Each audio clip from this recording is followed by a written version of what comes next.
a sweep. It's too quiet.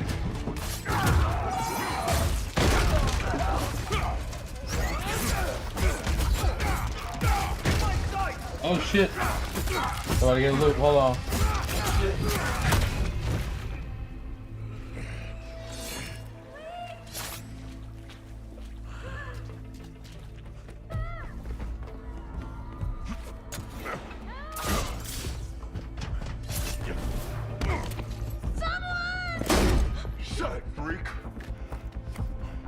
What is this? This is just the entry level, I'm guessing, because it has entry level vibes. Not the tape.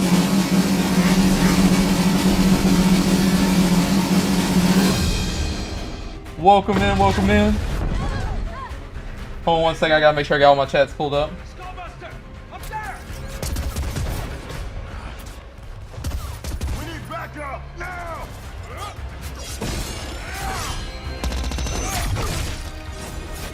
Yeah, this game looks fucking dope.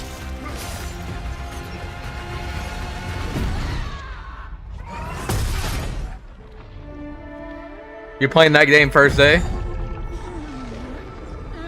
Hardest difficulty? That's crazy.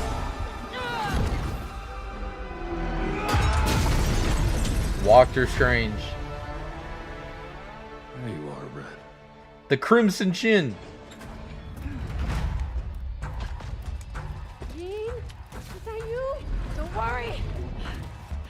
Bro, gonna get Gooner Pack Deluxe. Hold on one second, Twitch chat. I got you pulled up right now.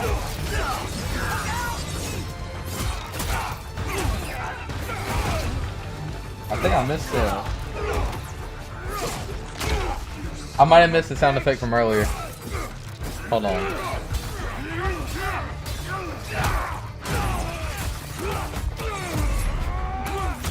So are we just watching full-blown gameplay? Is State of Play full gameplay? I thought it would be more presentation than this. Like, I wish this is how every single gaming event was. Hey, the OG Spider-Man games are so goated. PS2 classics.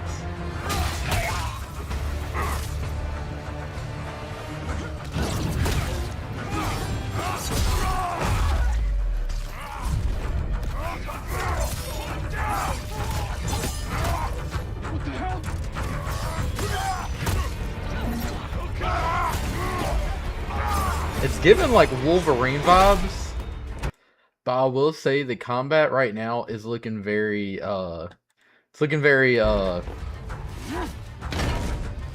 button spammy, if you know what I mean. Let's go! Shit. Yeah, that'll work.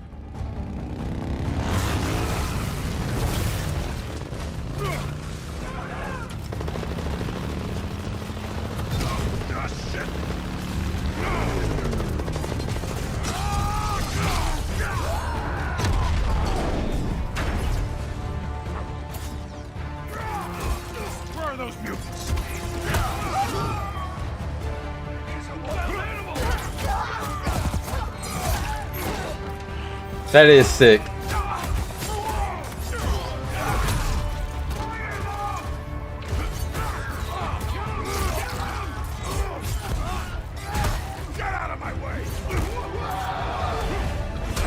Oh, that's cool.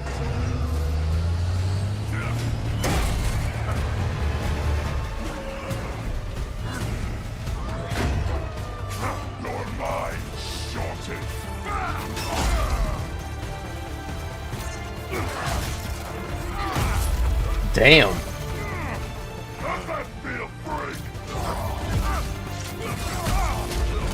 Is it like a scripted loss, maybe?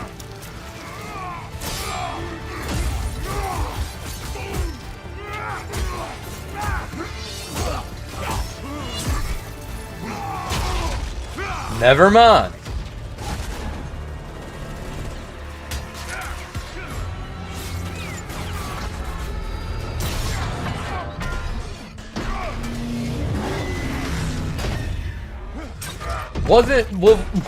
Wasn't his most genius idea of all time, but it worked, I guess. Oh my gosh. Boy, them treads finna rip his balls apart.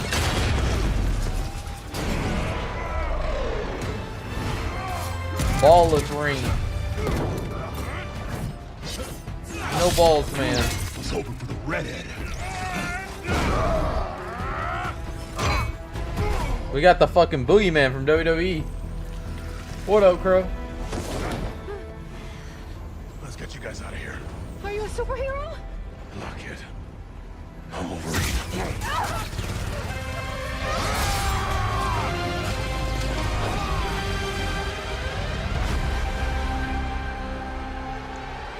Looks really good. Looks really good.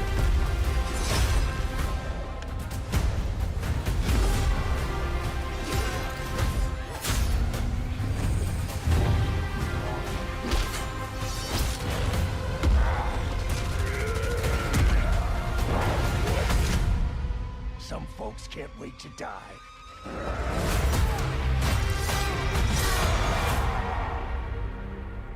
I'm about to post today's short to promote today's live stream. If y'all want to go like and comment on it, it's not ready yet. I'll tell you when it is. New look at Marvel's Wolverine. This is a single-player action-adventure game featuring a focused, story-driven experience that will send Logan on a perilous journey across the globe, where more than innocent mutant lives are at stake. In this game, mutants live in hiding, fearful of those who would hunt them down, while most of the world doesn't even know they exist. As you saw, you'll encounter iconic Marvel characters like Jean Grey, Mystique, and Sabretooth. Some folks can't wait to die. We also showed you a glimpse of the brutal combat you'll experience in Marvel's Wolverine. It's fast, fluid, and visceral in the way that only Logan can deliver. Marvel's Wolverine is built to take full advantage of the PlayStation 5 consoles, and we cannot wait for you to get your hands on it when it launches September 15th, 2026. We're also happy to announce that you can pre-order your copy today at the end of the show in select markets. Nice. PlayStation blog for more information. On behalf of everyone at Insomniac Games, thank you. We'll see you next time.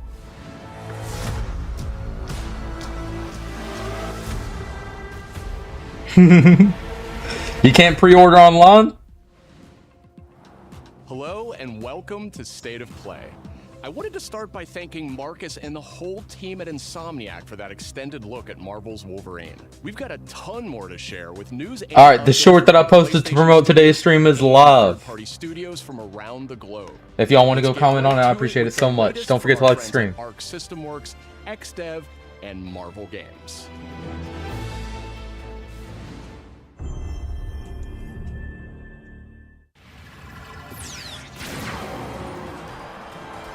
Prepare to face the supreme master of the pugilistic art. Okay. Get your This Hades? Mr. No. Action. You're champion. Than any word. And the greatest action is to fight. You have defeated so many. You've defeated whole worlds. But Knights of Doom. never fought Doom. Let me show you why you should kneel. Isn't that a hero shooter? Genius, Doom. Oh no, it's like a Mortal Kombat game. My genius is endless. And now my turn. You made promises, Doom, and those promises shall be kept.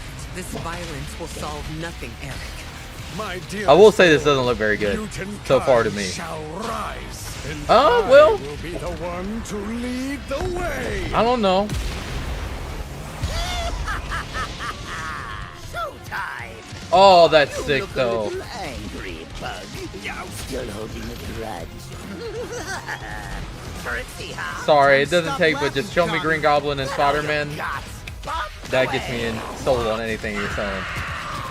Carnage! Hey! That's sick. Not you. You want to fight? Carnage will give you one. Choose that. This is one of those games I hope that I'll get a sponsorship offer for. No mercy. Let me do it. You think it's a mobile game? Snatch you up. I could see this being a mobile game. Mine. Knights of Doom, destroy them. Feel my The wrath. graphics feel like a mobile game, you know what I'm saying? Is near.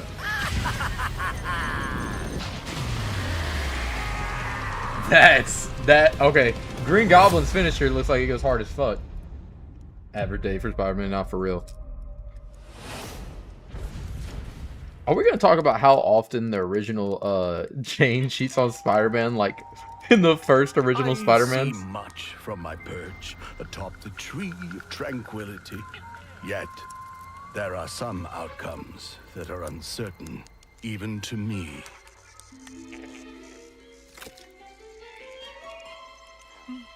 Dragons! Let's roll! Okay, we got Banjo-Kazooie over here. Your heroics will no doubt be the stuff of tales twice told throughout the Very Kingdom charming. of Looks very charming. Come feed my ox. Calming biscuits? But oh! I don't have a lot of new games I'm really itching for. Oh wait. Is this that one movie?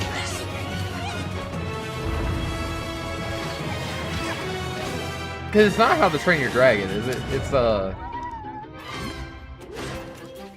cute-ass game. No, it's not How to Train Your Dragon. Is in grave danger.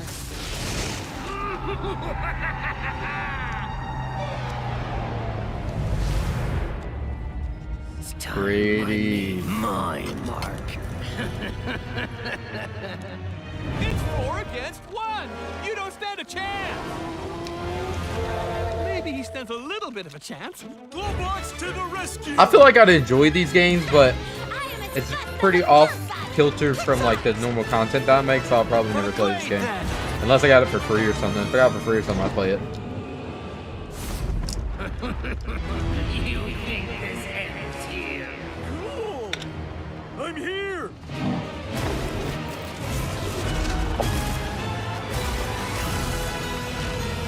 Are you ready for our game, Rayman? Oh my gosh! Gay man! Yippee! Right in time for June too. Happy Pride Month, y'all.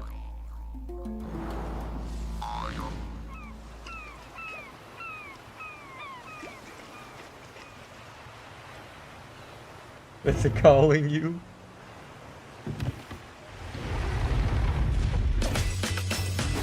The hell is this? It looks like damn Telltale.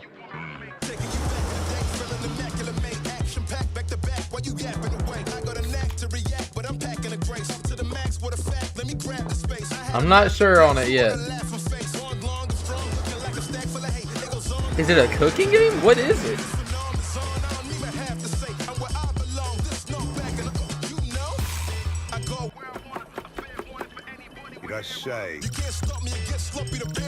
Oh, dude, this does look like it'd be your shit. Scarlet, welcome in, dude. It is a cookie game. That's cool.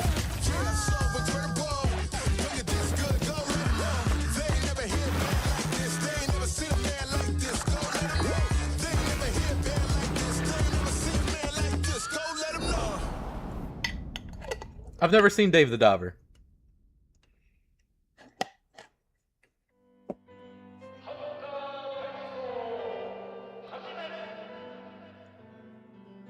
Captured on PS5 Pro.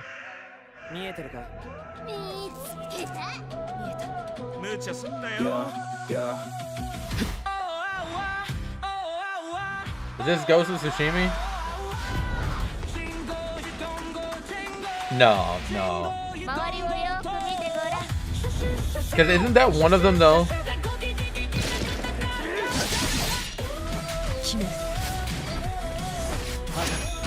Isn't Ghost of Tsushima one of the games that they're thinking might come out with this one? What up, Canadian? How are you?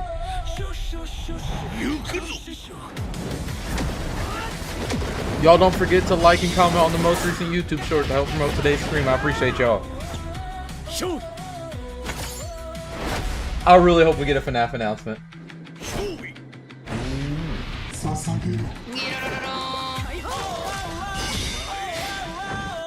The combat looks really interesting.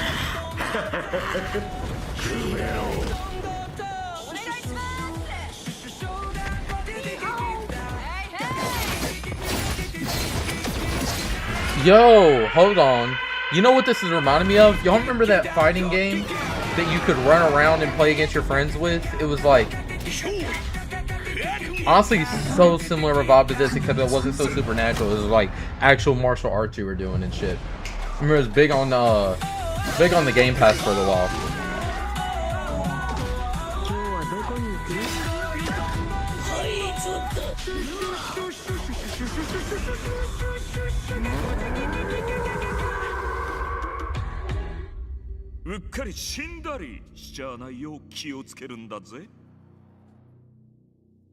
Very nice, very nice. Hi everyone! お久しぶりです。安心の中村いくみです。Did you miss me? I missed you! と言っても多分私のことを知らないし忘れてる人もいるかもしれないんですけど、そうだな。見てね、お姉さんです。今日皆さんにお届けしたのは妖怪ハンターアクションゲーム煙です。舞台は煙シティ。Oh, lock in, Aiden. This is your shit. Beautiful game. Beautiful. Yeah, no, this shit is definitely your game. So this was the trailer that we just watched, right? パラノーマル現象や妖怪を見つけ出してで可視化してそこに And then hunt the yokai. Oh, this shit looks like it go hard. This has PS2 vibes written all over it. I like this. I like this a lot. 頂上をまとい未知を狩るあなた自身に憑依してもらいます。そして憑依した妖怪のパワーを使って Shout out to all the new viewers. I appreciate y'all. かっこいいアパレルをまとってスーパーパワーでもっと強い妖怪に挑んでこの世界の謎に近づいていく。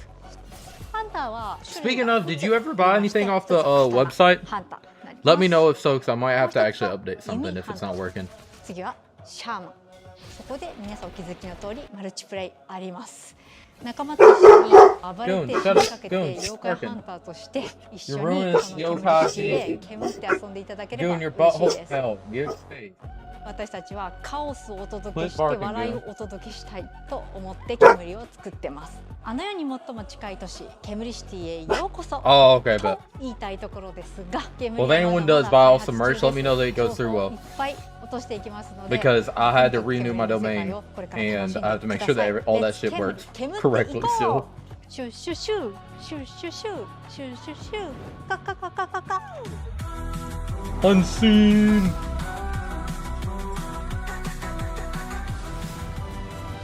All right, that game looked very good, very good. Oh, new Tomb Raider? Was this suspected? Been halfway across the continent looking for you. I didn't even think they were still making new Tomb Raiders, honestly. Hard woman to track down. Yo, that's perfect. Honestly, we should do the Tomb Raider marathon soon. When's this gonna come out? I have all the Tomb Raider games. Found me. Where do I find you, Tomb Raider? Ma'am, where do I find you? Miss Croft. Miss Croft. Hey, whoa! What? When it comes to retrieval. What? Nah. Nah, what are we talking about? I said Miss Croft and then something. This isn't about glory. It's a song, Laura. Or money or making the world a better place. I'm here for you. This is a puzzle. Buried in centuries of silence. You don't strike me as someone who walks past a locked door without wondering what's behind it. There's a reason I can only trust you with this.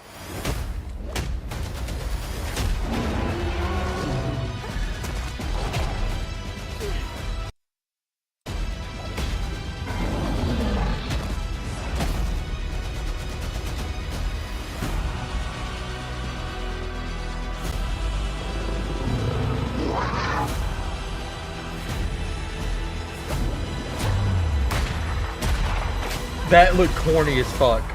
How she was handling them dual-wield pistols, that was corny as hell. Someone should have changed that.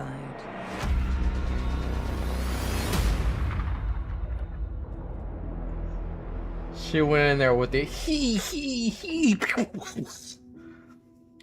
And her art looks a little AI generated, not gonna lie. Ugh, worst trailer of the day so far, honestly. So, what was your favorite from today? I liked the Anisol. What did you like about it? He's Good girl, big say. and loud. Good girl, say. Goon, get out of here, Goon. Oh, I think my favorite is the Diplodocus.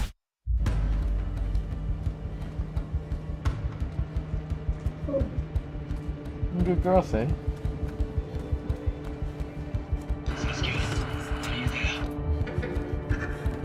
Daisuke, they're here.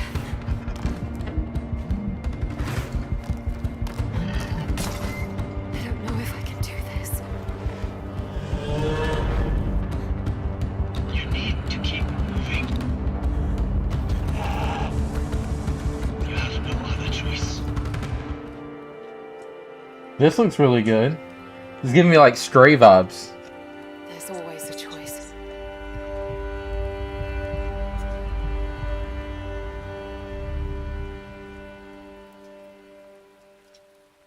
Hold on, y'all. Say's gotta go pee. I'm gonna go let her out. But I'm gonna keep this running and just watch it on my phone and react to it with y'all there.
Back in early 2023, S-Game first showed us Phantom Blade Zero in passing at a hotel.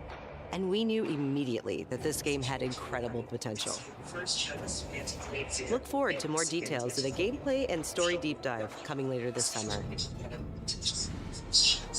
Next, let's head over to the sandworm-infested sands of Arrakis in Dune Awakening.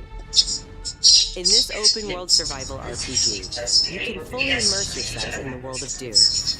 Unravel a cinematic story filled with mystery and intrigue, featuring many of the characters from the books and movies.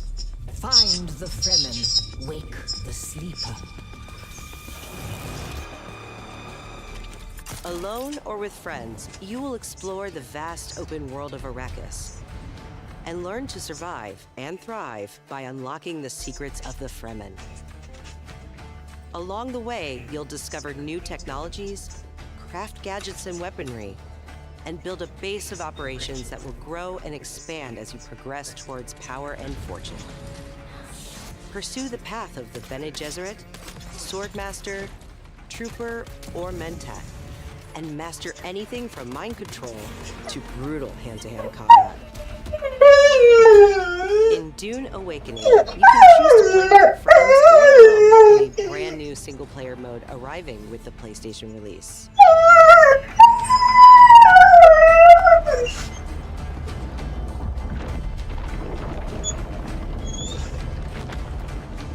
Dune Awakening arrives on PS5 on September 22nd. Pre-orders start today. The fan-favorite PS2 classic Dynasty Warriors 3 is getting remastered for PS5. Dynasty Warriors 3 Complete Edition Remastered is a modern revival of the 2001 game that established the foundation of the series. Players can become one of over 40 officers and experience intense 1 versus 1,000 skirmishes across vast battlefields. And joining the battle is Zilwan, the protagonist from Dynasty Warriors Origins. It ends here.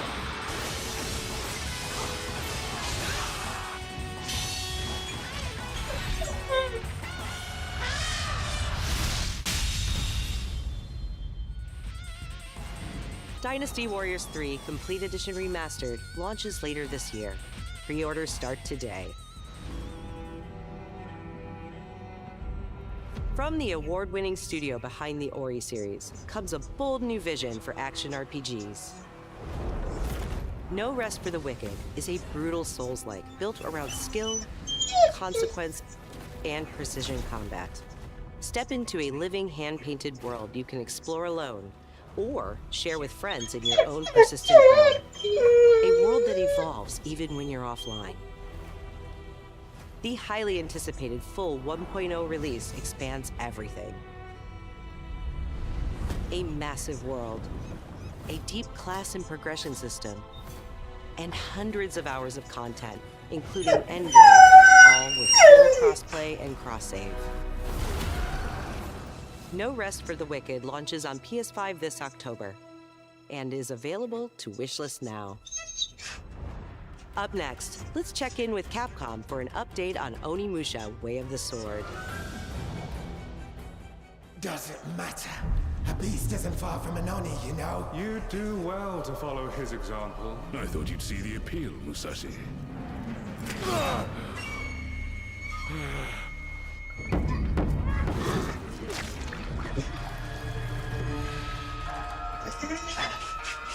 That castle on the mountain.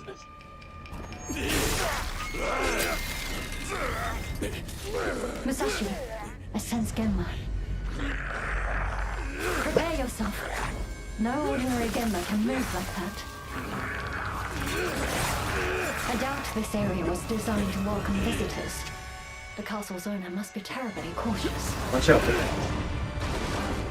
I am Suten Tochi, Miyamoto Musashi, the fool who seeks strength yet rejects the power of the Oni. You shame yourself, child. Witness my might! If you live by the sword, fighting is everything. So you've lost. I'm back, yo. The sword for a trowel. Like the hell is this? Is this Tsushima? No. What then? Are you going to start taking human souls? If human souls are what it takes. Musashi, if that's the path he walks, I will follow. Capcom made game, oh shit. Judgment in all matters. Ori departed. Give me every ounce of power that Capcom Souls-like, huh? in return. Then get going, Onimusha.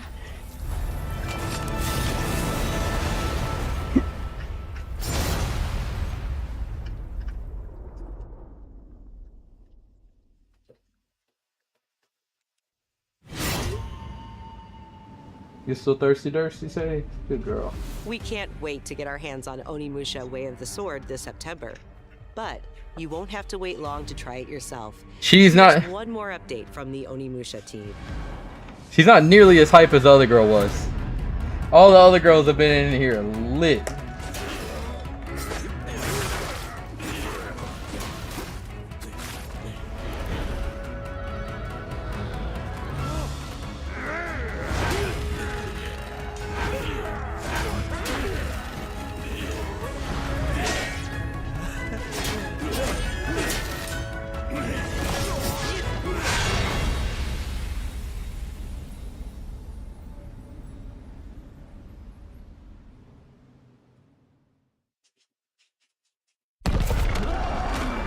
Everyone needs a handy charm, I mean.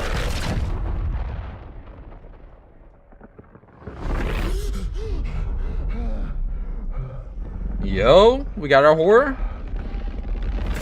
We're gonna go more like slasher.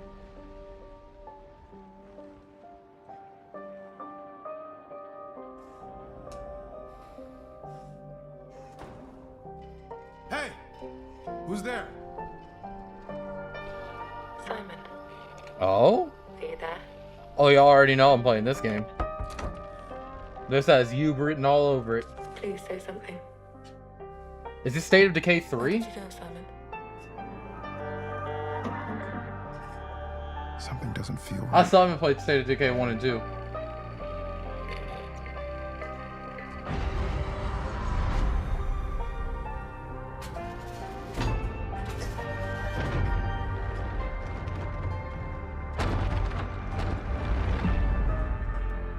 Zoe? I'm sorry, Zoe? Hell yeah, Aiden.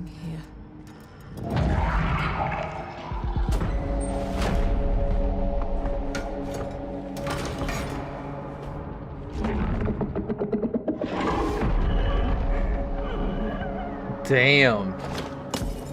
Almost looks like The Last of Us.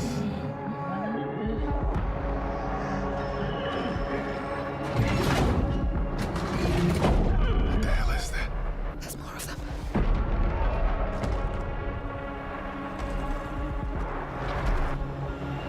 Is there only one? Oh! This is cool. I'm so sorry. Fear the truth behind the static. Oh! Silent Hill Townfall. Oh shit! September. September already new Silent Hill? I haven't played Silent Hill in forever, but Silent Hill S just came out. We will storm Hasn't even been a year, has the it? capital back from our enemy. So you're the next one? The one whose rear we'll have to cover? The people left behind back on the continent need something to hold on to. Some sort of symbol that inspires hope. We will be in visual range of the land battleship soon. That'd be dope as fuck if it was an Air Force game. Enemy artillery intensifying. Damn it. Where's Wings when you actually need him? All units return to base. Where are you going, Copter? Cover Tasha, Rex. That's where the Wings of Thief comes in. Legendary They ain't got 25 in a row yet. DD wants the legendary. They haven't even cashed in a UAV yet, Aiden. Possible. The more exposure, the better. Cannon firing. We're gonna be one. Bro got his message retracted by Israel. Sorry, Rex. You stay put, Joker One. Above you flies the Wings of Thieves. No harm. BB came for that comment, Aiden. Hands to the sky, everyone. Hope is within reach. The Terminus fingers. What, the imposter? Sharing information isn't always about telling people the truth. Hope's all we can offer, right, Joker One? It's an ambush. Shadows. Just as planned. We dangled the bait and Wings took it. We'll find out soon enough. Would you please? Green flight, defensive maneuver. We've got a leak. Is it time to run, Ray? Hang on. Are you scared of planes? Joker One, down's an enemy. You never ran away, did you? Here we go, Rex. Come on, Ray. Let's go, Rex. These skies belong to you, Rex. Go take what's yours.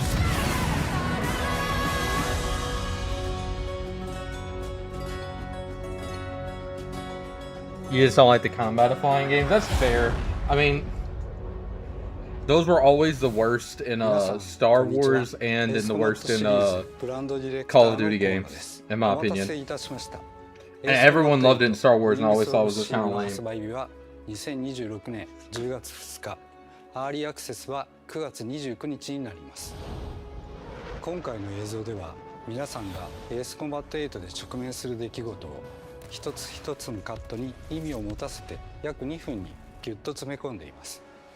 自由自在に空を飛び、ドッグファイトの興奮を味わいながらドラマティックな英雄体験ができる。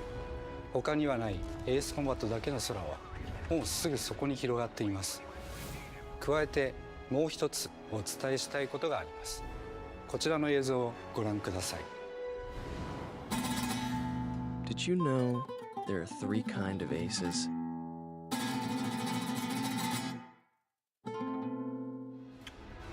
今回エースコンバット8 Wings of Shiv にはダウンロード版はプレイオーダー特典として、パッケージ版には早期購入特典として、I like that. エースコンバット0ザ・ベルカンウォーの移植版がつくことになりました。ぜひ8と世界を同じくするストレンジリアルの世界をもっと深く楽しんでください。お知らせした通り、発売まではあと少しです。出撃の準備を整えてお待ちください。I love his jacket. Bro, his jacket goes so fucking hard. Is that hat jacket's gotta be merged for the game. That jacket makes me want to play the game more than the game does.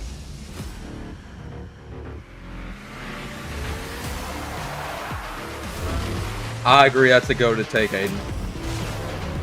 Samurai was good, my boy. Please make him miss the train. I mean, hit the train. Dang it, I wanted him to hit the train. That would be the funniest trailer of all time. Saints Row?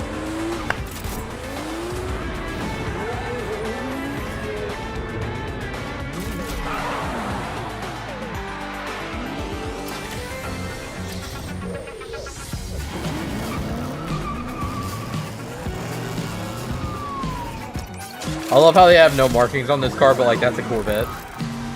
Or honestly, it looks like kind of a mix between a Corvette and a Firebird.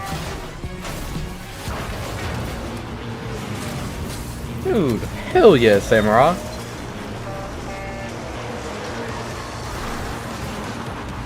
His headlights and paint job were wrong. Are you saying that you think it's AI?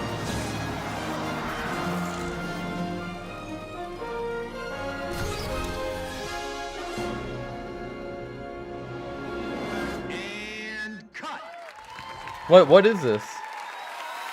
Great take. Think we got it. Yep, roll playback.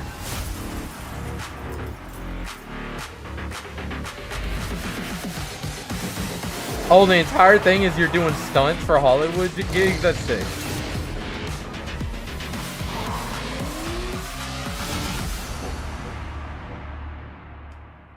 Very cool. Wouldn't pay for that game though, we'll say. There's a wounded man. Nasty injuries. It's like a beast tore him apart. A beast? Out here? Are you drunk or something? Do him up. Is Metal Gear Solid? But he's still weak, so be careful. Metal Gear Solid? It's Metal Gear Solid. This has to be Metal Gear Solid. Team Cloud.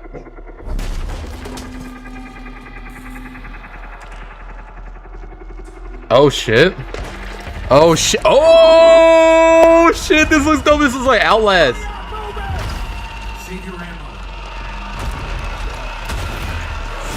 Losing me a little bit. Losing me a little bit.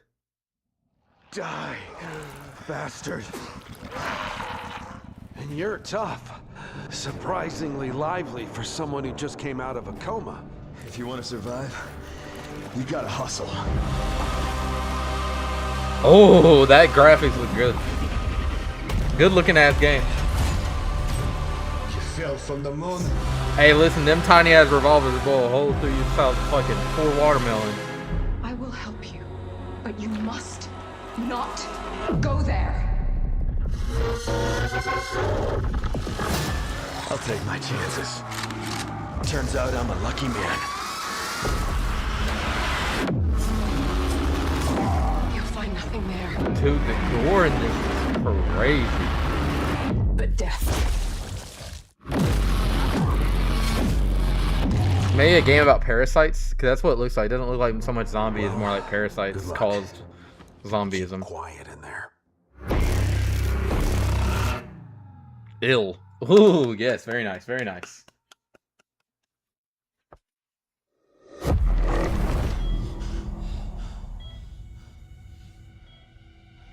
The fuck?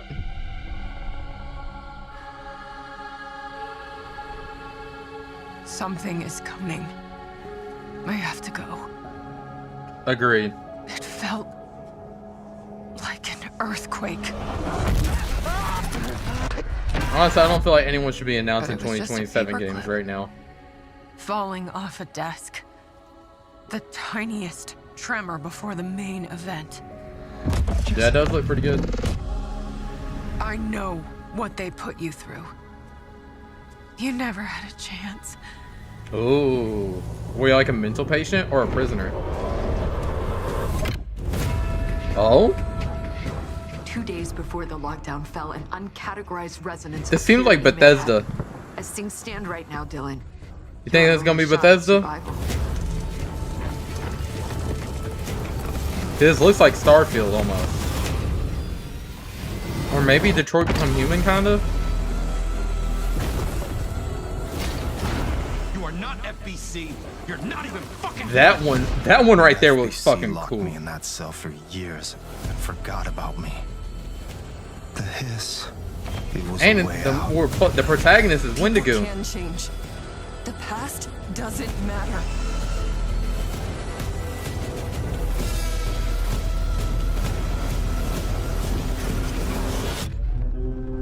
Who are you today? That was pretty good.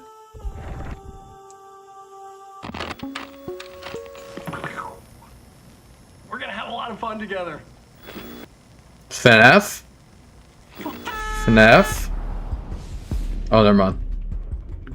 How about to say, please tell me that's a FNAF teaser. If this was a FNAF teaser, it'd be dope. It'll be like, hey, we're going different with it. Like, the damn Phaser Blaster got some good ass graphics. Oh, give me a grappling hook now. Put it in my body now. It looks like Halo. Oh my gosh, this looks so good. What? Movement looks a little eh. I like the old Bungie.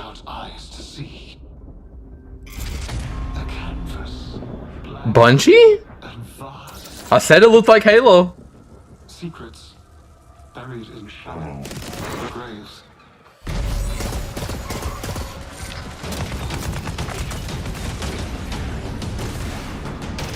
Bro. This one looks like a shooter that you'd buy for a campaign, not multiplayer.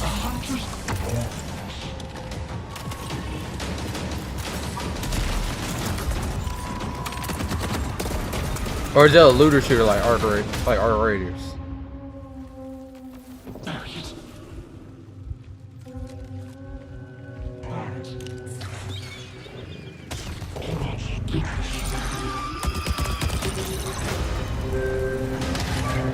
Whoa.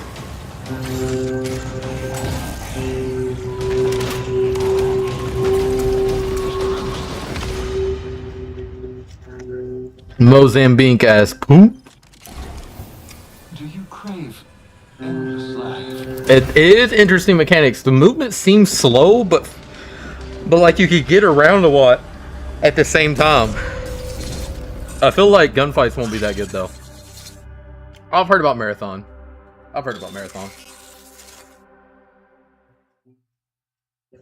Oh, it's open play week for it? Cool.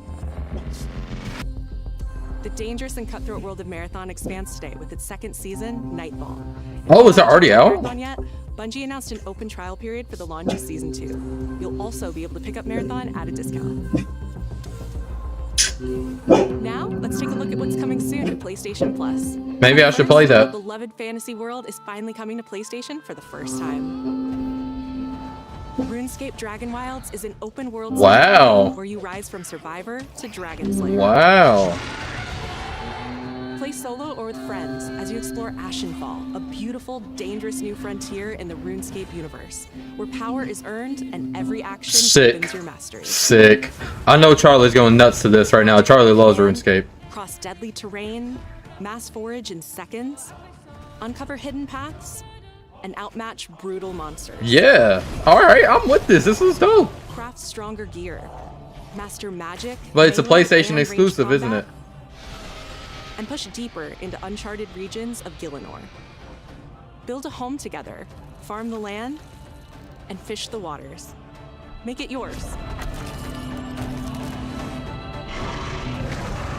RuneScape Dragon Wilds arrives day 1 on PlayStation Plus later this year.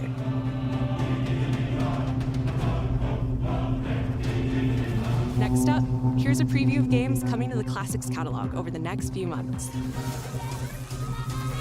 In June, battle colorful enemies with musical instruments in Guitaru Man, one of the most stylish rhythm games from the PS2. Someone get Nintendo. Oh, this is a PS2 era game? Oh, wow. I've never heard of that. That looks dope as fuck. What the fuck? In July, Psyops The Mindgate Conspiracy joins the Classics catalog. Hell yeah. PS2 action adventure mixes running gun. Like, this doesn't even apply to me because I don't have a PlayStation, but I just love these graphics, man. Very cool, very cool.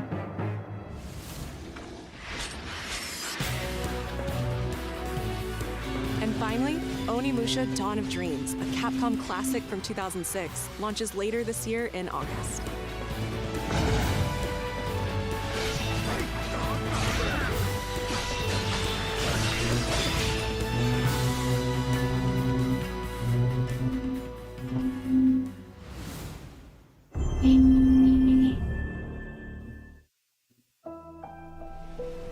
Akashima. Oh, Dead Island? Haunted by dark stories. Our goal: confront the evil, corrupting paradise. This is Dead True International. Thanks. Come on, let's get a photo together. Hitman? Hitman, maybe? Rotated on that one. A for effort, dude. Who's the buff idiot? Does no one know this guy? This is how.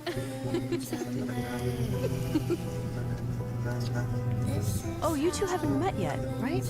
Sebastian, I'll be looking out for you. Roland, whenever you're ready. This facility has been shut down. Good soundtrack. I like the music. Untold until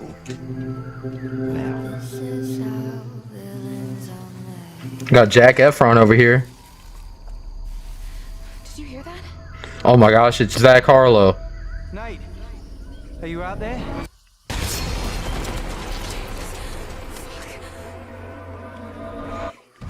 Hey, I was gonna say something, Nate. I was gonna. You said it. Right. Shit built like a putter. Grip it tight. No, he's coming! Through there. Take a deep breath. Fuck! Which way? Steady the mind. Man. There's rocks down there. Oh, is this gonna be another Detroit Become Human Studios game? Okay, don't push Luke. Do what needs to be done. Until Dawn 2. Wow. I haven't even played Until Dawn 1, but I know everyone loves it.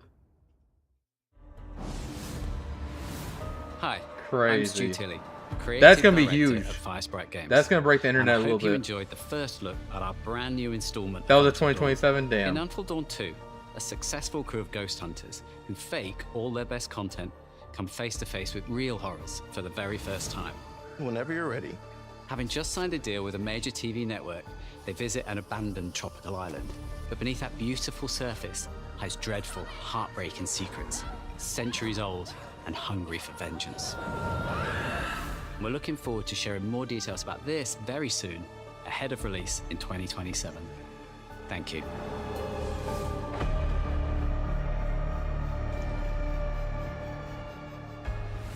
Now we have one more game to show, and it is something special.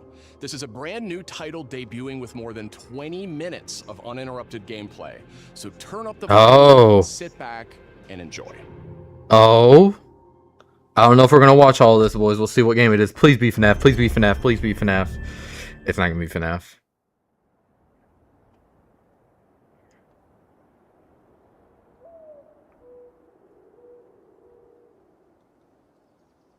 It's not gonna be FNAF, dude. Fuck.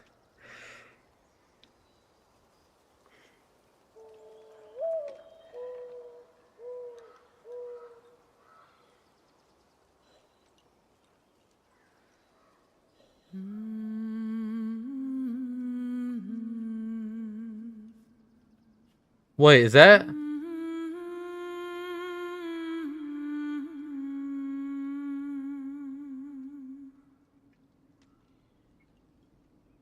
No, it's not gonna be Skyrim. Skyrim is owned by Xbox. No. Santa Monica Studios. That's The Last of Us, right?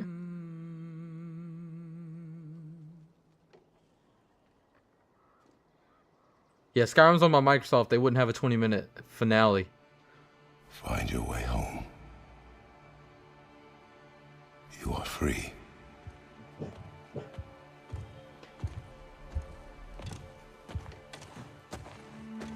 Oh, God of War.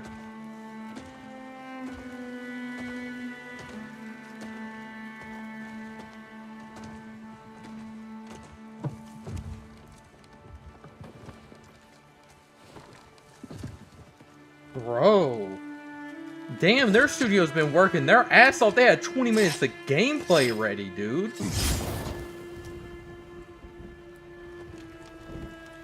Bro, this studio's been working their ass off.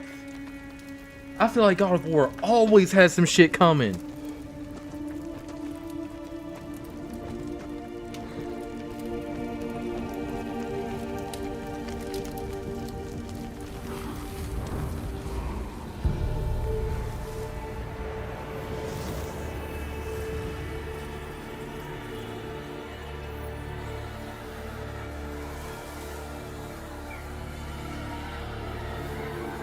See, I haven't played any of the God of Wars. They're not on Steam, are they? They're only on PlayStation, right?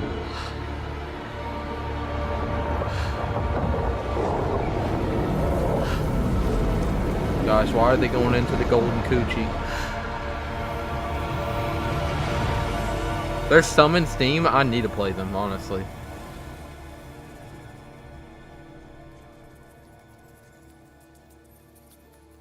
Damn beautiful game.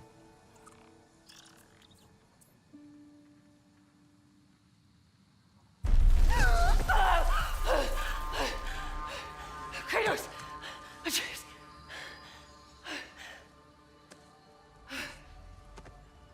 But she got some damn goblin feet.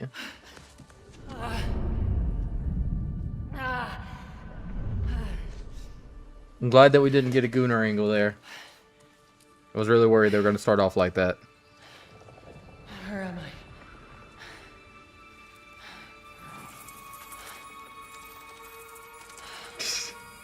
Of course you do, Aiden.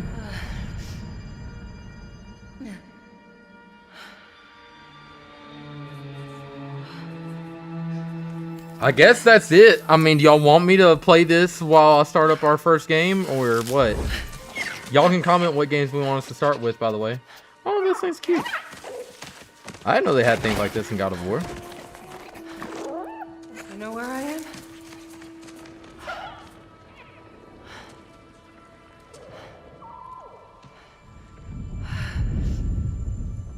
This doesn't make sense lore-wise.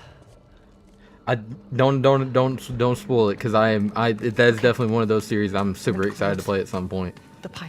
It happened. They're starting on the path. It's just... I didn't get to say goodbye. Whoa, I didn't know that the jumping was like that in this game.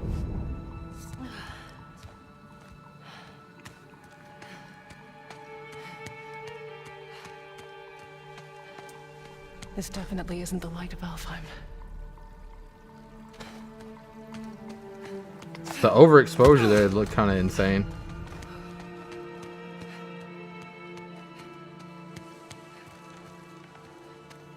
Cool. Solid state of play. 6 out of 10 in my book.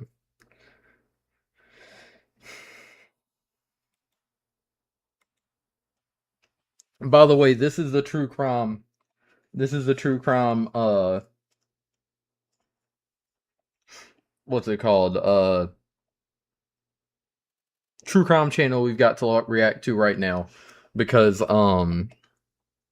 they are the only ones that have responded to me, I believe. Hold on, let me double check my email real quick.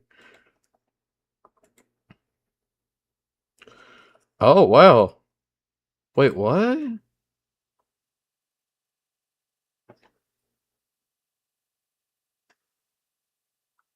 Yo, I think I'm getting in the, I think I'm getting into like a creator partner management program with YouTube. That's gonna be sick. But yeah, no, so far they're the only people that have responded to my email asking if they would want to, if they would be okay with me reacting to their videos. So if y'all have any, definitely let me know there.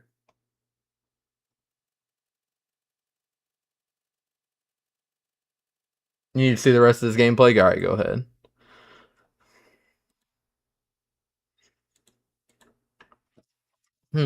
What game should I play?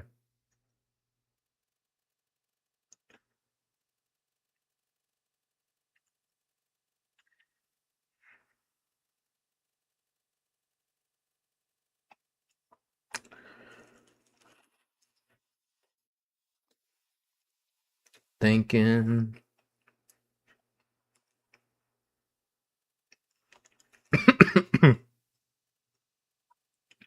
I think I might start off with Saturday nights at Freddy's, and if y'all want to comment some games to go on a wheel or something, let me know.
Uno momento, y'all. Just gotta make sure I change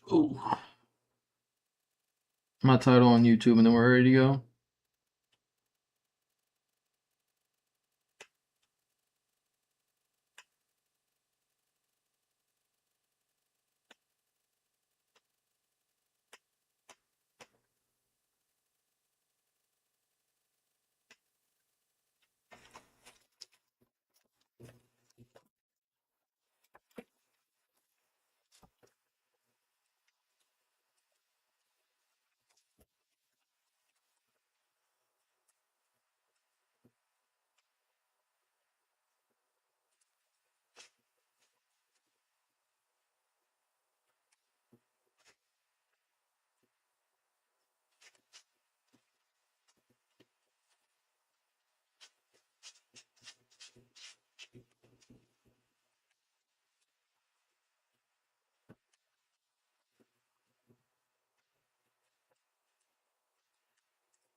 Boom, we got them changed.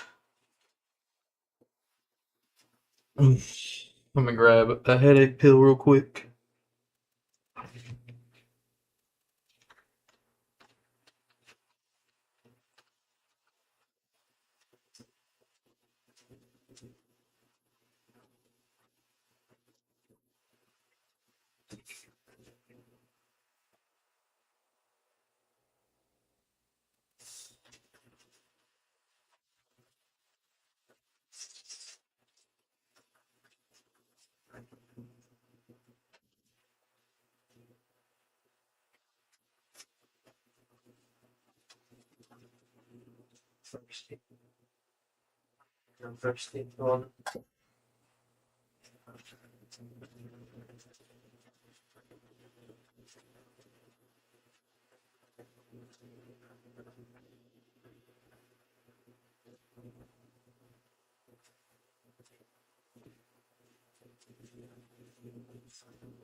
Oh shit.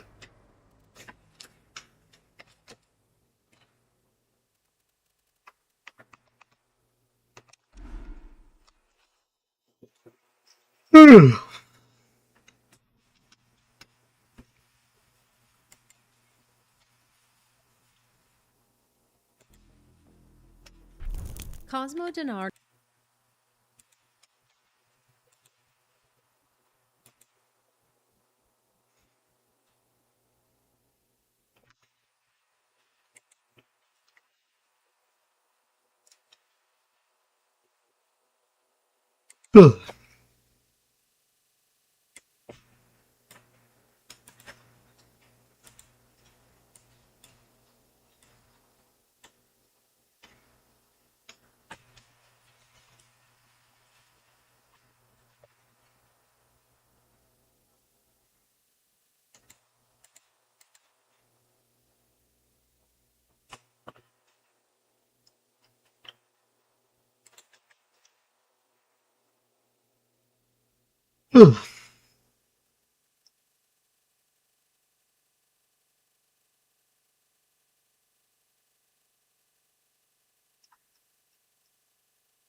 Let's do this one. In early February 2025, sheriff's deputies in Galveston County, Texas, were called out to a family home in Bay Cliff. The house had been barricaded. Its residents, a grandmother and her granddaughter, hadn't been heard from in days. There was no response from inside.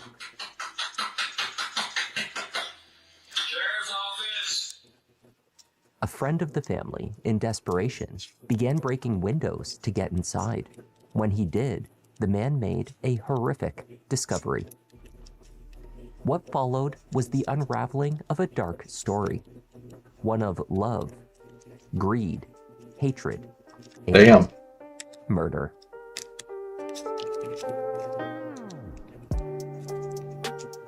Hi there, I'm Kevin, and welcome to Just Thought Lounge. Today's case is the story of a tragic murder with a shocking motive.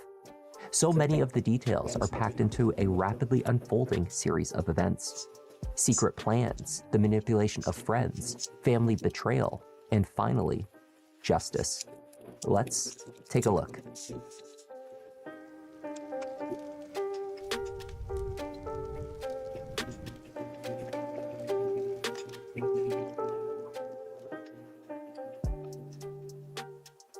Around 10 p.m. on February 6, 2025, the Galveston County Sheriff's Office was called out to a home on the 4700 block of 15th Street in Bay Cliff. The house was owned by 61-year-old Tammy King, a recent widow who was raising her 17-year-old granddaughter, Tara. Longtime friend of the family, Terry Utton, placed the call to police. My sister-in-law and my grandniece are not answering the phone. They're not answering the door. They're fixing to break the door in. I beat on the windows. I beat on everything. I've got her son on the other line. And he's trying to just keep the door in. But that's a big old door. I don't think I'm going to get through it. Okay, and so what are you... Like, are you putting a welcome check on it? Well, I'm fixing to break in over here is what I'm fixing to do. Because there's 2 women in there, and neither one of them answered. They haven't answered in a day and a half.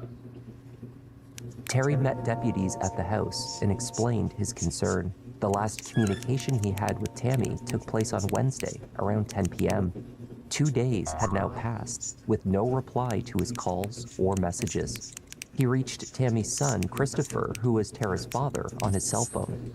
Chris, too, had heard nothing from either his mother or daughter in days.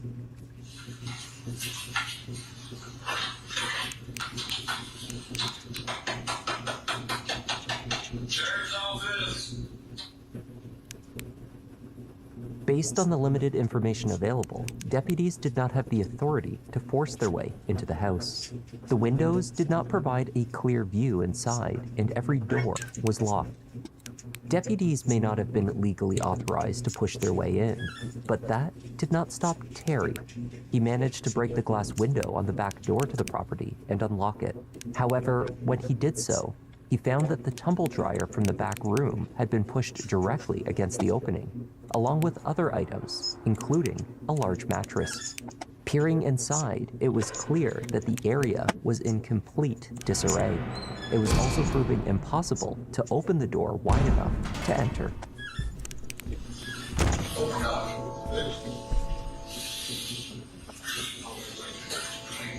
Even more determined to get inside, Terry received permission from Tammy's son to break through the bathroom window. As deputies watched on, that is exactly what he did.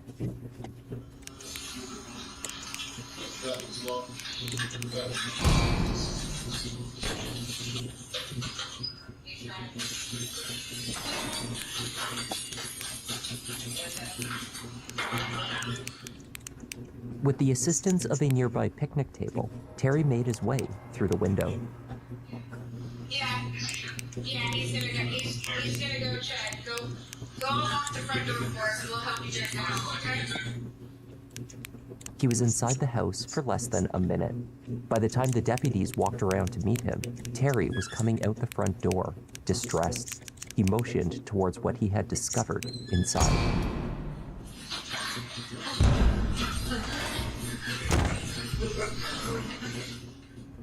Tammy King was in her bedroom, lying on her back on the bed. Sheets and other blankets had been haphazardly piled upon her. Tammy had a fatal gunshot wound to the head and appeared to have been deceased for at least... I can't tell what that is right there.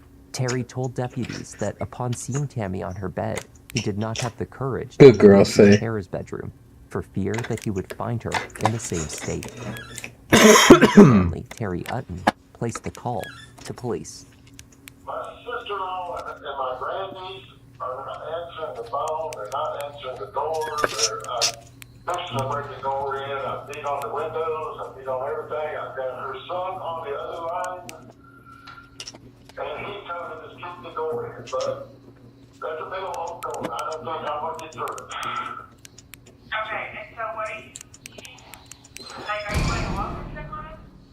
Well, I'm fixing to break in over here is what I'm fixing to do. Because there's 2 women in there, and neither one of them answered. They haven't answered in a day and a half. Terry met deputies at the house and explained his concern. The last communication he had with Tammy took place on Wednesday around 10 p.m. 2 days had now passed with no reply to his calls or messages. He reached Tammy's son, Christopher, who was Tara's father, Doing on his hush. cell phone. Chris, too, had heard nothing from either his mother or daughter in days.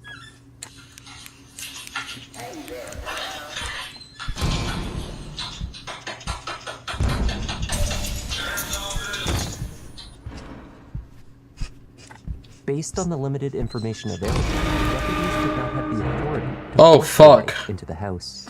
The windows did not provide a clear... Hold on until he leaves once you hear him enter. ...was locked. Oof. Deputies may not have been legally authorized to push their way in, but that did not stop Terry.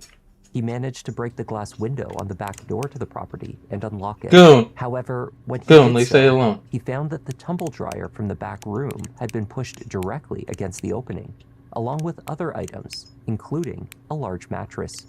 Peering inside, it was clear that the area was in complete disarray. It was also proving impossible to open the door wide enough to enter. Oh my gosh.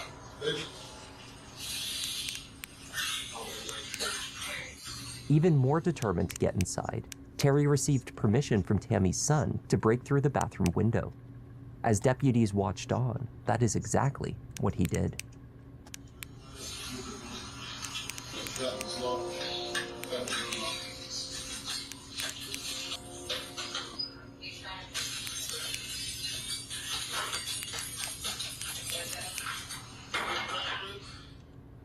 With the assistance of a nearby picnic table, Terry made his way through the window. Yeah, he's gonna go check. Go unlock the front door for us and we'll help you check out, okay? He was inside the house for less than a minute. By the time the deputies walked around to meet him, Terry was coming out the front door, distressed. He motioned towards what he had discovered inside. Say, go lay down, girl. Tammy King was in her bedroom, lying on her back on the bed. Sheets and other blankets had been haphazardly piled upon her. Tammy had a fatal gunshot wound to the head and appeared to have been deceased for at least a day. Terry told deputies that upon seeing Tammy on her bed, he did not have the courage to look into Tara's bedroom for fear that he would find her in the same state. After clearing the house, it was determined that no one else was inside, alive or dead.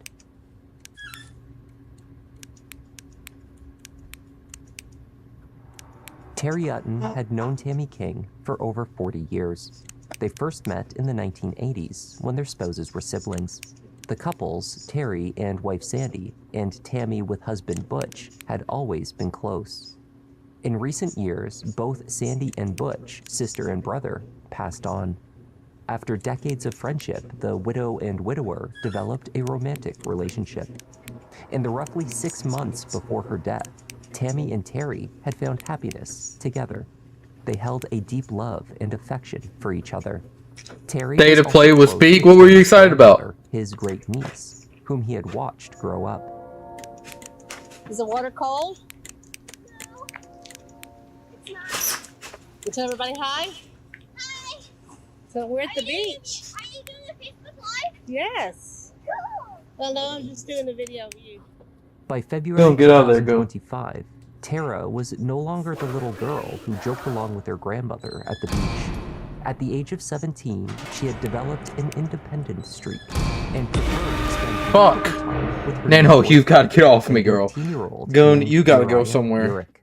Uriah, who Y'all gotta often stop went by the fucking with nickname me. Percy, was no longer in school, though not yet working. The two did not have The God of driver's War in that one licenses horror or game? their own vehicles. Yes, I They agree. spent That the shit was majority sick. of their time at the house. Although I can't get into Yet, the God of War after too much Tammy because I was haven't found gotten to dead, play it yet. Neither Tara nor Uriah could be located.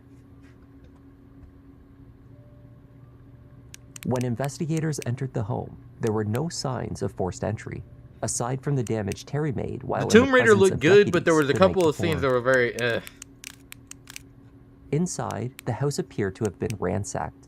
There were also signs of a burglary. There were some horror games that In the looked really good, center too. of the living room floor was an open bag of dog Dude, food what are you and a doing? few bowls of water, but there was no dog on the property. Investigators quickly learned that Tammy's late husband, Butch, had run a gun shop. Upon his death, much of the inventory was transferred to her possession. The house was full of firearms. 2 rifles sitting out on the sofa had been retrieved from the floor near the Christmas tree. Still others were located behind the sofa itself. Guns and money were scattered in the living room. For the most part, teams assessing the scene found the firearms tucked away in containers in Tammy's bedroom, her closet, and in multiple safes.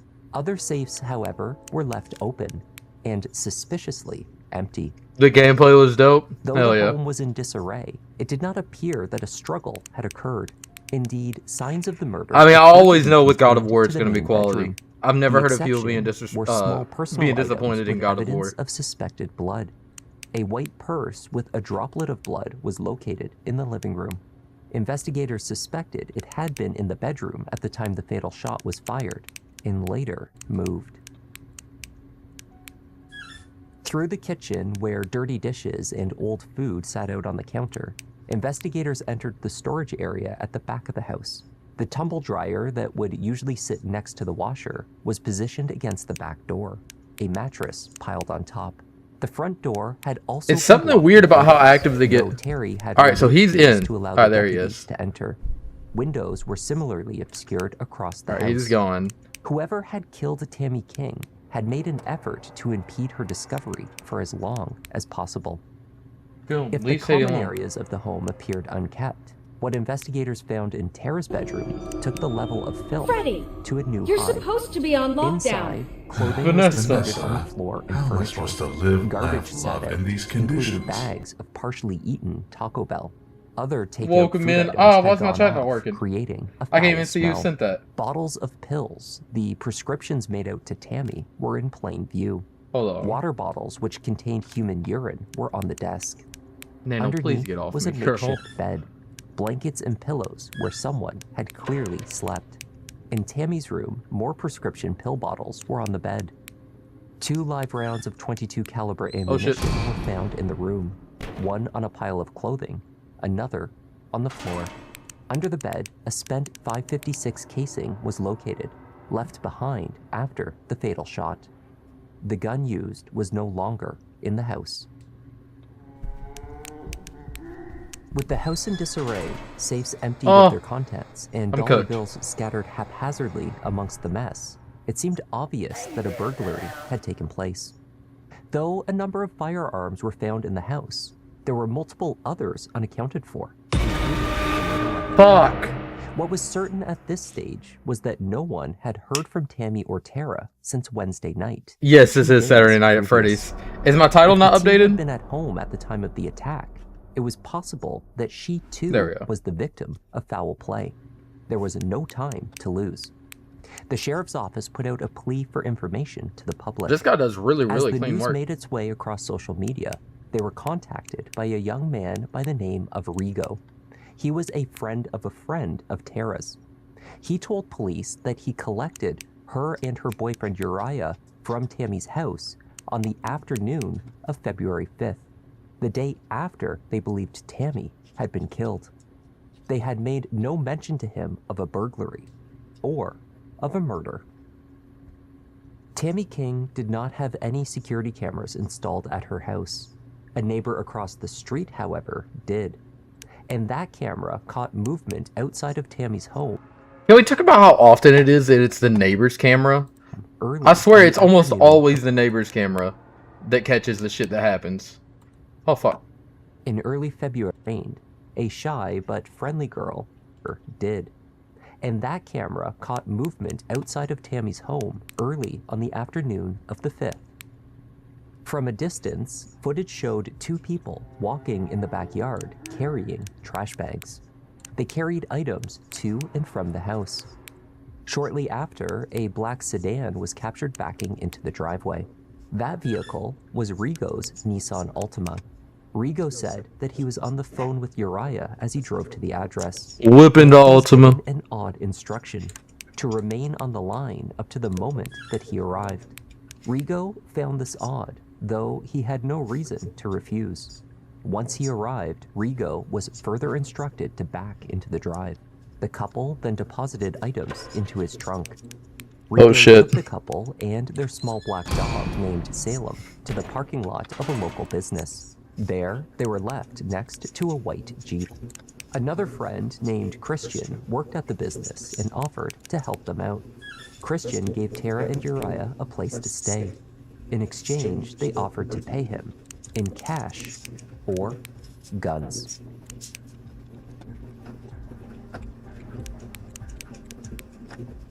Both Rigo and Christian were told the same story by the couple, that they needed help escaping an abusive household. Tara's grandmother, they were told, had been physically and emotionally abusive to both of them. They posted on social media asking for assistance from anyone in their network who could help them safely run from an unhealthy environment. The couple offered no solid proof of their circumstances. There was evidence that the relationship between grandmother and granddaughter had become increasingly strained. A shy but friendly girl, Tara had become withdrawn from her family as she entered high school and began butting heads with her grandmother regularly. She began skipping classes, then refusing to attend school altogether. Terry reported that Tara refused to engage positively at home and routinely prompted arguments. The real issues began when she started seeing her free gas. friend. Tammy had welcomed Uriah to the house. Family recalled how her home had always been a place of love and acceptance, a safe and supportive environment. In the months before Tammy's death, Uriah began to spend more and more time there. Tammy established rules for their time together and a curfew for the young boyfriend to go home each night. But it seemed that these rules were not always followed, and the teens expressed increasing anger over Tammy's enforcement of these rules. After Rigo gave them a lift, the couple stayed in the spare room of Christian's apartment for 2 nights. He told police that they seemed to display unreasonable levels of paranoia, claiming that they believed the police were always at the door. By request, Christian drove them to a local Walmart where the couple purchased multiple boxes of hair dye. Abruptly, on February 7th, the same day that Tammy was found, Christian returned home from work and found that the couple had taken off, leaving their dog behind with a neighbor. And they left behind more than just Little Salem. When law enforcement eventually tracked them to that location and searched the spare room in Christian's home, they found a scene consistent with the room Tara left at her grandmother's house. No bottles of urine, but bags of takeout food, multiple firearms, and containers of ammunition. Hey, what's up, Laughing Man? With Tammy's name partially visible on a torn label was amongst the trash. They also found a mess left in the bathroom where the couple had cut their hair, an effort to disguise their appearance, perhaps, before fleeing the area. 3 days later, Tara King and Uriah Urick had a good day at work, Laughing Man? at a Dollar General store in Laredo, Texas, just over 5 hours south of Galveston County on the Mexican border. After altering their appearance and abandoning their dog along with many of their other belongings, the two hitched a ride with a 35-year-old drug dealer named Travis Hodge. Travis accepted the teens' money for the ride and sold them methamphetamine.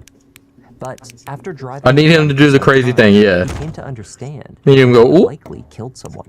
Travis then grew anxious Oh, fuck. to part ways. He dropped them at a motel.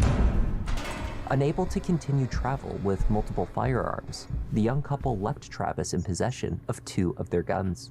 These guns were eventually placed in a storage unit and retrieved by investigators. Oh, fuck.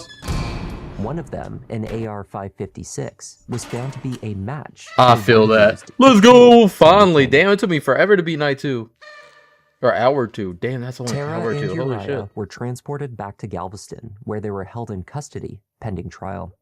During this time, the truth behind this unthinkable crime began to take shape. Yeah, Mondays are It was tough, the brother. teenagers' twisted correspondence with each other That's over okay, yeah. Instagram that shed light on the darkness that had been forming under the surface. Over weeks and months Oh my before they gosh. committed the murder, the two were discussing their desire to kill Tammy. Messages outlined plans to steal antique coins, cash, drugs, and firearms from safes inside the home. Arguments over everything in the weeks before, Tara's ditching school, her hygiene, and notably not allowing her boyfriend to stay overnight, were causing tensions to boil over. Regarding an argument Tara held with her grandmother in mid-January, she wrote to Uriah, "I was gonna call her 1.5 out, but hours thought how left? Hell you yeah, would you're want almost her there. gone right away, so had to stop. Post hour 1. If He you responded, hear I don't a want left, to kill turn her and if face it your right ruins until our it leaves. lives, or isn't on your command. Until it leaves. I hate Flash your her, camera to the left OMG. every so often and click Days to later, destroy any an viruses agreement you may to get. act was taking shape. Tara wrote, I was having a panic attack. I know, I'm so sorry. I didn't shoot her because I thought you'd regret it later. I would regret it because I want to kill her. 10 days before Tammy was killed, Tara wrote that she had been tempted to stab her to death. Uriah advised his girlfriend that she shouldn't attack her grandmother with a knife in case she fought back. It would be better, he thought, if they did it together, writing, "Let me handle it. I disable her, then enable you with a weapon." He ended that particular message with a smiley face. These messages continued up to the day that Tammy died. One of Uriah's final texts read, "We ride at dawn." The couple described the murder as the start of their new life together. After, they took a series of brief videos around the house as they packed their bags, grabbing pills, guns, and Tammy's bank cards. Transaction records from Tara's Cash App showed numerous transfers of funds from her grandmother's accounts into her own. At first, there were attempts to move over Okay, got it. $10,000. I did not get it, it seems. Multiple other, smaller transfers followed. With space to send them back. Oh, I knew I felt like I was missing On the morning something. of February 6th, one of Tammy's bank accounts was successfully linked directly to Tara King's app, allowing her to access the funds freely. Notably, transaction history from before Tammy's death revealed a grandmother who never refused a reasonable request. $50 for a new phone case, another $30 to order takeout, for example. By all accounts, Tammy was a proud grandparent who was trying her best to navigate Feels like through a post-shift too. challenging period in her granddaughter's life. Her aim was to raise Tara Fuck! responsibly. Oh my gosh, they came in there so much quicker that time. So we're at the beach. The teen's assertions to friends, made in their attempt to garner assistance after the murder, that Tammy had been abusive, proved false. There was never any evidence of Tammy being anything more than a loving, if at times frustrated, grandmother. Uriah Urick stood trial for capital murder in November 2025. Prosecutors painted a picture to the jury of a young couple in love and desperate for independence. So desperate that they resented any restrictions being placed upon them and hated Tammy for being an authority in their lives. At the end of the day, Tara and Uriah could not wait any longer for the money, for the jewels, for the guns, and to be together. And what could have been just waiting a little longer to be teenagers in love turned into capital murder. Terry Utton told the jury about the sweet woman that he had known. Bitch. The last night that he spoke with Tammy, she had messaged about her frustration with Tara. Fuck. He believed these spats were nothing more than the result of standard teenage angst, a phase that they would work through and perhaps laugh about later. He believed Tara to still be the child that he had always known, quiet and shy, but a very sweet girl. Uriah, who he knew as Percy, had a curfew of 10 p.m. imposed by Tammy. The teens often asked Tammy to push this an hour or more. Terry sometimes coaxed her to be lenient. Some nights he would hear noises coming from Tara's bedroom after the time that Uriah should have gone home. Terry did not know at the time that the young couple were skirting the rules, and he certainly didn't know what they were planning together late at night.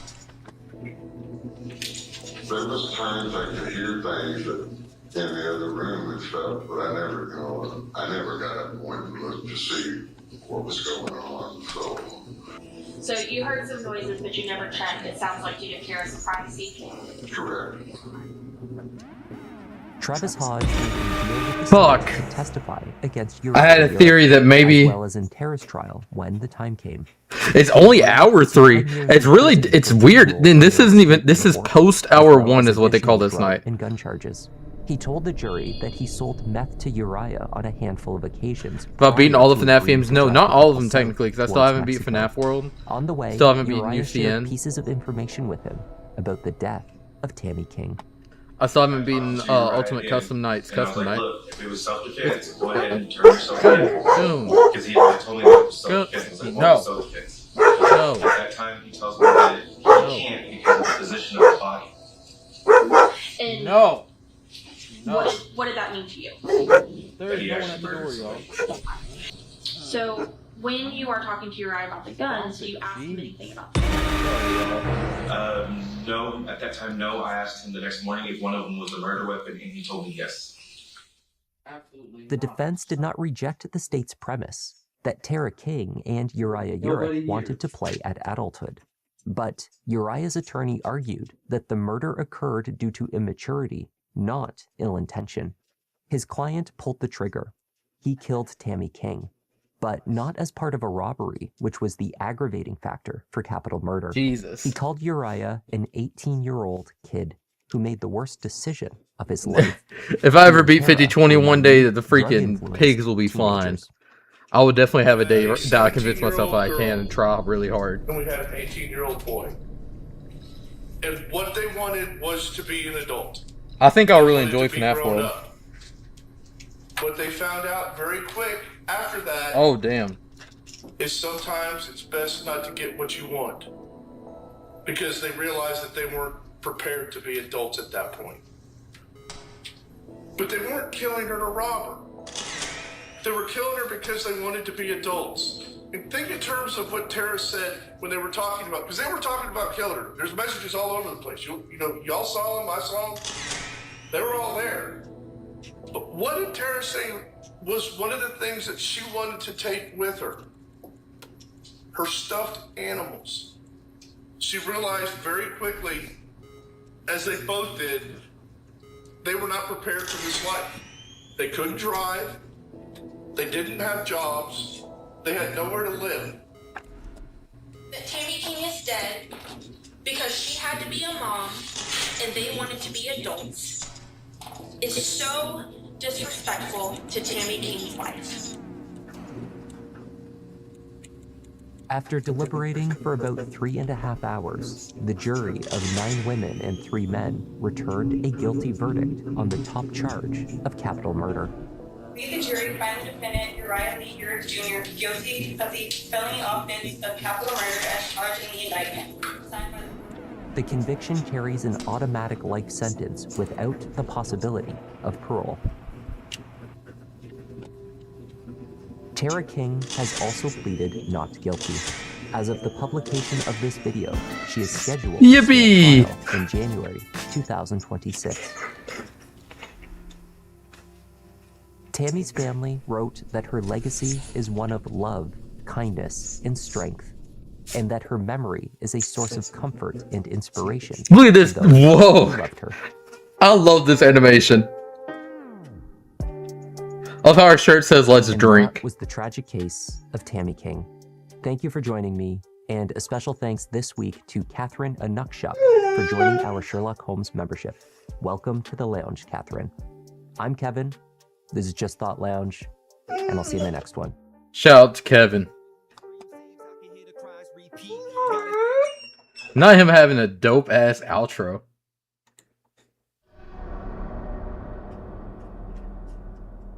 Watch those cameras. Chica can go anywhere. Ooh. Let's see. If y'all have a video from Just Thought Lounge that y'all want to watch next, let me know. 22-year-old community college student Jasmine Pace had plans to spend Thanksgiving 2022 with her family. To her mother's surprise, Now I've beaten all the nights here last minute, so far those without plans. even watching the cameras. Who the On fuck is that? Jasmine's Fun Mom Facebook Freddy? account, there was a new post. It read, "Enjoying Thanksgiving ain't Chica. with my baby." Except the photo accompanying the post I'm about was to get not got. from Thanksgiving. In this No, photo, maybe not. Jasmine's distinctive tattoos were missing. It had to have been taken months earlier. Concern turned to panic as her family realized the implications. No one knew where Jasmine was, and someone was online pretending to be her. Hi there, I'm Kevin, and welcome. Does Bonnie have no legs? Today's case is as gruesome as it is heartbreaking. It's one of those stories that stays with you long after it's over. There's a lot to digest here, so let's take a look.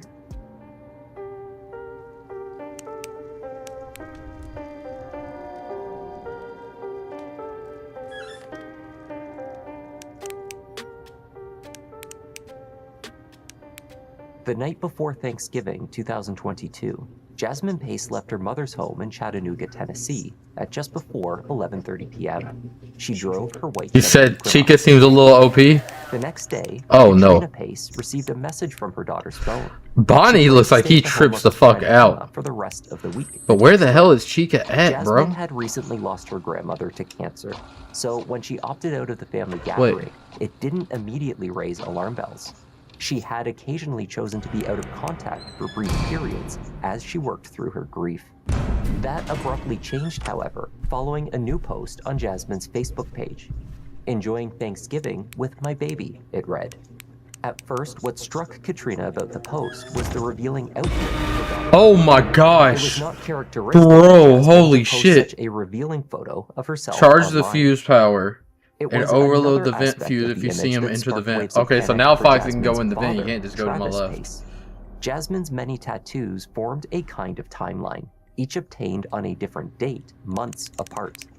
In this image, Jasmine's extensive tattoos on her upper right arm were missing. This post was not what it claimed to be. Katrina spoke with Jasmine's friend Emma and confirmed what she had already suspected by that time. Jasmine was not with her family for the week, as the text had claimed. Several other friends and family members had received messages, ostensibly from Jasmine as well, though no one had spoken with her directly. In each instance, the messages stated that the 22-year-old wished to be alone.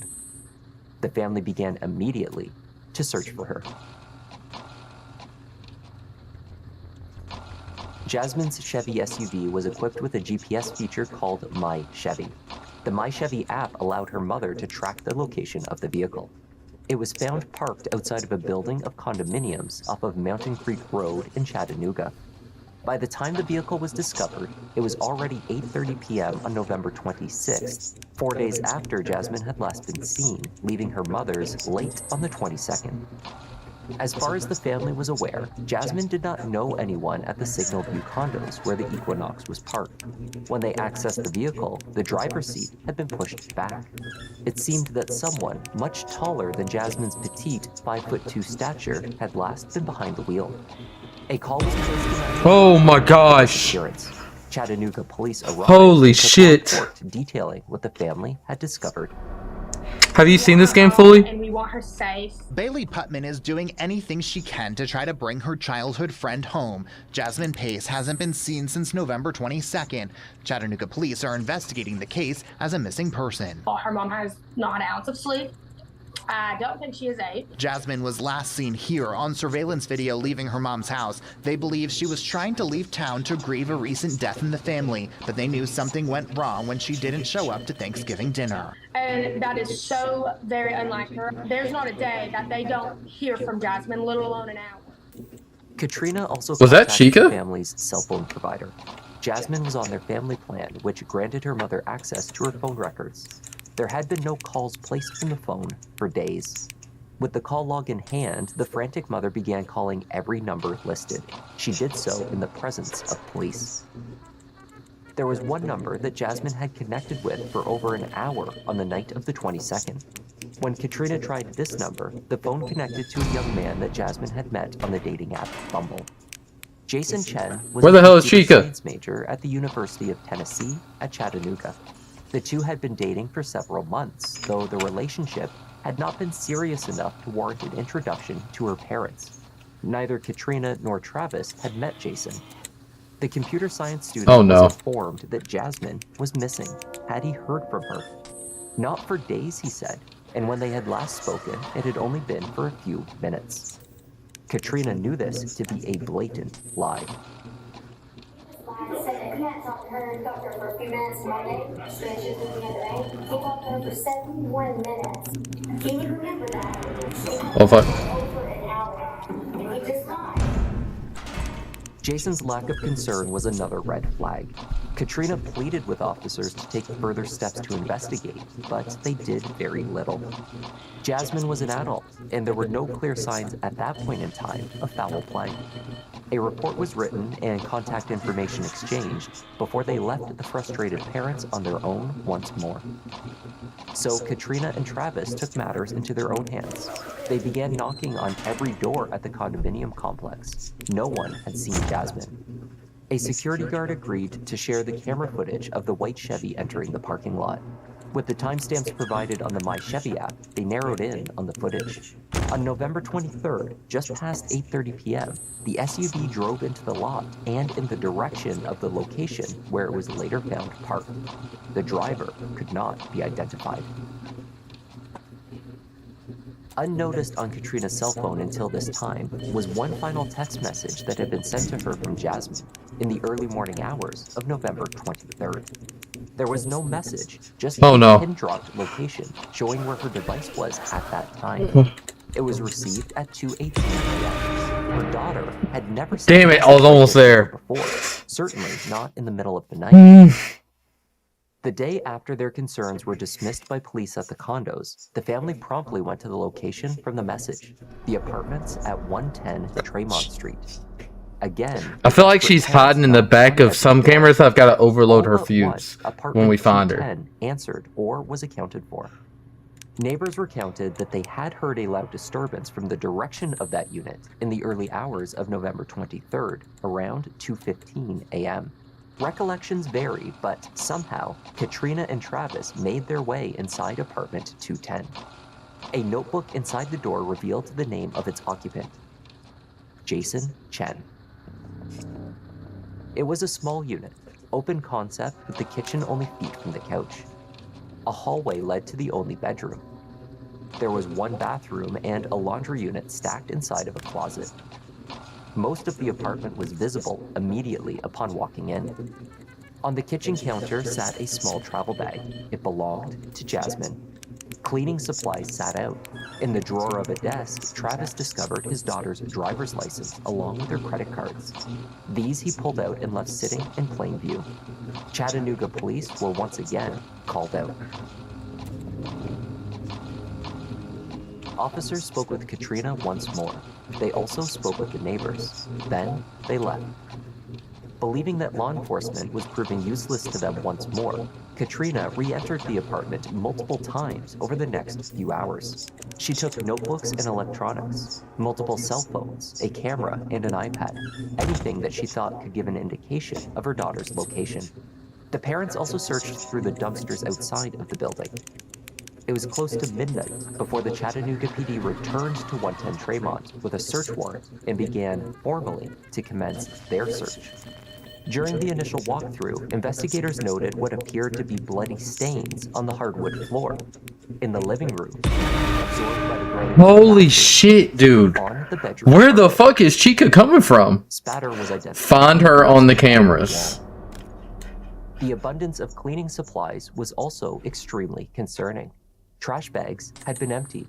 Police checking the dumpsters found two... Her thing is let's drink, so maybe she shows up here. These items were collected. Back inside the unit, they spotted fragments of broken glass in the living room. Indications of a violent incident were accumulating. Furniture appeared to have been moved around. In the bedroom, there were marks on the carpet, which indicated where furniture had sat for some time and had been subsequently moved to other parts of the room. The rearrangement of the room, it seems, was likely done in an attempt to cover a large stain that was spotted underneath the bed. On top of the bed sat a kitchen Freddy knife. finna be here. Knew it. In virtually every room, investigators identified stains that could be blood. The crime scene unit was called in to spray down areas of the apartment with Blue Star, the forensic agent used to identify areas where blood may have been cleaned up or invisible to the naked eye. The hallway lit up. The case of Jasmine Pace's disappearance became a homicide. What the fuck? Detectives obtained security camera footage from the apartment building and the surrounding area. They were able to piece together a timeline of Jason Chen's movements with the aim of hopefully gaining an understanding of where they might find Jasmine Pace. Bro, Certain what? that she had arrived at 110 Tremont before midnight on the 22nd. Her Chevy Equinox was captured taking a right turn. No, she really is coming from the abyss, dead ass. The Chevy was also captured leaving. Oh, I'm gonna look at Indeed, this it true could be crime thing for a tracked to the second. condominium buildings from Jason's apartment building. At about 8:30 p.m. the day after Jasmine arrived, a figure in a light-colored hoodie was captured give me a driving it snack from real the quick while I building react to towards this. the Signal View condos. A dark-colored Prius, likely a hired taxi, collected that driver from the condos and dropped them off in front of Jason's building.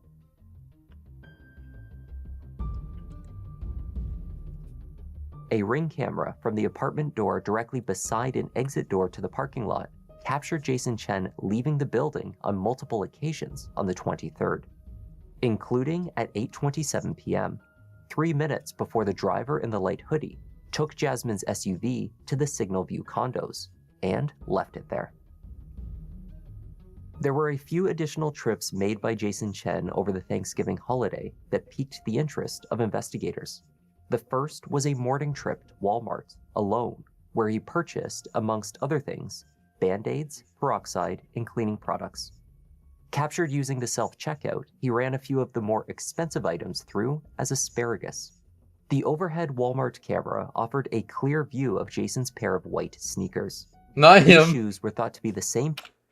Not him. Fucking shit. Him scamming self-checkout got him caught. Found What a discarded dumbass. outside of the apartment dumpsters. I think On the so, evening yeah. of the same day, Jason stopped at a Walmart. A 22-year-old girl named Of Jasmine. paper towels. Sometime between his trip to Walmart. Jasmine, I believe that it's like, I think she left a Facebook post out saying she just wanted to be alone or something, and then no one heard from her. So her best friend raised a bunch of awareness in order for them to check into her boyfriend that she had been seeing. And now I think we're just following the boyfriend. That morning, and the time he left the blood-stained and hastily cleaned apartment, he must have taken Jasmine from the building, discarding items of his clothing as part of an attempt to cover his tracks. As investigators tracked the computer science student, he left it on various the footage outside of the throughout dumpster. Chattanooga, He didn't even they were throw it aided by in. his notable white hoodie, a bright and distinct article of clothing that could be identified even in dark and sometimes. By the way, fuzzy Morgan, did you see surveillance this video. channel?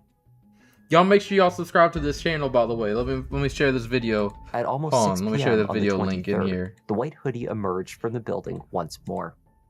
Real quick, let me see this. Yeah, no, if y'all haven't, make sure you subscribe to this guy's channel. Even drop a comment on the video that says "To You sends love." Y'all know that helps out so much. But if y'all want to ever react to any of these true crime videos on this channel, I got an email from him today saying I could. So anything from Just Thoughtful Things, I think is what it's called. Just Thoughtful Things or Just Thought Things. Or Just Thought Lounge. This time, the figure was How are struggling you, to pull Morgan? a large suitcase from the front What door hair of the color is your hair building gonna be, towards the parking Crow? lot. Moments later, Jason's black Toyota Camry was captured leaving.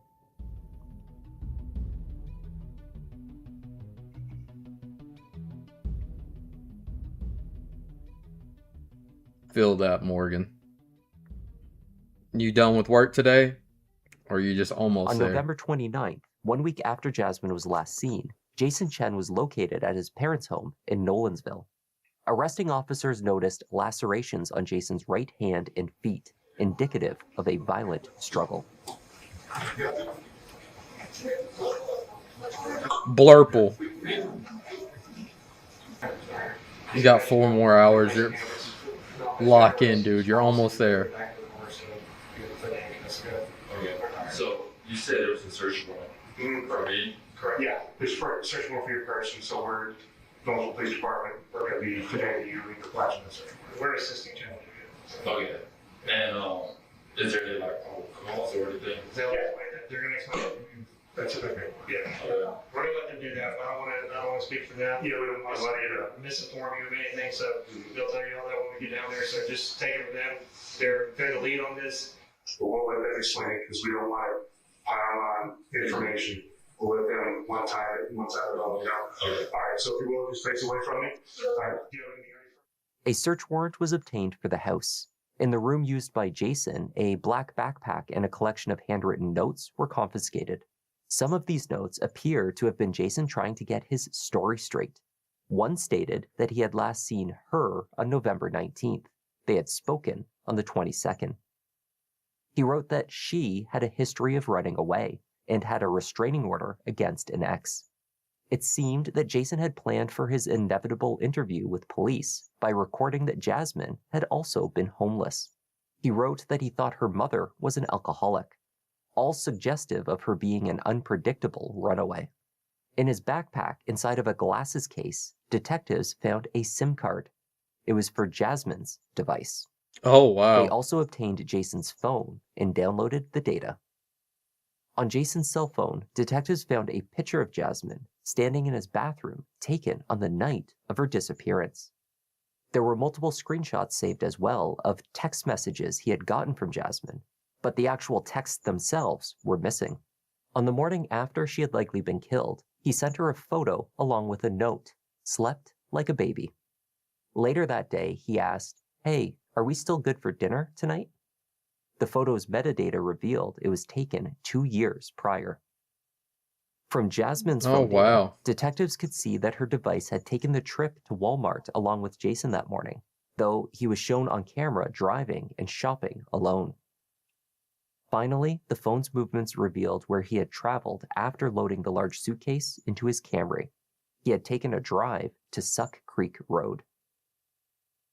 The road ran parallel to the bank of a river.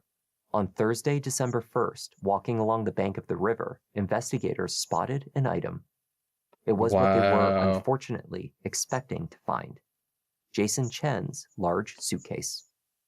Inside the suitcase, they found 98-pound Jasmine Pace. Already She was guessed wrapped Blurple. in 3 trash bags and had been shackled with 2 handcuffs.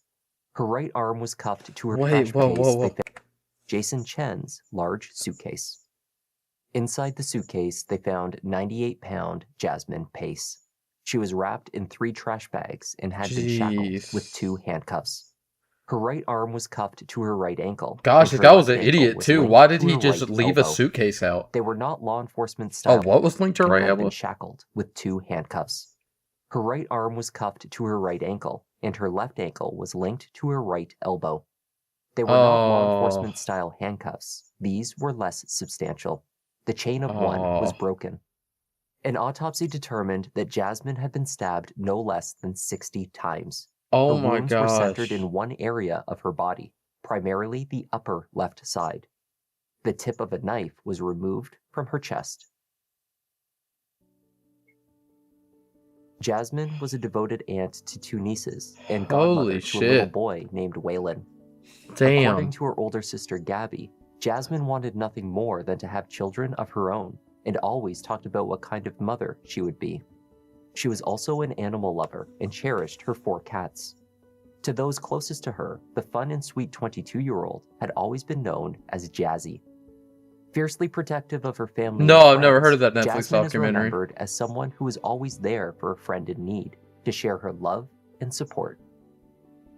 There was a moment No. when you're I never heard of that.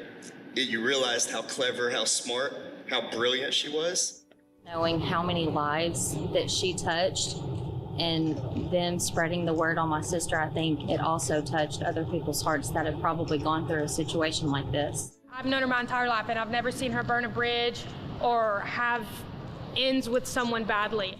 She just always made it a point to know, for you to know, that she... I love that they take the time to give some, like, you know, love to the people of what happened.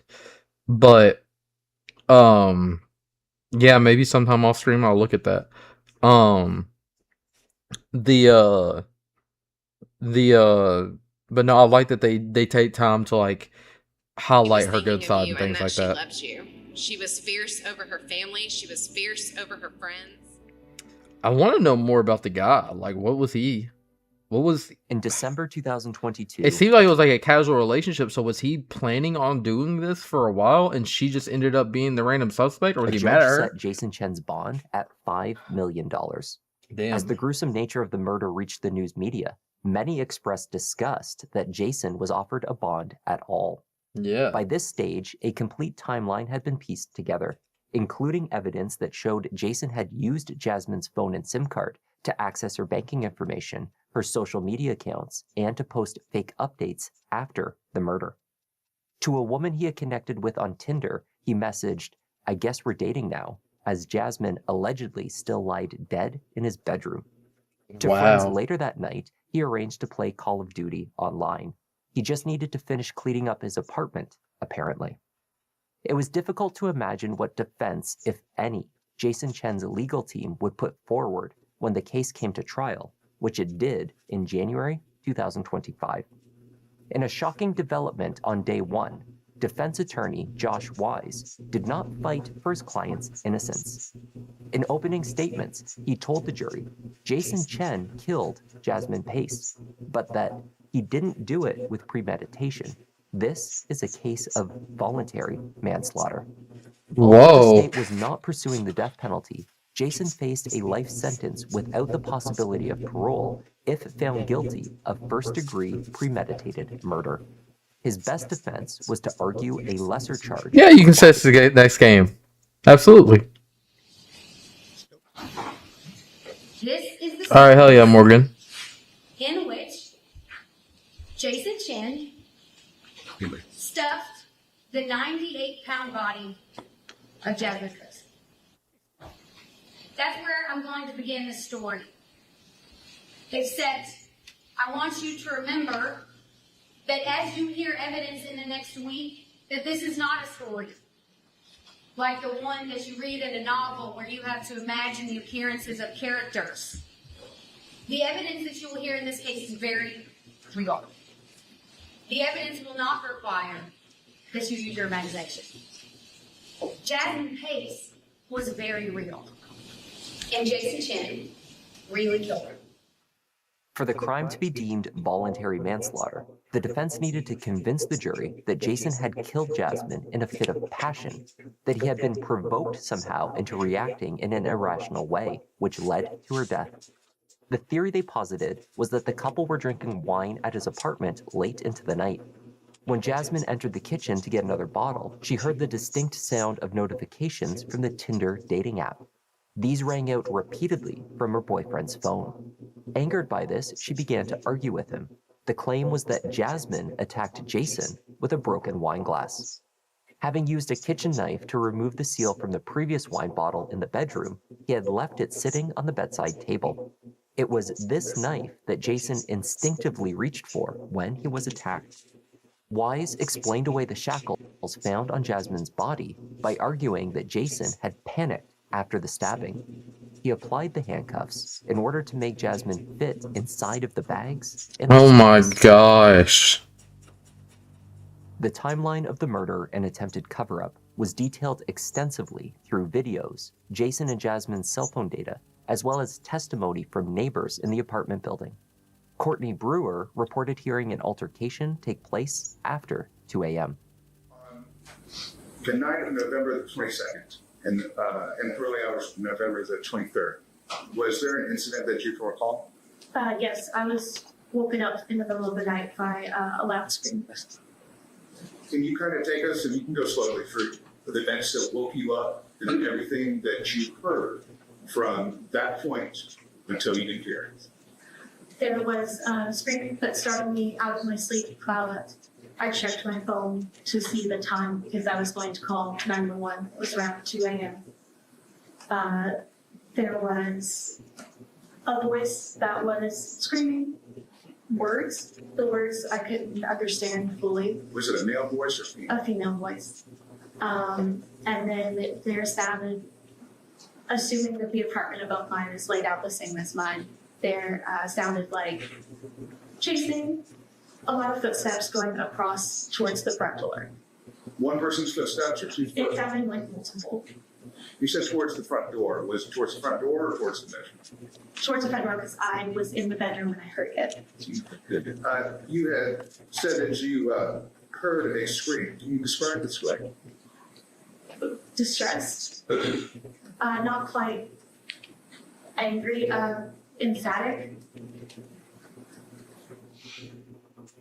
Recreating a possible scenario for the murder itself was heavily dependent upon the physical evidence left at the crime scene.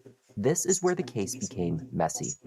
Not only had Jason used various types of cleaning agents inside the apartment and disposed of many items, including the broken knife, the scene had also been accessed and searched by Katrina Pace, now Katrina Bean, multiple times. Oh, wow. Questions were raised over potential contamination of the crime scene. Why would the apartment look different after police went in there than when they were in there? Who changed it? The defense called its own crime scene expert to walk through the many changes that were visible at the scene between the first time police were called out to the point in time that it was photographed. Man, that boy's face is a crime. Furniture had been moved. Items had been taken. They questioned whether evidence could have been planted. Travis Pace testified that he did not recall seeing a knife on the bed when he first entered with his ex-wife to search for his daughter. And then this past Monday, you were in this room when you saw Katrina Pace testify on that stand, right? Were any of those statements true? Do we remember it differently? You heard Katrina testify that she went back into the apartment multiple times after that night or after that morning? I heard that. Were you with her those times? I was there. You know what she did in the apartment during those times? Your ex-wife, Katrina Pace, does she have a reputation for being honest? Mr. Pace, in your opinion, this is Katrina Pace. She a honest person? I don't have an opinion.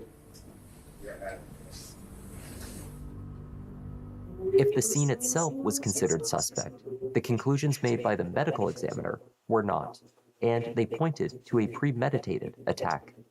Dr. Stephen Cogswell, the Hamilton County medical examiner, concluded that based on the location of the wounds, Jasmine had been in the fetal position while she was attacked. Oh my gosh. The shoes that she was found wearing had therefore likely been applied when she was still alive.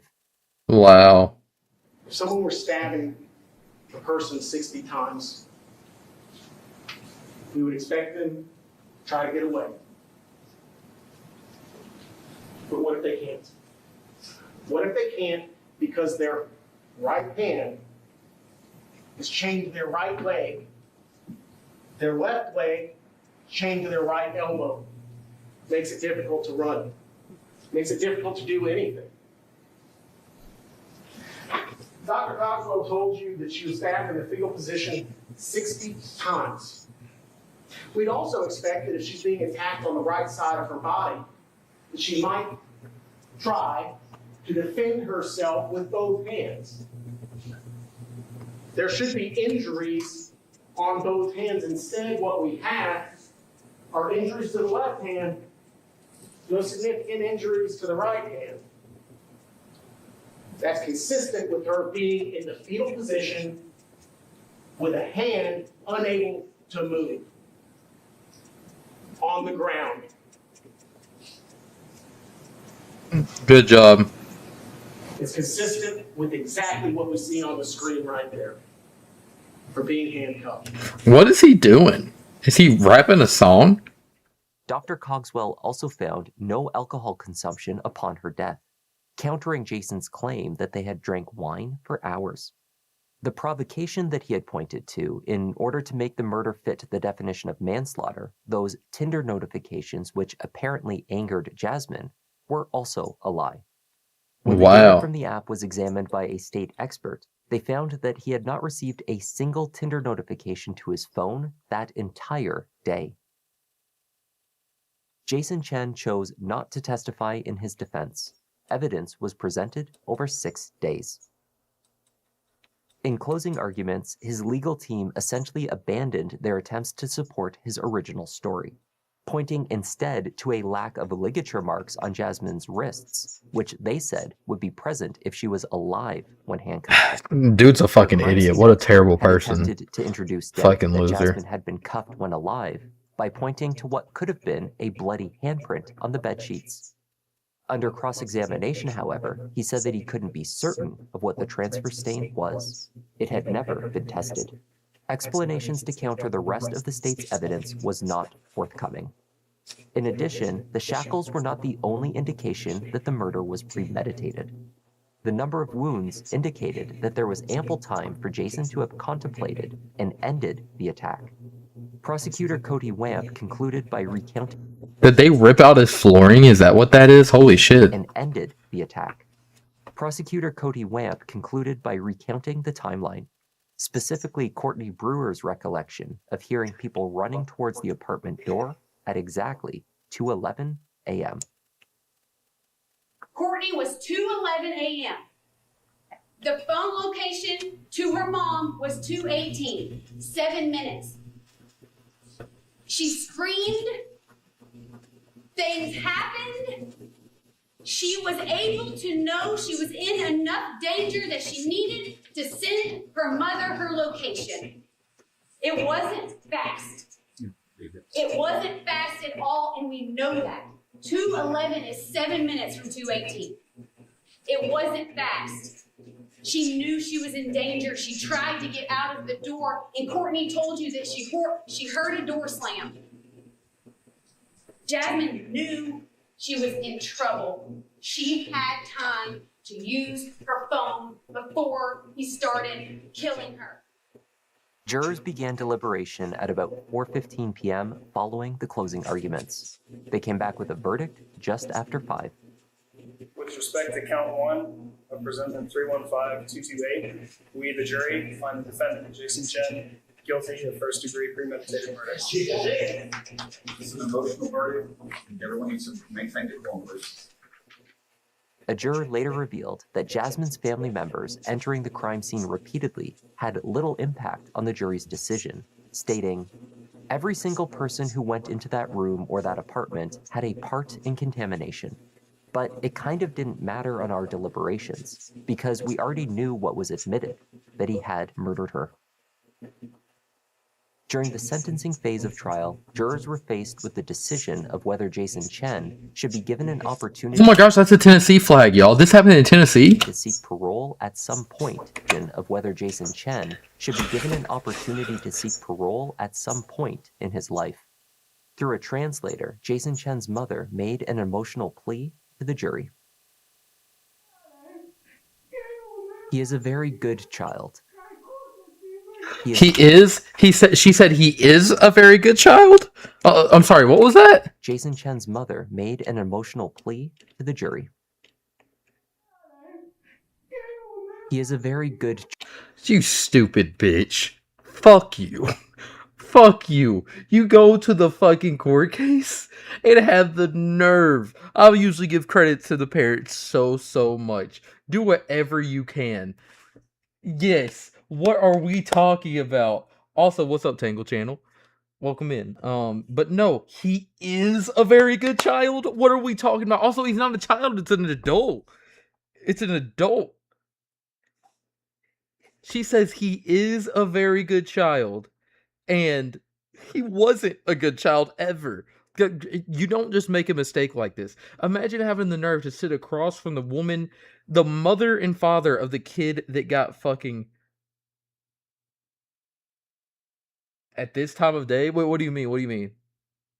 Or are you just saying at this moment in time? Like, at this moment in time, you're going to talk about how good your kid was? No, dude. Like, and now if you say, like, maybe, like, you know, growing up, he was great. You know, maybe tell a con story about what he did when he was really young. But don't say he is shit, bitch. That motherfucker is a fucking terrible piece of shit. Child. He is not a bad person. I pray that the judge and jury will give him a chance so that he can go home and restart his life. I hope that motherfucker don't make it till tomorrow.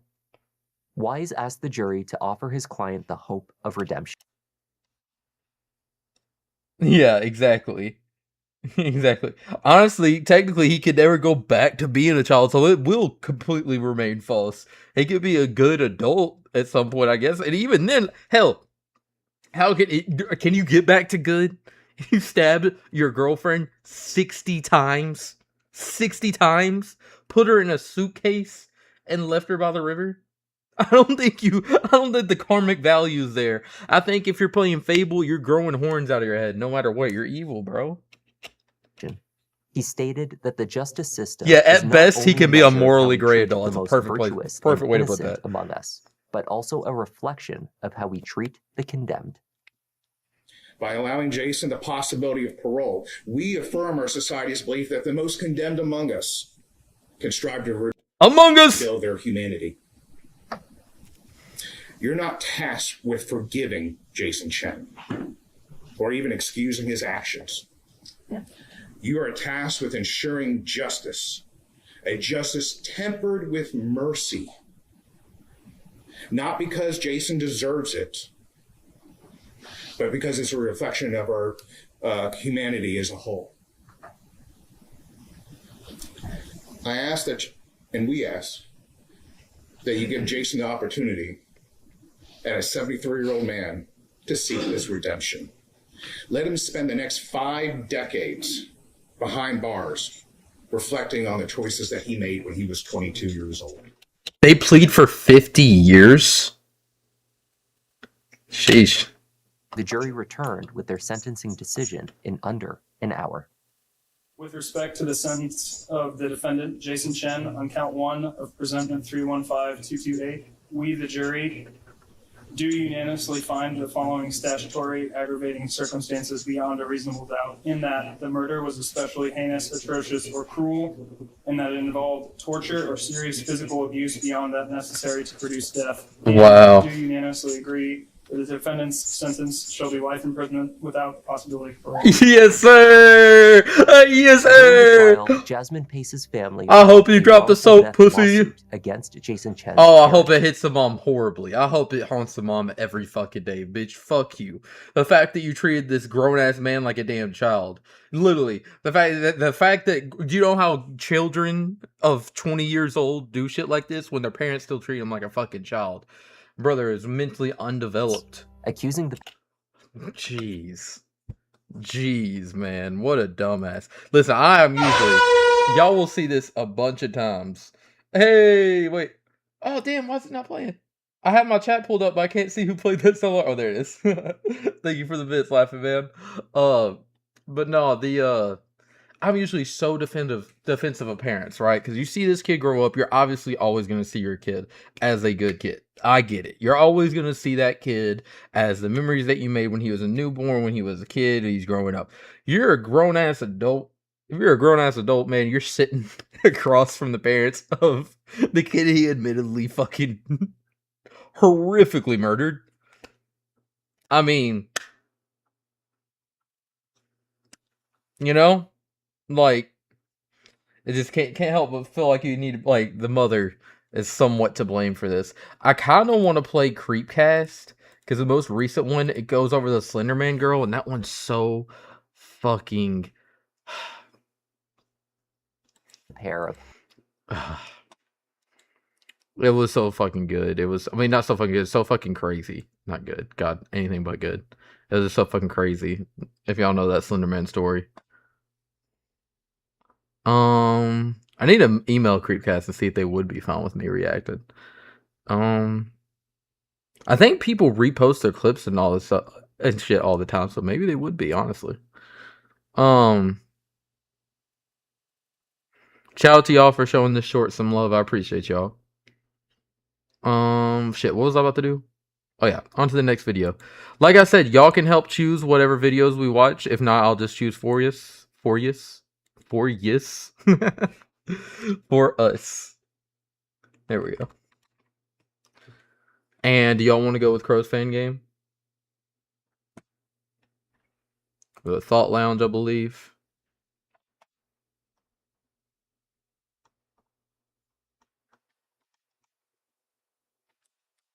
Yeah, just Thought Lounge. We should talk about what you be reposting on TikTok. Brother, I got nothing but gas on TikTok. What you mean? What you mean? Nothing but pure gas on TikTok. Hold up. I saw you reply. You said you just reposted anything on TikTok, huh?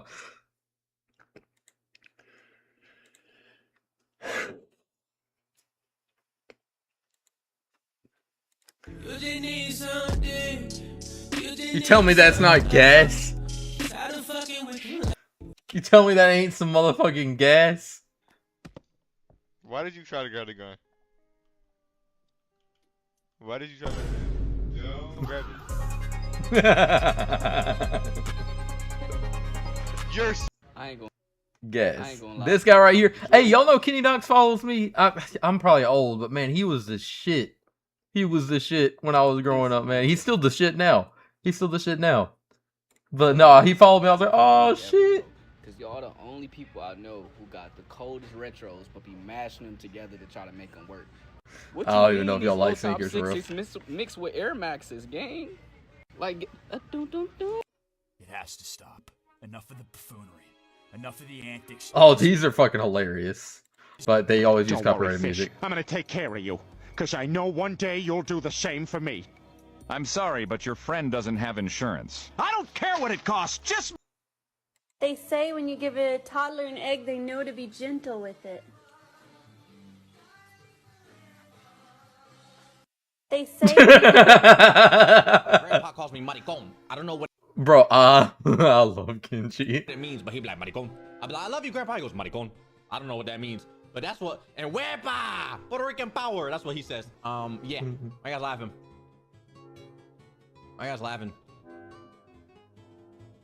It means gay, Kenji. That means gay. You're lying. Stop it. Gay. You're telling me every time that mother... Chat, wait a minute. You're telling me as I was... Wait a minute.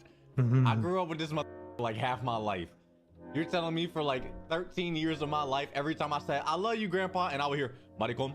That's what the he was calling. He was calling me gay the whole fucking time. That motherfucking old ass man. Oh God, I'll whoop his ass. I'll whoop his old ass. He was calling me gay. Oh, bro, you're fucking lying. Oh, he gonna make me racist. All right, too much. My grandpa called. Nah, Kenji's funny as hell. All right, let me put up this video and then we'll get on to Crow's recommended game. You just need some change.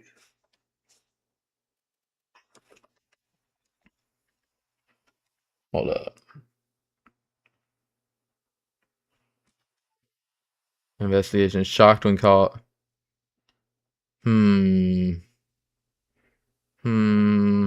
On the roof.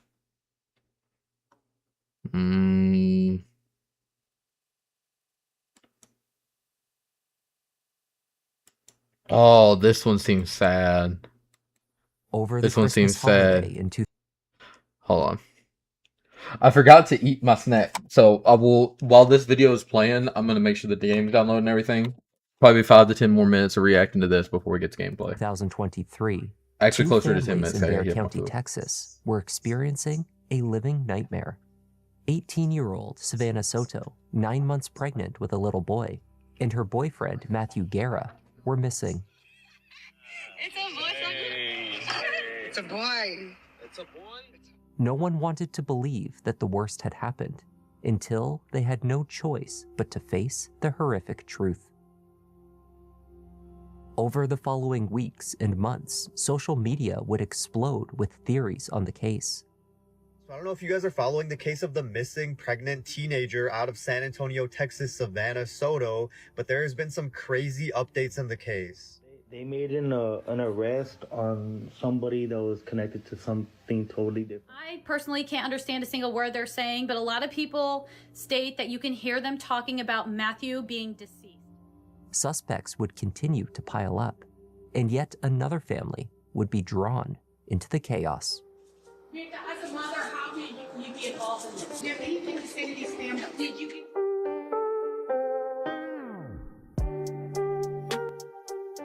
Hi there, I'm Kevin, and welcome to Just Thought Lounge. Today's case is a messy one. There are no heroes in this story, and plenty of blame to go around. When all is said and done, though, it's nothing but an absolute tragedy. Let's take a look.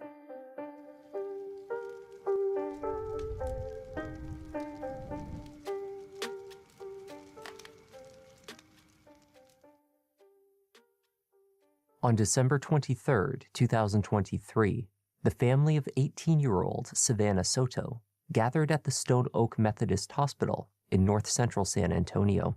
Savannah was pregnant and nearly 1 full week overdue. She had an appointment at 6:30 a.m. to induce labor. It's the day everyone had been waiting for.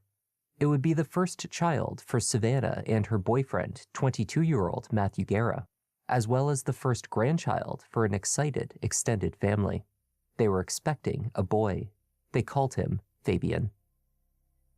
As the minutes and hours passed, nervous excitement gave way to confusion and worry. Savannah did not arrive for her appointment. Neither she nor Matthew could be reached. Missing persons reports were filed, and family members launched an awareness campaign across social media, spoke with local news stations, and distributed printed flyers on the streets. We just pray to God every day, every night, every day, every minute, every second of the day. We pray to God to bring her home safely, because we need her home to complete my family again. She was so thrilled and excited about being a mom. She had everything ready for her little boy. This is her picture here. She's a beautiful girl. She's a beautiful heart. She'll help anybody. And I want somebody to help us to bring her back home. This is 18-year-old Savannah Nicole Soto. Her mom tells KENS 5 she left home for the hospital where she was supposed to be induced, but Savannah never showed up. Police fear that she may be in imminent danger. The teen may be traveling in a 2013 gray Kia Optima with temporary tags. If you know where Savannah may be, call the Leon Valley Police at that number on the screen. Mommy, please come home. No one's going to judge you. No one's going to say nothing to you. I just want you to be home. Something's not adding up here. I want answers, and we all want answers. On the evening of December 23rd, police visited the apartment that Savannah and Matthew shared in the 6000 block of Grissom Road in Leon Valley to perform a welfare check. They found no one at home. Their personal belongings appeared to be undisturbed. Several of Savannah's purses hung on the bedroom wall. Their closet was organized in full. A single scented candle left burning on the kitchen counter signaled the couple's intention to leave only for a short period. It was as though they had just popped out for a moment and would return home at any minute. 3 days later, on December 26th, after both families had endured the Christmas holiday in a state of panic and worry, a resident of the Northwest Side apartment complex contacted the Sotos through a family friend about a car that matched the description from the Clear Alert. A 2013 silver Kia Optima had been parked in the back corner of a parking lot of the Kalinas at Medical Apartments, roughly 3 miles away from the couple's home. As word spread of the discovery, family members arrived on scene alongside police. Joni Wassel, who used to date Savannah's brother, was the first to arrive to take a look at the vehicle. She was followed by family members. The car was locked. Visible through the window in the passenger seat was Savannah. She was clearly deceased. Matthew was found in the back seat. He too had met a brutal end. Both had been in the car for what appeared to be several days. San Antonio police, responding to the apartment complex, attempted to take control of a chaotic and emotionally charged scene. Word had spread rapidly. Family members rushed to the location, only to be held back from viewing the tragic scene, one that they would not be able to unsee. He basically said they're adults. If they want to disappear, they can disappear. And again, I reminded him, the baby's overdue. It's been overdue. They missed their due date, and to me, that's a life-threatening. There should have been more urgency. I never knew a pain like this existed. You hear about a parent losing a child, and you're like, man, I can't imagine what they're going through. It's exactly how it is. You can't imagine it. When EMS arrived, they broke a window to gain access to the vehicle. Inside, Savannah still sat upright, a gunshot wound visible to the back of her head near the base of her neck. A baby's car seat sat on her lap. There were no stains on the car seat, though there was evidence of her injuries beneath it, suggesting it had been placed on her after she was shot and killed. Matthew was lying in the back seat, his pants pulled down below his waist, perhaps a result of being dragged into position. He had suffered a single gunshot wound to the head as well, entering through the left side. There was a projectile lodged in the roof of the car behind the visor above the driver's seat. Blood on the driver's side door frame also suggested that Matthew had been seated in that position when he was shot. An unused bullet as well as a casing were located in the back seat, pointing to the position of the shooter. There was no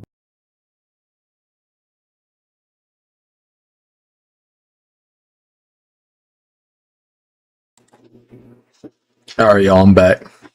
I'm eating still, but I'm gonna finish my food while reacting to this video, then immediately get started on the next game.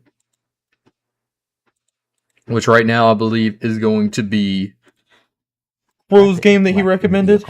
But if any of y'all have a game y'all want to add to it, let me know. We'll flip a coin or spin a wheel for it. Outside of the car, detectives noticed blood inside the rim of a back tire, again on the driver's side. It was a match to Matthew Guerra.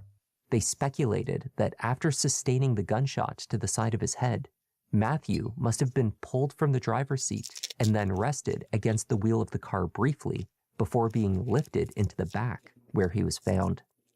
There was a cell phone found by Savannah's feet, but few other valuables or personal belongings were located.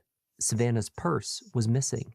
Matthew's wallet and keys were not found, though one gold chain was spotted in the back seat. He said that's super Matthew's weird. Were not distinctive found. And notably expensive jewel-studded rings were also missing.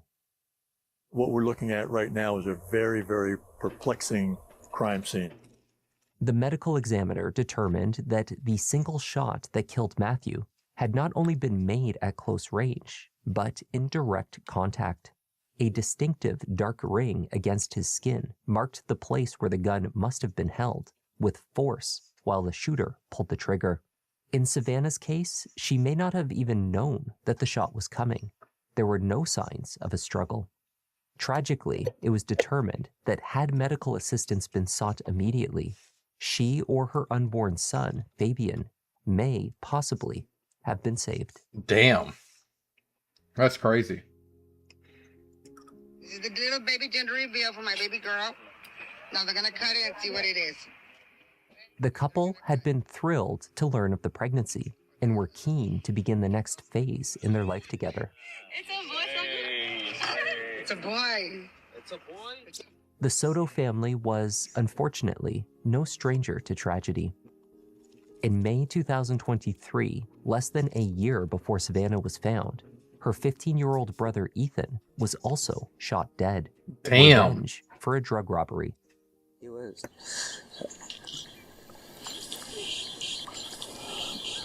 was a piece of my heart, but now that he's gone, more than a piece is gone. The killer, 17-year-old Victor Rivas, claimed that Ethan had stolen drugs from him the day before. He arranged for a young girl to meet with Ethan near his house, a tactic designed to lure him from his home, where he could be killed. Investigators later described the setup as an ambush. Ethan was rushed to the hospital, where he later died. A heartbroken Soto family then sought revenge of their own, attacking Victor Rivas in a Bexar County courtroom when he made an appearance for a preliminary hearing. Damn. Amongst those throwing punches in the courtroom was Matthew Guerra. It was not the first time that Matthew lashed out. In fact, he had a growing criminal record full of offenses. Was Matthew the what's his name? The boyfriend? From reckless driving to assault. Indeed, at least one charge pertained to his treatment of Savannah, an assault from 1 year earlier.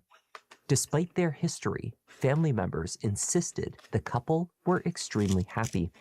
With the baby coming, they had overcome their troubles and left their previous drama in the past. He definitely didn't hang around the best crowd. Matthew's father confirmed the assault charge involved Savannah and happened last Christmas. But since then, he says they've been a happy couple living together in Leon Valley. They were inseparable. Was it the perfect relationship? No, but she definitely was not a prisoner there. Her and Matthew were both overjoyed and couldn't wait for Fabian's arrival. Following the discovery of the young couple, investigators returned to their home on Grissom Road. They found it in a different state than officers had just days before. Just inside the door, the cushions for the sofa had been pulled up. The houseplant in the corner of the kitchen had been knocked over. On the counter, where officers had previously found a lit candle, there was now a canister of flour tipped over. Whoa. There appeared to be no effort to tidy it. A vent to an air duct near the ceiling had been removed. So they've already searched this place, and now it's been ransacked? More troublesome, in the bedroom, dresser drawers sat open. Savannah's collection of purses, which had hung neatly on the wall, were no longer placed there. The organized closet, containing most of their personal belongings, was now in disarray. There was no sign of forced entry into the home, and it could not be immediately determined what items, if any, were missing from the apartment. However, it was clear to investigators that someone had been in the home between the time that the welfare check had taken place on December 23rd, the day the couple was reported missing, and the time that investigators returned on December 28th, 2 days after they were found. Whoever had entered had been searching for something, either a specific item or perhaps anything of value. This person likely had a key to the unit, such as one taken from the crime scene. It was no secret that Matthew Garrett.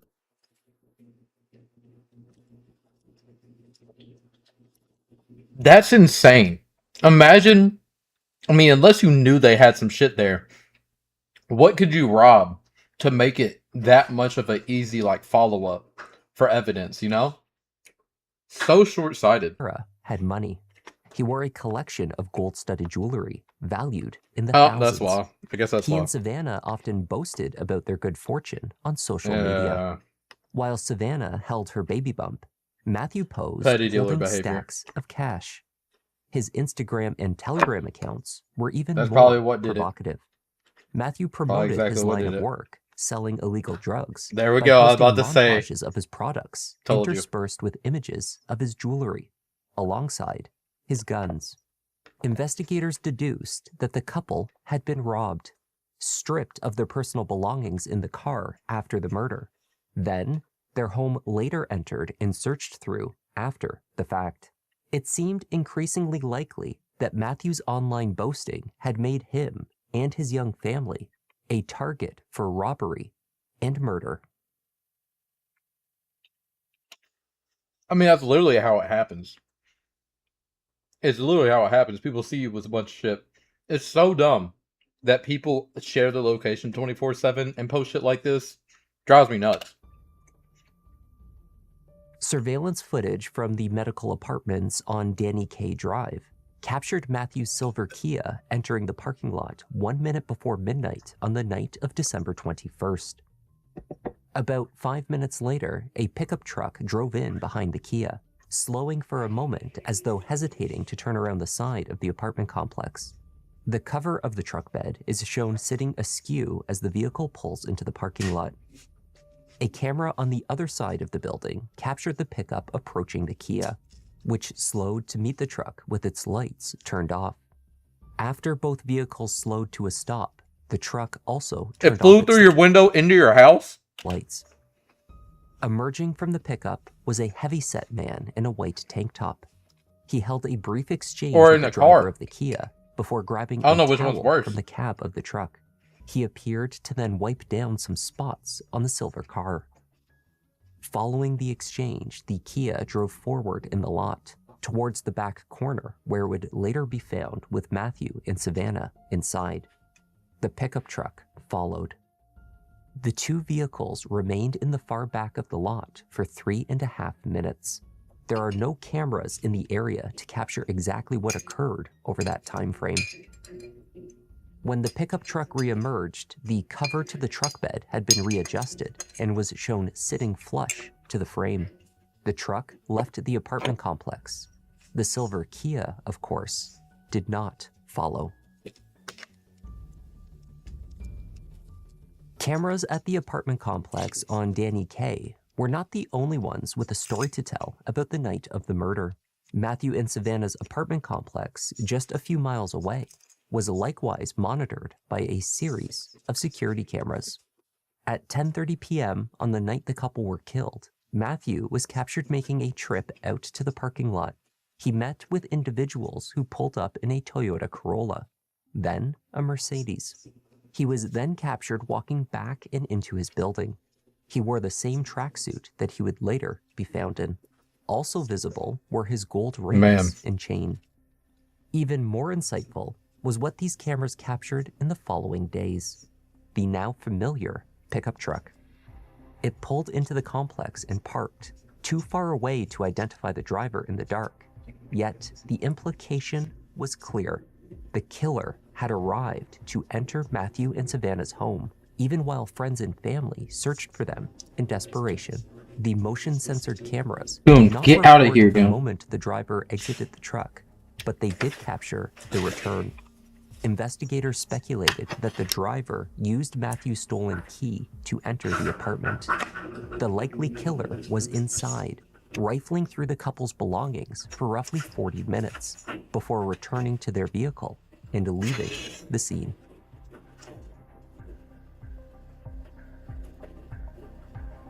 The key piece of video footage depicting the large man in the white shirt wiping down the exterior of the silver Kia was distributed to the public in an effort to identify the truck and its owner. Despite a significant amount of footage, See, what I love about this is around here is usually when you get all the information for your videos, but like it feels like we have all of it, but then he gets into the nitty-gritty in the second half of the videos, and that's the just license fire. plate to the vehicle could not be deciphered. However, the man in white had what detectives referred to as a distinctive look, which they suspected someone would recognize. Oh. This was, in fact, the case.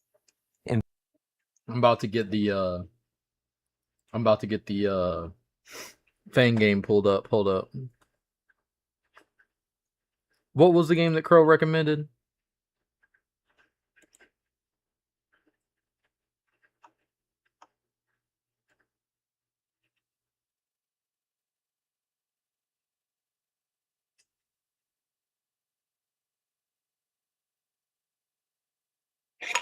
Forgotten at Freddy's? Yeah. Big dubs. Thank you, Aiden. 1 second. Let me out on this. Goon, get out of here, boy. Go lay down.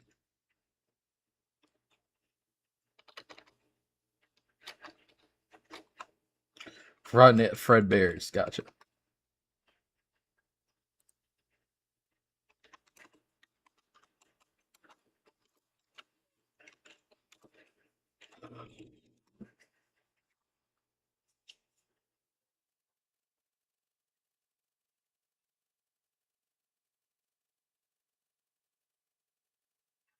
Oh yeah, I'm assuming this is the one.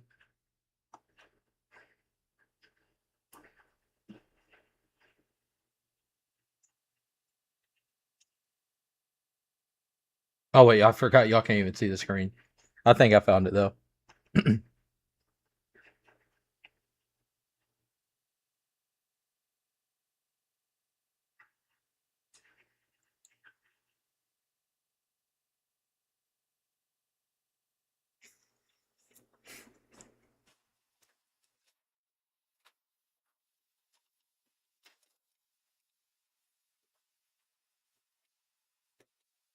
Y'all don't forget to drop a like on the video. I am pulling up the downloaded game right now.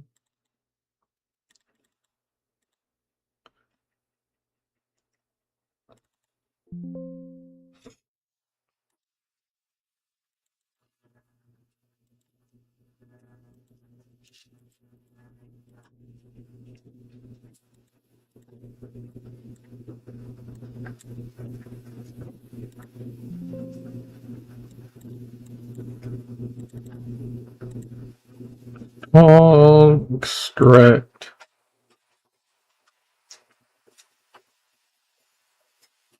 Five Nights at Doki Doki, not for real. Was that game called Five Nights at Doki Doki? Just so crazy that you found it, man. They got a fan game for everything. Go and hush.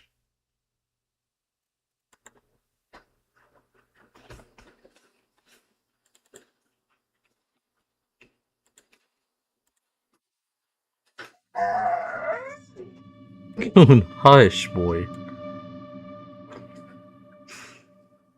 Alright.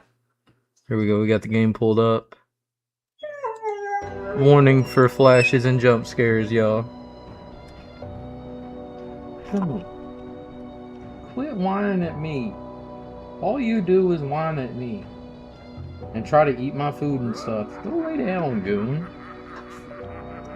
Jeez Louise. Hold on. Before I start this next playthrough, I'm gonna chug an energy drink so we can get some actual dubs. I need to be sharp as fuck. These newer FNAF fan games, some of them are hard.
Alrighty, boys. We are back. Could we do just gameplay then switch the video after like sometime? Because like we've been watching video more than gameplay.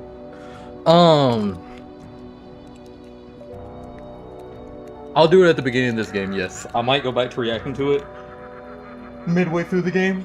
But at the beginning, I got you.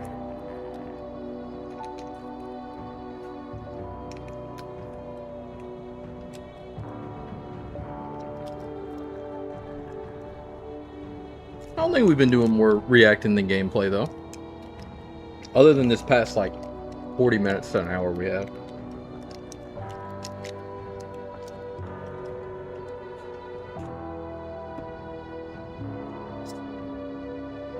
Hey, shout out to y'all for getting me to 7 likes, y'all. Oh my gosh. Okay, hold on. Put that in, put this in. Alright, let me put this, shake, chug, and then get at it. Well, no, wait. Let's at least do it at the... Well, no, I should do it at the big... No. No, I'll do it for right now. But I need to, y'all need to try to remember what this case details were when we started at midway through.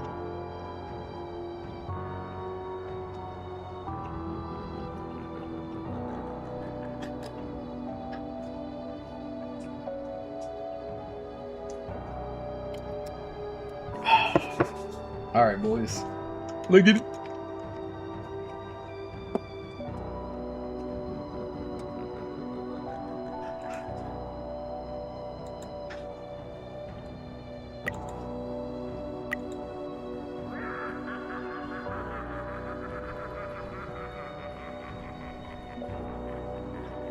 Alright, I think we're good now. Trying to make sure it went full screen on us. Yeah. Piecing on. Very nice.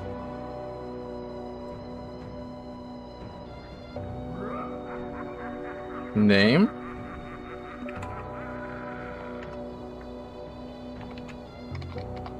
Oh no! It. Oh.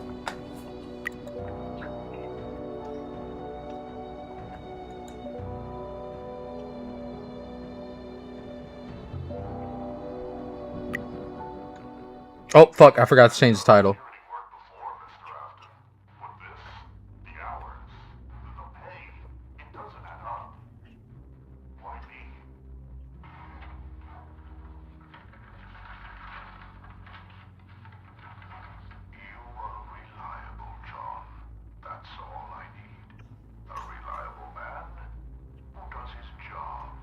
He sounds like I'm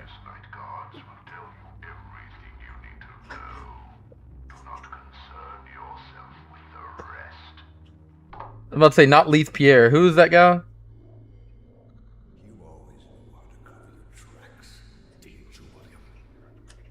I think it was Saturday Night at Freddy's. I couldn't exit the settings page.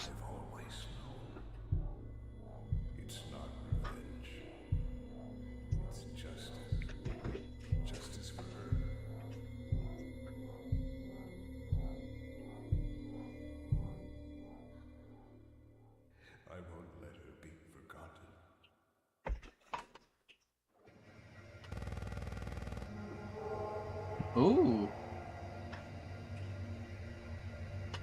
1 second, y'all. Just gotta switch the titles real quick.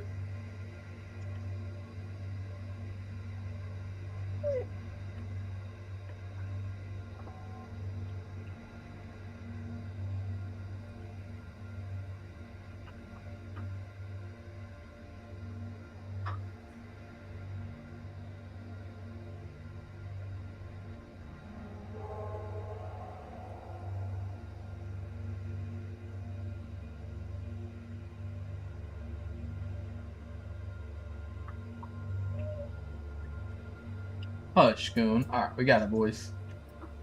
Let's get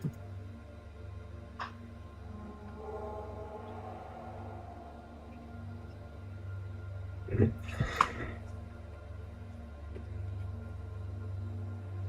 He's got to let his hair soak in the dye so it sticks.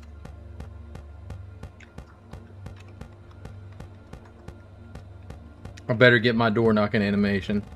Hey look, it's Charlotte, the weirdo who talks to her toys. Her dad owns this place. Those kids are bullying my friend. No, I'm bullying my Norley. Hey, leave her alone. Stop being mean. Shut up, Evan.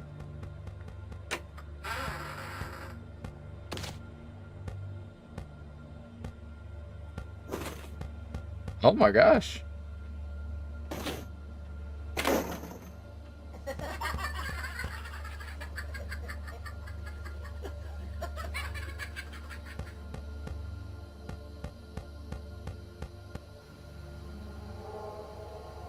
Oh shit.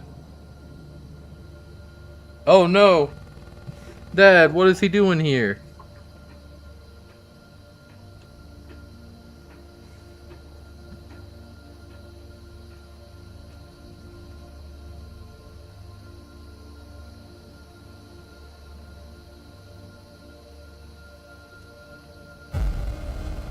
No, that can't be. He hurt her. Yo daddy Willie, he's a Willie bad person. Oh no, is she okay? I have to tell Henry. Chase after him, don't be a pussy. Come on, Evan.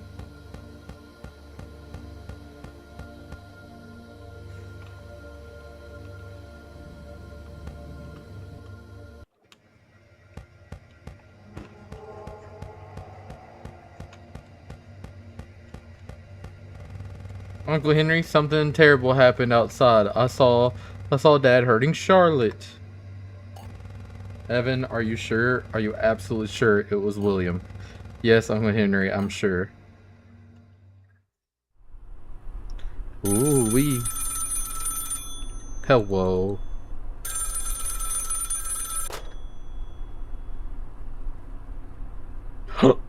Oh no! Wait.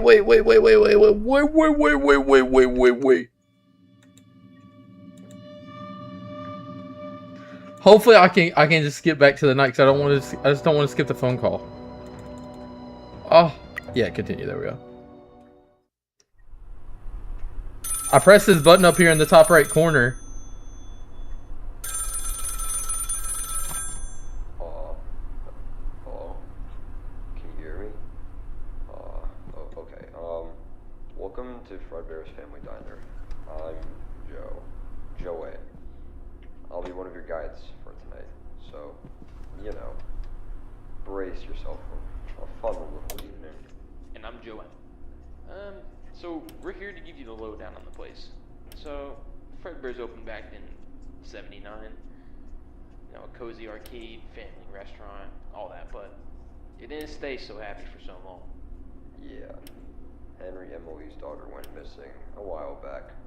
Broke him completely. Since then, he's been hiding out in a basement. We don't really know what he's doing down there, but we snuck down there once, got caught, and, well, we got switched to the day shift. Oh yeah, and William Afton, the co-owner. He's been acting weirder by the day. You know, Henry thinks Afton is taking over the night shift. But, Afton made it super clear not to tell Henry this, but Afton dumped the night shift on you instead. Right, so, not to alarm you, but ever since Henry's daughter went missing, the animatronics began acting up. Here's what you need to watch for tonight. First, Spring Bonnie. If you spot him making his way into your office from the left door and he tries to open it, just push it back shut. The other problem is the security puppet in the prize corner. Each room's got a speaker that plays a lullaby, but you can only trigger it from the CCTV. If you play it in a room, one camera away from the puppet, it'll follow the music instead of heading towards your room. If that thing gets into your office though, you're in big trouble. An alarm will go off and every animatronic in the place will come straight for you. So, keep Spring Bonnie out and keep the puppet busy with the lullaby. Easy enough, right? You know, I'll call you back later for your next task.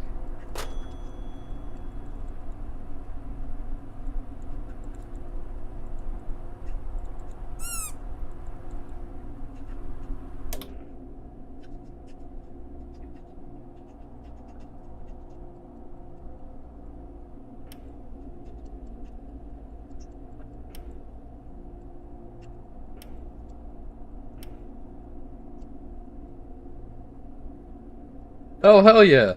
That's awesome you're working out, man. Did you have a good workout?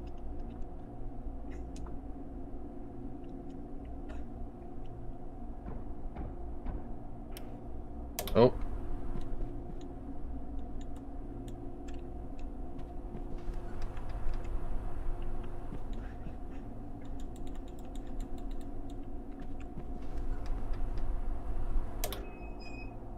Oh.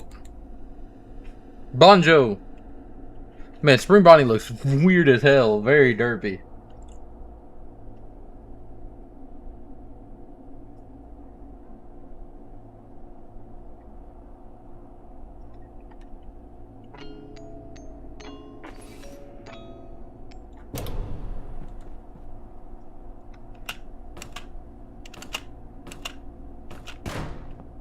Dumbass. Where'd he go? He went all the way back in. Look at him. Dumbass.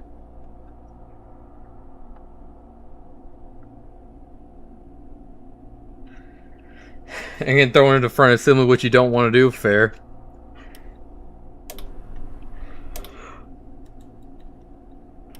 I forget what he said to do with the marionette. Where's the prize room?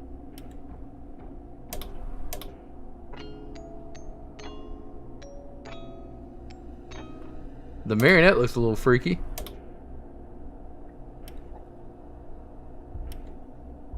Oh, hell no. Okay, I see how she's gonna... Goon, hush, no barking. Good girl, Sadie, no bark. Good girl.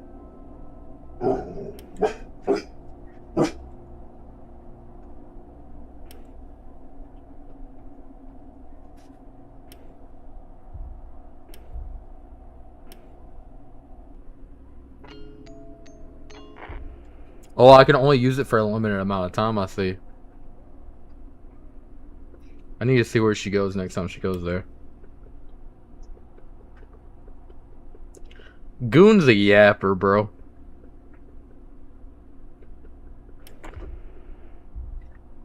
Alright, let's see if I can figure out where he went. Or she went.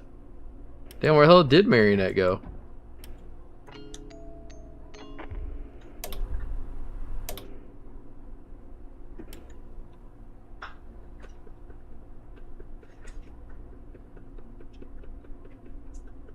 Yeah, it looks like there's a door closing sound whenever Bonnie gets close.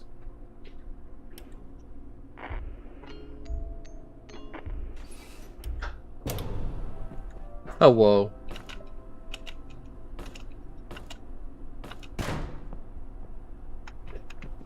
Honestly, the green's really hard for me to see right there. Yippee! Only have to go until 3 a.m.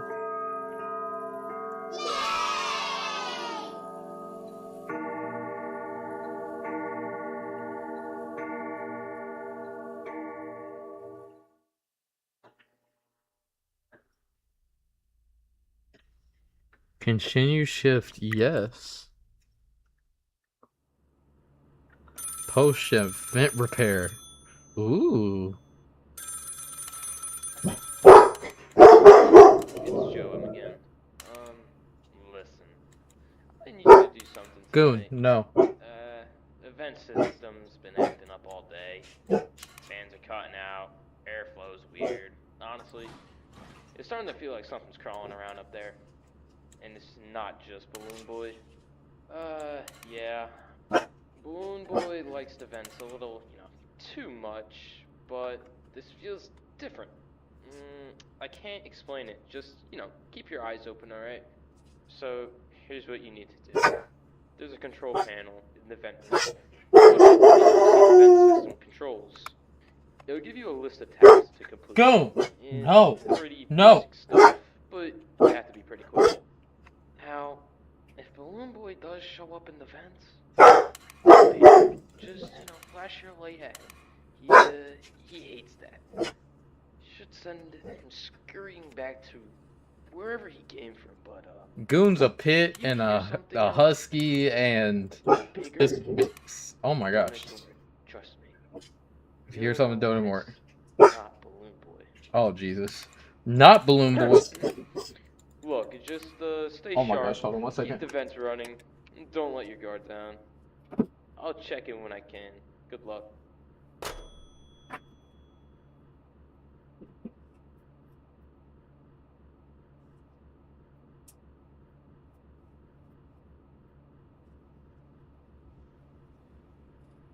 Oh, he can be so annoying. Hope I'm not cooked.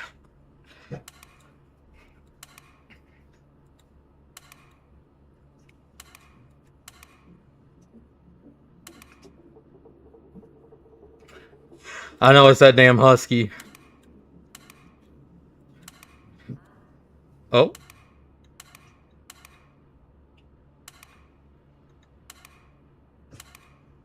He's a damn talker. Them huskies like to talk. What did he say about the control panel, man? Damn.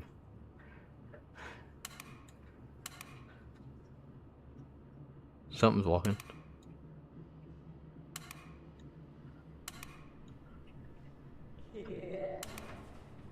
Well.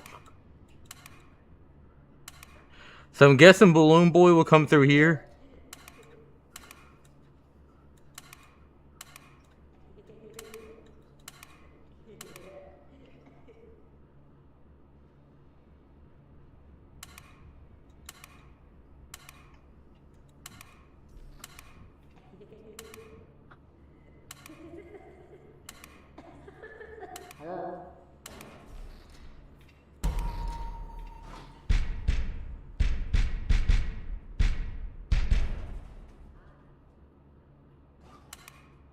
Each vent has a different task. What would be the task for these vents?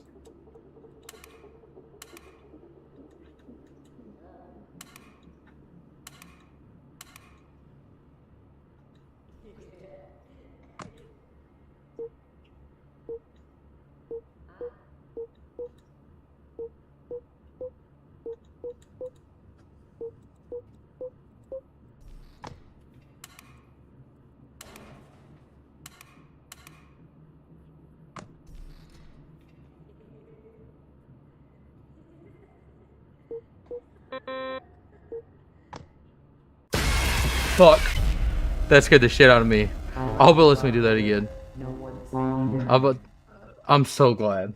Goon, you ruined that for me, bud. Daggum, Goon.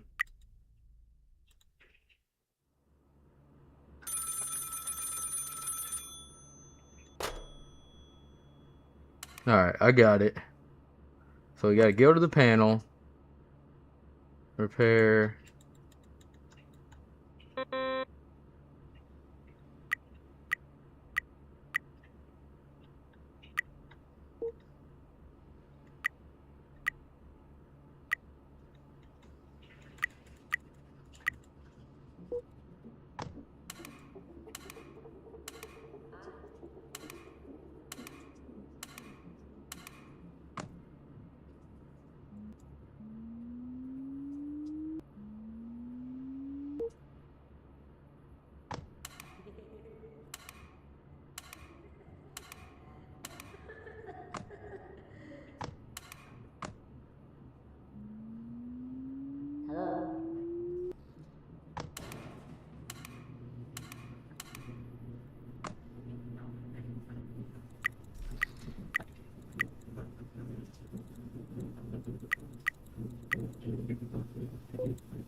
Oh! I let go after the knock. Oh my gosh. You will be blue soon. I guess blurb rule. That was my first guess. I was right. Investigators were led to the home of Ramon Preciado. Oh my gosh! I accidentally pressed play. I was like, ah! White man jump scare.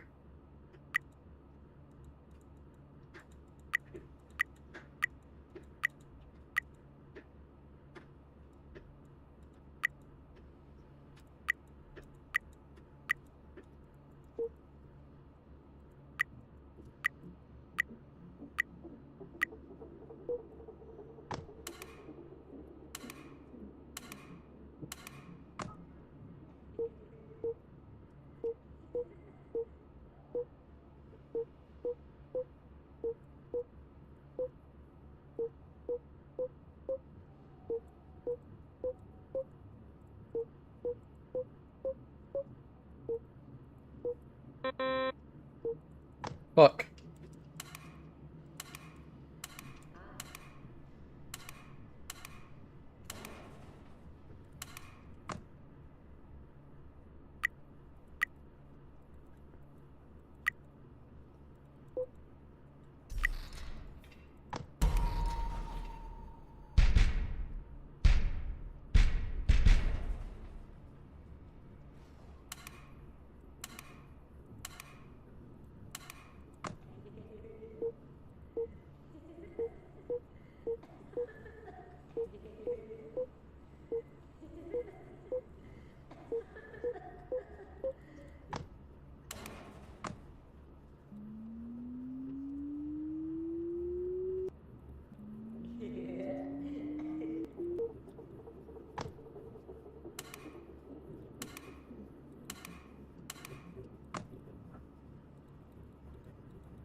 Wait.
Fuck!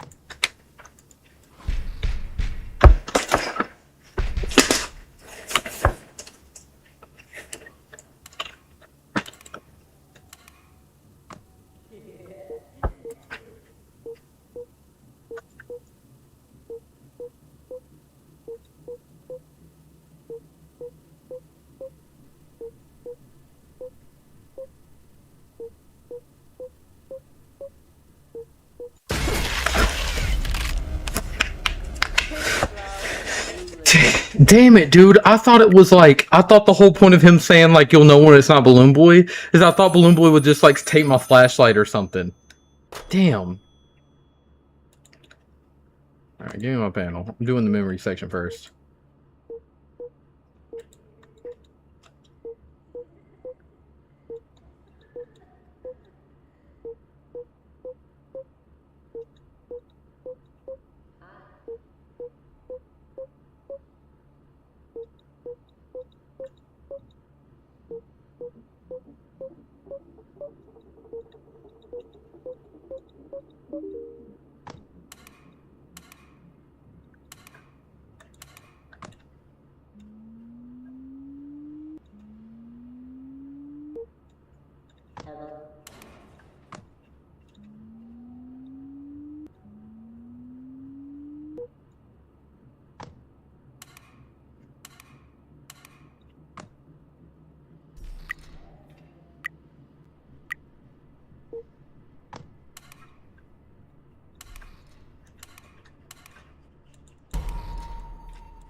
Hell yeah.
Last one.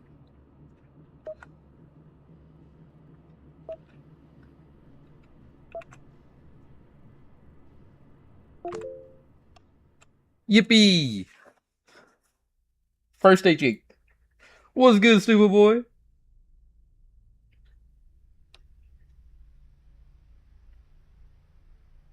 Shift complete. Hell yeah. Alright, now I'm going to switch it back to the reaction while we're playing. Shirley Chan Drive in San Antonio. 53-year-old Ramon. If anyone needs to be refreshed on what this was about, and his let me know. 19-year-old son. Thank you for the follow, Prince. As investigators arrived, they brought with them an understanding of the role that the father, and likely his son, had played in the aftermath of the murders. But the puzzle still had missing. I told you I trusted you to handle things. So go ahead, play a little card. But I know what you did, and I'll be the one who will deal with you. I forgot it had cutscenes. I know the truth, that I won't let you live after what you did to my girl. I know what you are capable of. I'm sorry, old friend.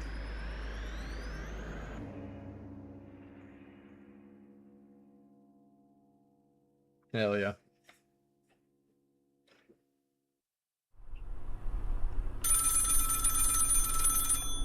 Wait, I'll wait till after the call to resume the video.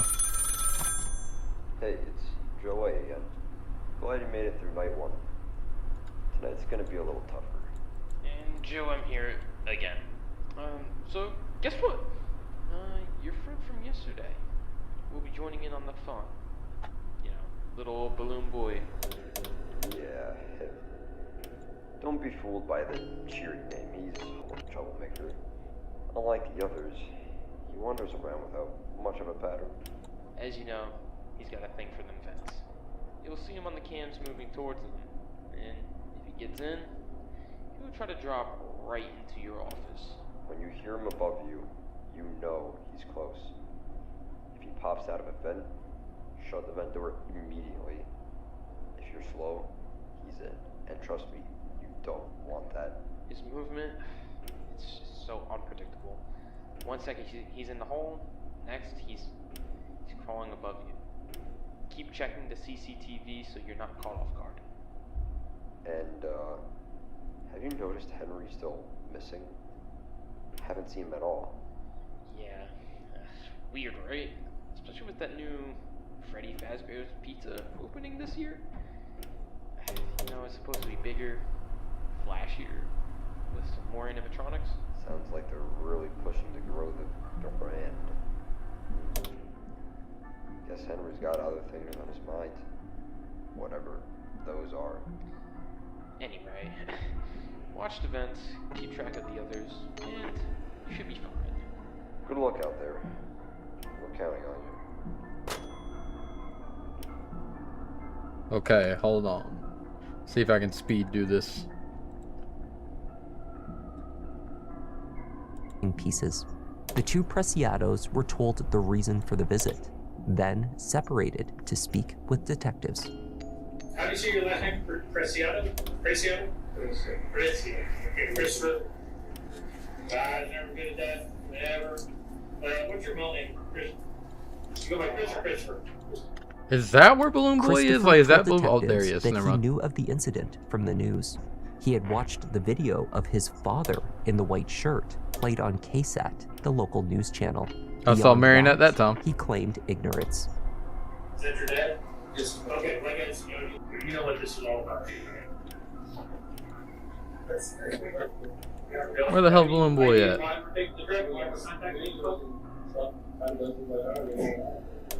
Oh no. What video are you from? KSAT video? Fuck. The one with the pregnant girl? Messing? Visible to investigators from the front lawn of the house was the home's security cameras. If they were in working order, this footage could fill in some gaps. Hey, Joey again. Glad you made it.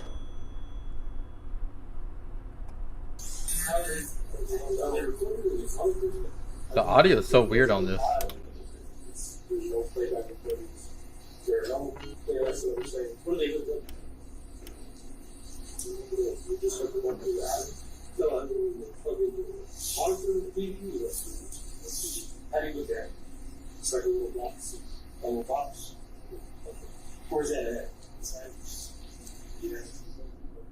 What Christopher told the detective was untrue. The home security cameras provided more than just live feeds. They recorded footage. When he sat down with investigators, Christopher was confronted with what they had seen. The cameras had recorded Matthew and Savannah arriving at the house on Charlie Chan and picking up Christopher on the night they were last seen alive. What happened when you arrived at your house? When you arrived at my house, he was kind of agitated. Oh look, like, Marionette. Like, man, I told you to be out here already. Why aren't you already out here waiting for me? The cameras showed that Christopher had in fact been waiting for them outside, pacing. Then the silver Kia left, only to return a few minutes later. During this time, Christopher described Matthew as agitated. His irritated disposition made Christopher uncomfortable. He told the detective that he had seen Matthew's Instagram, so he knew that he carried guns. He was only trying to buy a small amount of marijuana. I got in the backseat of his car. And he was very agitated. He's like, no, just get the fuck in, bro. Come on, hurry up, let's do this, we gotta get out of here. I was like, what? It was weird to me because that was the first time he's ever, like, told me to get in his car.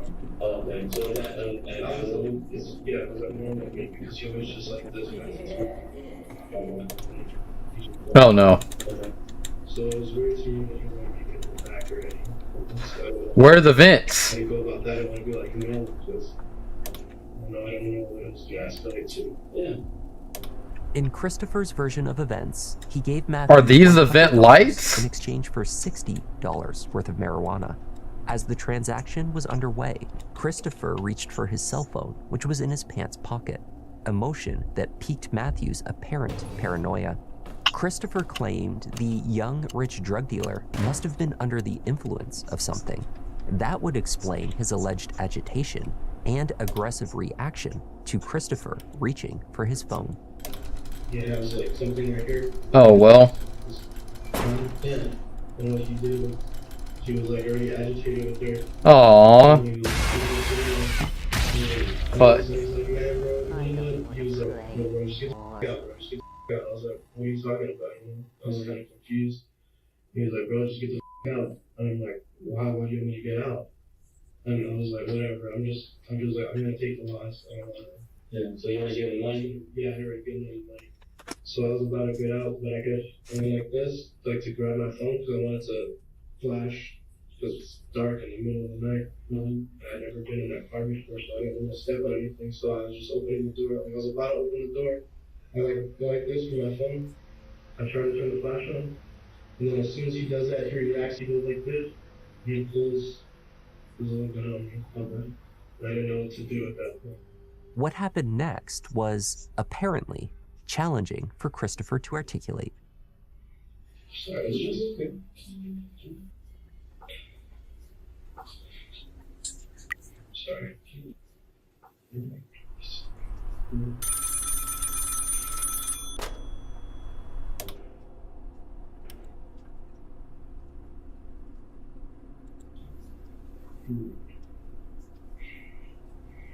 He was about to pull it, because he had like that, like he was already like about to like pull it, and as soon as he was just hunting at me, just continuously like, bro, what the f*** you like reaching for? Like, he just kept asking me that, and I didn't want to.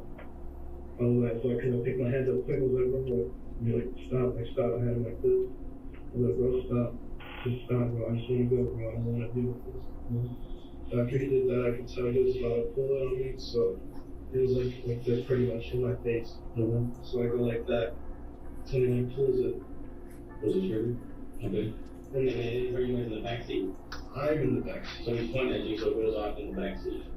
Yes, well, not in the back seat, like I push it because I don't want it in my face, like this, so I go like that, and I kind of push it away, and I kind of duck down because I don't want it to hit me.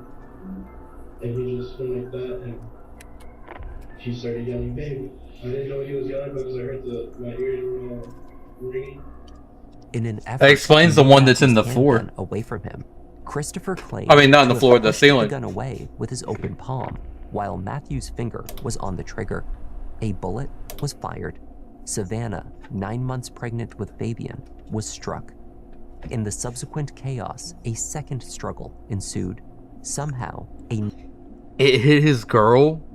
Oh push of the no. gun redirected a second, also fatal, shot.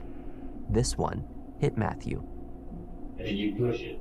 I push it, yeah. And then so all of a sudden it's already in the bag. He had already had his finger on the trigger, though, and was facing me. When it was facing you? Yes, Yeah. he had it on his And so you pushed pushed it on the trigger. I pushed it, and he, like, I guess he thought I was going to grab something, but I don't have anything to grab. And then, so you're saying he shot her? Okay, so she's not responding. And where's she bleeding from? It looked like she just started bleeding, like right here. On the left side of her back?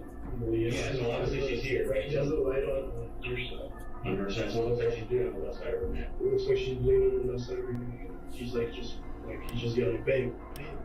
Detectives. If this is real, can we talk about the logic behind you're about to give birth and you take your kid, your unborn kid, on the day of their supposed birth? You take them to a deal? What are you doing? Believed there were more than a few oddities in the story Christopher. And why is the First, baby father were what bringing the appeared to be blatant contradictions? Fuck. Why would the baby father bring the mom? But the physical evidence. You don't want her stressed had out a on this sudden day? push from Christopher's hand caused the first shot to hit Savannah. She would have been injured on the side, not the back of her head. What Christopher claimed to have viewed of her wound was also inconsistent with where the staining was later found on her and inside the vehicle. Perhaps most difficult to... Again. So, guess Go. what? Stop barking. Your friend from yesterday will be joining in on the fun. Go. You know, little old balloon Stop. boy. Yeah.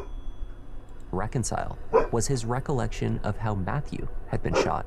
The angle that he must have held the handgun was extremely difficult, if not impossible, to replicate. I was about to reach for the door. In the jail cell in Crocs. Again, so I go like that. Okay. Like, I push it instead of like that way, like I did the first time like that. He went like that. Okay, so it came towards him. Right, so if he's pointing his left hand at you, right, so I'm sitting in the driver's seat, right, so this is the driver's seat. I'm turning this way, right? I'm looking at the girl, right? You're in the back seat behind me, right? So I'm in the driver's seat. Look, there's a female here, right, in your backpack. So he's pointing the weapon at you like this, right? So his hand, it's impossible to get that in. Right, no matter what you do, if I pointed it here, you're probably going to hit it. You sure as hell ain't hitting there. And the gun is not coming all the way this way unless, like I said, unless you grab it and you put it to his head. I didn't even touch his gun. I just kept pushing his hand, pushing it away. Well, the only time I touched it, I guess, was when I went like that. Okay. Where did his gun go? I couldn't tell you. I think whenever it went like that, it kind of went like that and fell in your lap a little. Fell in her lap, so you got fell in here, like the bottom. in the bottom seat? You didn't touch it because I didn't take it because I never touched it. Okay. So you never took the gun? Was the car locked? What do you mean? When you left, did you leave the car locked? No. I left it unlocked because I didn't know how else to deal with it. I just You started it, left it. I told my dad to meet me on this side and pick me up.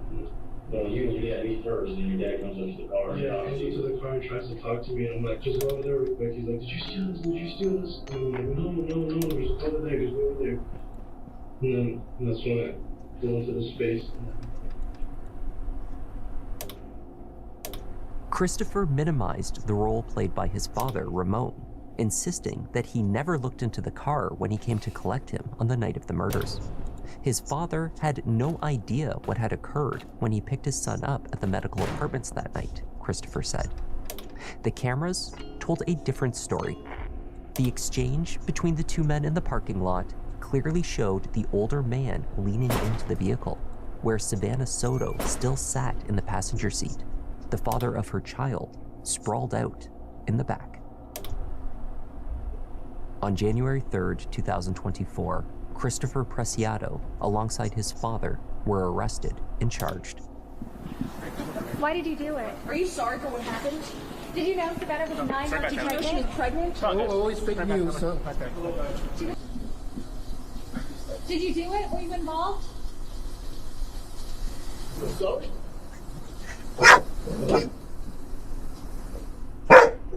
Two individuals we just walked out today. Again, it's a father and a son. The first individual is the father. The second individual is the son. They're going to be charged. The son's going to be charged this evening with capital murder, and the father's going to be charged with abuse of a corpse. So we do expect more charges to be pending. Speculation surrounding the murders was running rampant online. The release of the parking lot video piqued the interest of internet detectives who dedicated hours to viewing, analyzing, and speculating about the case. So I don't know if you guys are following the case of the missing pregnant teenager out of San Antonio, Texas, Savannah Soto, but there has been some crazy updates in the case. All right, let me know if this is better. Here we go. Oh my gosh. You guys can see it?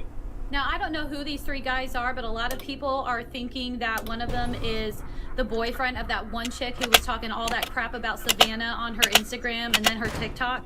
There was a lot of misinformation out there. These two individuals are the only suspects that we were looking for. They were arrested. There were many names being thrown around on the internet. Those people had nothing to do with this. We vetted them and everything. They didn't have anything to do with these murders. Yeah, imagine TikTok comments being a part of the premeditation. That'd be crazy. The moment in the parking lot video when the towel used by Ramon to wipe down the car seems to appear on the seat in the cab of the truck, as though thrown to him from a passenger. A third person must have been present. Indeed, 7 days following the first arrests, investigators made a third. The cameras at the Preciado home revealed that shortly after Christopher left in the Kia with Matthew and Savannah, Ramon Preciado was captured heading towards his pickup. His wife, Murda, was right behind him.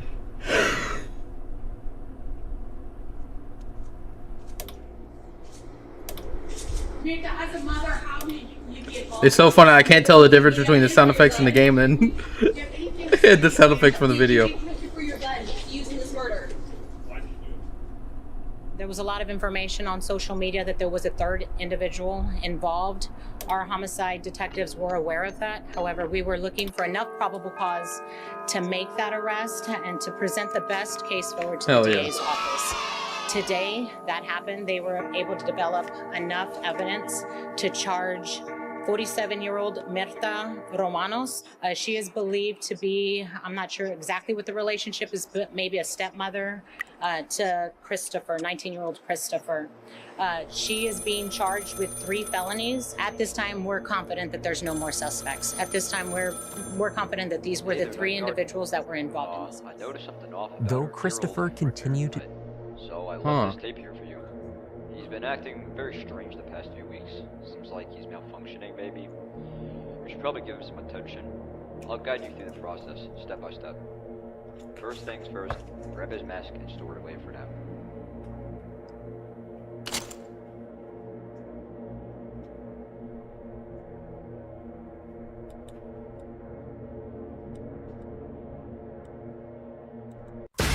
Oh my gosh.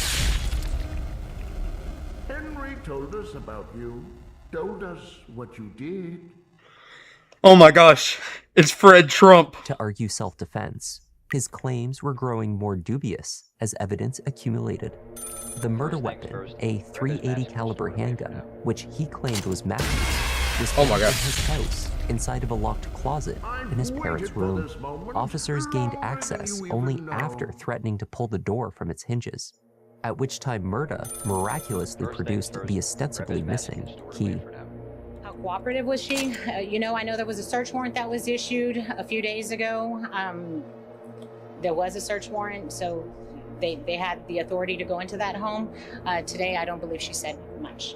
They matched her weapon to the ballistics? Right, that tampering with evidence, from what we understand, she stated that was her gun. So we do know that that was her weapon. The gun was loaded with 2 Where am I bullets supposed to put and it? was stored with a full magazine containing another 5. Exactly 3 bullets were missing, accounting for the 2 fatal shots and the one located near the casing in the silver Kia. The gun was registered to an ex-girlfriend of Ramon Preciado. She told investigators that after they parted ways, her gun had gone missing. Christopher was held in custody in a Bexar County jail on a $1 million bond. His legal team filed multiple motions to have this amount significantly reduced. All attempts were denied. As the state prepared for trial, they further bolstered the case. I'm so confused. What the fuck? His motive was as anticipated. The state believed that he wanted Matthew's money and was willing to kill him, Savannah, and Fabian to get it. The day after, a neighbor on Charlie Chan Drive found $160 in cash outside on the driveway of the Preciado house while walking their dog. The crumpled bills were stained in blood. Christopher's messaging history and social media posts were also damning. In the days prior to the murders, his correspondence with an associate named Anthony showed him desperate to arrange the purchase of car parts with funds that he clearly did not have. At one point, he offered 2 rings as collateral. One he described as engraved with a 10K, and the other with a large ruby. 2 rings matching these descriptions were sold to a local pawn shop by his associate for $300 in the days after the murders. When they were retrieved, investigators confirmed they were Matthew Garris.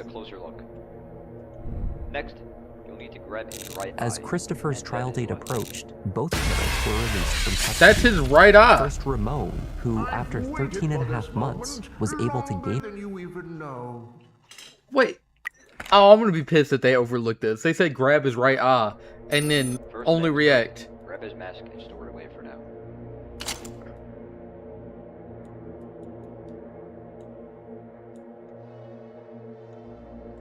After that, head over to his face. Next, you'll need to grab his right eye, and then his left.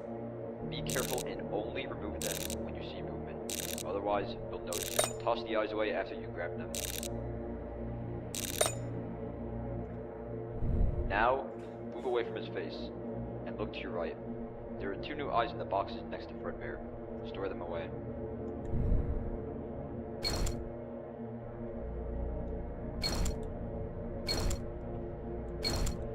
Now you can go back to Fredbear's face, and place his new eyes in the socket, just like before in the same order.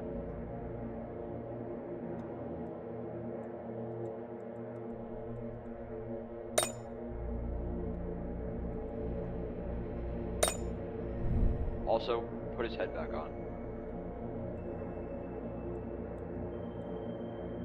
Now you have to deal with his torso. Grab it carefully and put it away for a bit. Alright, now go to the back of Fredbear's torso, and you'll see some wires. They may be misplaced. Rearrange the wires in the right spots.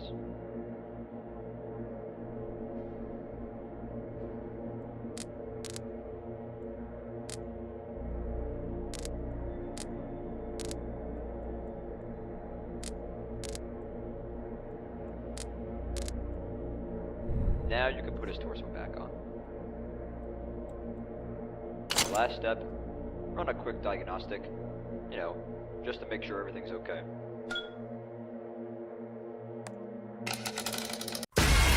Oh my gosh. Oh my gosh. About you doesn't feel Release right. on a reduced $450,000 bond. 2 murdered people and an unborn child. Anything you want to say about yourself? This is your chance to say your First side. things first, grab his mask and store it away for now. Last chance. After that, head over to his face. Next, you'll need to grab To the his shock right and eye. confusion Toss of the the eyes away Guerra after and you Soto grab them. families, Myrta Romanos was also eventually released as well when the charges against Bro, her I dropped were the dismissed. fuck. After nearly 2 years, the prosecutor's office sought continuance after continuance, seeking additional time for further investigation. The evidence of her involvement was lacking. Myrta was released in November 2025 Head over to his after face. 22 You'll need a months. closer. Next, you'll need to grab his How right have the eye last 2 years and been? then his left. How does it feel to be released from Toss the jail? eyes away after. How does it feel the last 2 years? I've waited for this moment. Do you believe Christopher longer than you and Ramon even know. are innocent? Do you have anything to say to the victims? First things first, grab his mask. This shit's so tedious. Christopher Preciado stood trial for 3 counts After of that, capital murder head over in to March next. 2026. grab his The right state eye. decided Toss the eyes away not after to you pursue grab the them. death penalty if convicted. There are no eyewitnesses to this offense. Nobody's going to testify to say they saw Christopher Preciado pull a trigger with any This sort is of so intent stupid. or deliberation. Forget that. There's no video evidence of this crime that took place. You're not going to receive things first, any blood grab his spatter mask and evidence store it away for now. that implicates him in this capital murder. There's no DNA After that, evidence head over to his face. that's going to implicate Take a him closer look. of capital murder. Next, The evidence will show toss the eyes away you're not after going to find any evidence of fingerprints of any kind that would implicate him in this capital Now, murder. move away from his face. A drug transaction gone wrong where a gun is pulled on him by the drug dealer. Fredbear. A struggle and then chaos when shots are fired after Now that. you can go back to Fredbear's face. The defense and place his team blue at eyes in the trial socket, stuck just to like the before, story same Christopher had presented to detectives upon his arrest. He had not brought a gun with him to the drug deal. The shots had been fired in the midst Also, of a put his head struggle. back on. The deaths were a tragedy, though the result of self-defense. Now you have to While deal the with his state torso. described the Grab it murders carefully as an and put it away execution for a bit. based on the nature of the injuries, the medical examiner could not testify with Now go to the back 100% of certainty Fredbear's torso. what order the shots were fired, And you'll see some nor wires. whether they were intentional They may be or misplaced. accidental. Rearrange the Indeed, there was gunpowder Bruh. residue found on both Matthew and Savannah. told us about Results you. were inconclusive Told us regarding what whether you did. either had held or fired a gun, however. Holy Much of the shit. evidence focusing They on saw the security cleanup breaches after the most crime could be ridiculous level and attributed said, "Let's to do it." panic and fear. These First things actions first, were taken grab his at the mask and direction store it of away for now. Ramon, not Christopher, argued the defense. After that, head over to Finally, his face. the defense Next, argued that the Matthew eyes away Guerra's after you illegal grab them. activities, his criminal history, and Now, the risk move away from associated his with face his lifestyle and look to your should right. make jurors question new eyes in whether the box his on the actions left. in the car Now that you can night go back to led Fredbear's to his face death, and place his new and eyes in the that socket, of just his like young before in the family. same order. His attorneys painted Matthew as an aggressor Also, put and his head their back on. client as a docile loser. Now you have to deal with his torso. Christopher Grab is it. this All right. 19-year-old Now go to- stoner and you'll gamer. see some wires. He's sitting there. When they picked up his Misplaced. possessions from his Rearrange the wires in the room, right spots. he has a sweatshirt that says Virginity Rocks. It's in the pictures. Can't find it right now, but they showed it to you all. This is the kind of guy that they're saying is a stone cold executioner, Now to you can use put Miss his Albin's back on. word when she started this case, that these people were executed. Last step, They're saying that run a guy quick is an diagnostic. executioner. You you know. She showed you pictures at the very beginning of Matthew holding the gun. When you look through those Instagrams, there's a lot of stuff to look through. There's a picture of Matthew holding a gun, Matthew holding a long arm, Matthew holding an extended clip. When I was a young prosecutor, I put that kind of guy in jail. And now here, we're calling him a great guy, a family man. He was gonna have a baby the next day. They showed you video of Matthew walking in his apartment complex, looking all cool with his track little uniform on or whatever he was wearing. And he's happy as a clam because he just made 2 drug deals on video right in front of God and everyone. He's just walking around like, hey, more money. I don't got to pay taxes on this money. IRS don't even know that I'm making cash. Subject to facts on evidence, Your Honor. You can infer from looking at that video what he's doing. The Mercedes-Benz, that I'm sure did not live at that apartment complex, and a Toyota, and he's walking out there and then he's walking back in to go pick up his pregnant girlfriend and take her to another drug deal. That's what he's doing. But they want to portray him as this really great family man, this guy who's gonna have a baby the next day. Parenting gone wrong? All right. That's She's it. Should be good. mom. Savannah's a mom. Like, she's gonna have a baby Pampering the next day. detective. Ooh. They're supposed to be going in a matter of hours, and she makes a decision to go to a drug deal? Does she not watch TV? And we did not shy away from the fact that Matthew dealt drugs to make money. We were not hiding from that. We didn't stand up here and try to paint them as these angelic people who never made mistakes. I think I actually said, you're gonna hear they made mistakes. Those were my words. And those you have heard. But that doesn't mean that they deserve what happened to them. That does not justify the execution that this man perpetrated on them. It doesn't. You can see Christopher. No, she's not. is Do you not really this think you're virginity rocks in the safe here with him? Oh, still the night. Don't speak, or next time he'll open the door. He is a wolf in sheep's clothing. Now, no, please don't be him. Violence, extreme. Dr. Molina testified. Savannah's wound that wasn't necessarily fatal. There you are, If bud. somebody Just wanted would to have check done on you. something Your about birthday's it, coming up. Got something really baby special planned. might have been able Yeah, to, sure, to be thanks. saved. Been quiet lately. Everything going This okay? was extreme. Just this tired. was violence. All right, get some This rest was then. senseless. It was unnecessary, and it was unjustified. It was selfish. It was He's monetarily lying. based. You saw it, Charlotte. There Alex. was no Why good is it? reason for it. The jury deliberated for Henry's just gone. under We don't 2 know why. hours You can't before let him get away returning with this, a Evan. unanimous verdict. Stop. Stop Christopher talking. Preciado was found guilty on all 3 counts of capital murder for the deaths of Savannah Soto, Matthew Guerra, and their unborn child, Fabian. These I don't know. convictions resulted in an I don't know if I necessarily believe. Yeah, Joe, I'm here. You've been doing great so far. I don't necessarily But, know if I believe he should have been charged with all 3, man. Damn. threat to worry about. Foxy. Fox's been pretty quiet up until I can't tell if he did it or not, though. get more active. He's not gonna roam around like Balloon Boy or Spring Bonnie. Dude was terrible for bringing his baby mama and his unborn kid on that way. Foxy's gonna be on his stage. While he was doing the deal. That's If he's crazy. trying to escape, that's when you need to worry. I mean, if he's leaning out, looking like he's ready to run, you've got to act fast. Foxy seems like he's about to make a break for it. Close those curtains immediately using the button on your monitor. You can't just leave them shut. If you keep them closed for too long, something happens with some kind of sensors on the fella. You can't be in a closed environment like that for too long. Basically, it'll automatically activate them and, well, they'll force those curtains wide open. Yeah, and you don't want that. Once Foxy's out, he's fast. Really fast. Well, you know, speaking of Foxy, I remember something Henry was working on. Something about controlling the animatronics remotely or using them for, I don't know, like experiments or something.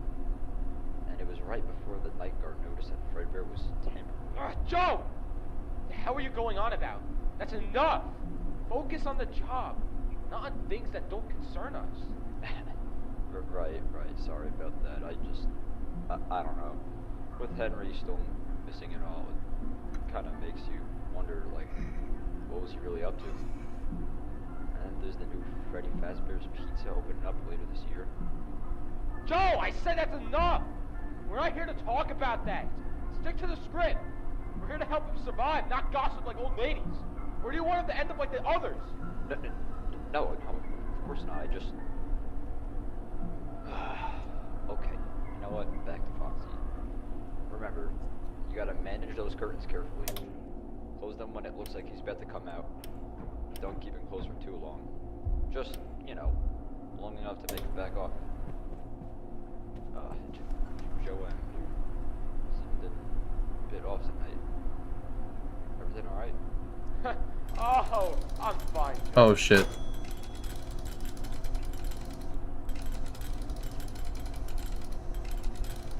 I didn't realize everyone was still active while phone guy was going. Who gonna get me first?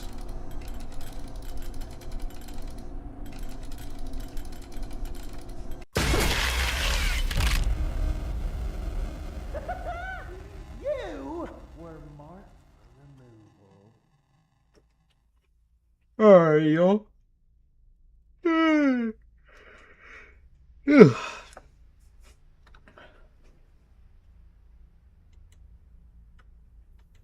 There we go. Give me uno momento.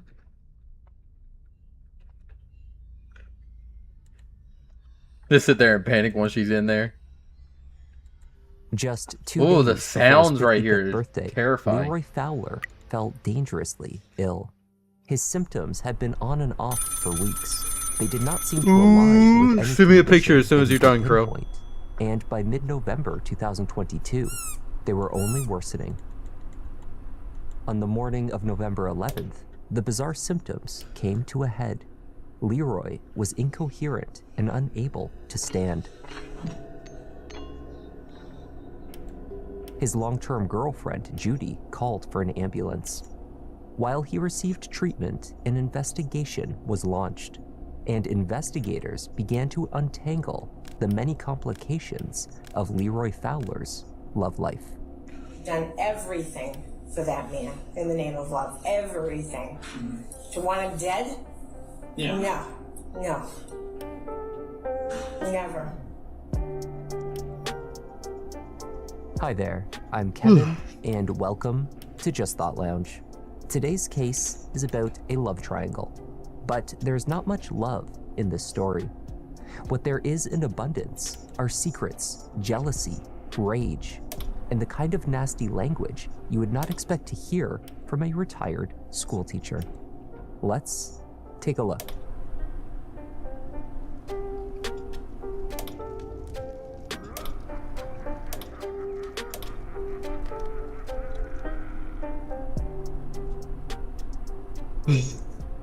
At 2 minutes past 8 on the morning of November 11th, 2022, emergency services in Salisbury, Massachusetts received a call. He sounds like Alan at her kinda home sometimes. On Central Avenue. Her longtime boyfriend was ill and unable to stand. Yes, 108 Central Ave, we need an ambulance. You know what's going on there? I don't know. My boyfriend must have ingested something, and he can't stand, and I can't help him. And come on the bedroom about trying to stand. Now his nose is bleeding, and he told me call the ambulance. The address on Central Avenue contained more than one apartment. The caller, 64-year-old Judy Church, and her partner Leroy Fowler lived on the upper floor, accessible via a set of stairs on the side of the building. Judy's adult son lived in a unit on the lower level. No, they said up the ramp, which I would assume is this one. Can you call back? Getting no answer to the doors. When firefighters and EMS arrived, no one answered the door. Uncertain of which unit the call originated, they lingered outside of the building. Someone in there?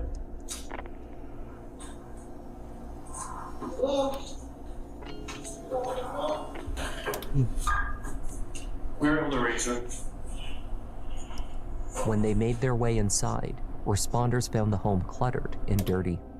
Through the messy kitchen, they found 55-year-old Leroy Fowler in a bedroom.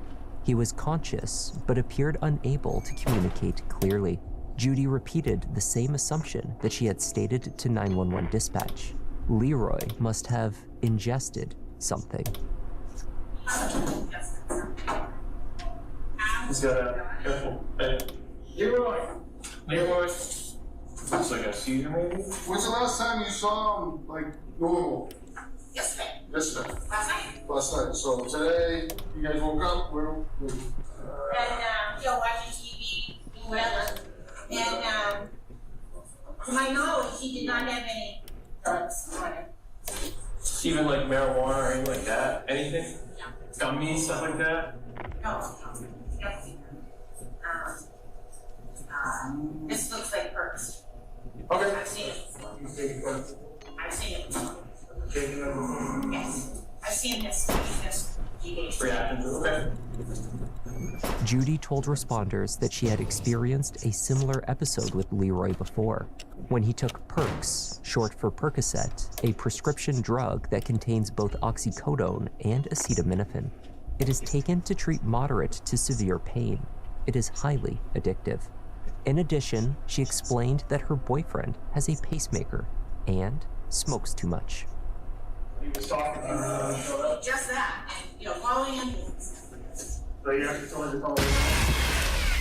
Holy shit, Foxy, oh my gosh. Forgot about him literally for like one check.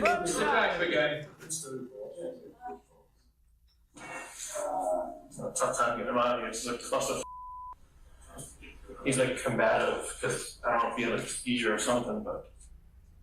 After some rearranging, a pathway through the clutter was cleared, enabling a stretcher to reach Leroy, who was safely removed from the house.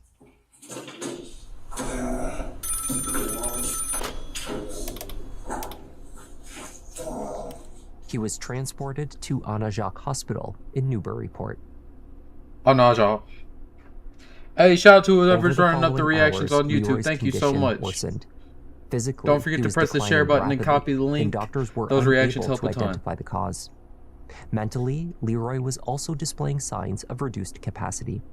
Just as the first responders noted inside the house, medical personnel at the hospital found him incoherent, unable to respond to basic commands, and thrashing around on the stretcher. As he worsened, Leroy was transported to Mount Auburn Hospital in Cambridge. There, doctors began to pinpoint a cause for his illness. They detected the presence of ethylene glycol. Leroy's symptoms could be explained by antifreeze poisoning. Oh, wow. Investigators from the state police paid a visit the to forbidden his girlfriend, Kool-Aid. Judy Church. They began by asking her about Leroy, his routine, She got pizzas in her habits, hands? and how he was behaving in the hours Damn, I want before some she pizza. placed the call to 911. Someone donated $20 on Ko-fi right now. Let me get some pizza. So just it's on, it's recording. Is this comfortable for you to talk over here? Okay. I'll let you go. Just Oh, thank you so much, Carl. I appreciate that. because Leroy's in critical condition, we want to just follow up and just kind of find out what happened. Oh my gosh, that reminds me of a meme I need to The show state you. police spoke with Judy. I got a outside. meme of Freddy She insisted looking at the camera being interior like, of the "It ain't house me." was too dirty for them to enter. After It's been delivering my a most used pizza to meme her here the son, past couple Douglas, he too joined them on the sidewalk. She believed that Leroy had not eaten or drank anything unusual before falling ill the morning before. However, she admitted that Leroy was known to take Percocet and occasionally snort cocaine. The couple had been together for roughly a decade and shared their home in Salisbury for nearly as long. Leroy had his own space to spend time. Judy called it the back room, where responders had first entered the house.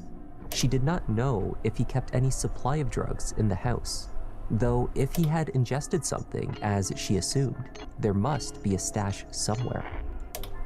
That morning, Leroy had been awake in the back room. She heard him open and close the refrigerator to retrieve a soda. They spoke briefly around 4:30 a.m. At around 6, he came into the bedroom. He comes what? into the bedroom. He falls asleep out in the back room. And I comes in. We had some relations between the two of us, I'm not going to say it on camera. Yeah. And everything was fine. That was But at he- 6 a.m. Yeah. And then, but he told me, he says, I fell like 3 times. I can't walk. Mm. He said, he had to go to the bathroom. I said, let me help you. Well, he was legless. Mm.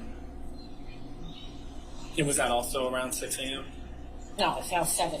Now 7. I don't know. You're like this. All right. Anyways, I was trying to get him back into the bed. He did. He got back into the bed. He says, I can go back. And I'm like, okay, let me help you. Boom. He falls. Our bed's like this high off the ground.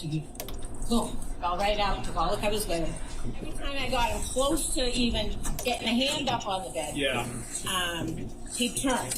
And, and it'd be like, oh, here we go. And so he bounced around the room, and I was like, do I need to call the ambulance? And that was maybe 7:30. I tried to get him to say my name, talk to me. Can you hear what I'm saying? And he really had no words, but he did say call the ambulance. It was not clear to Judy what kind of substance her boyfriend had taken, she said.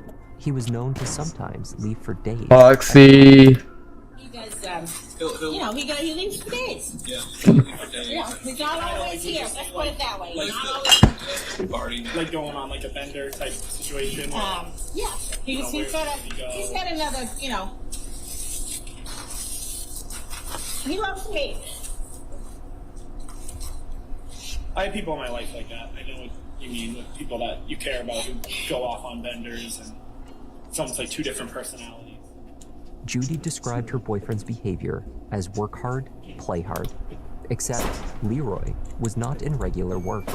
Years earlier, sometime around 2016 or 2017, he developed a series of health problems and fell back on Social Security and disability payments. Since then, he had taken on odd jobs, but had not worked consistently.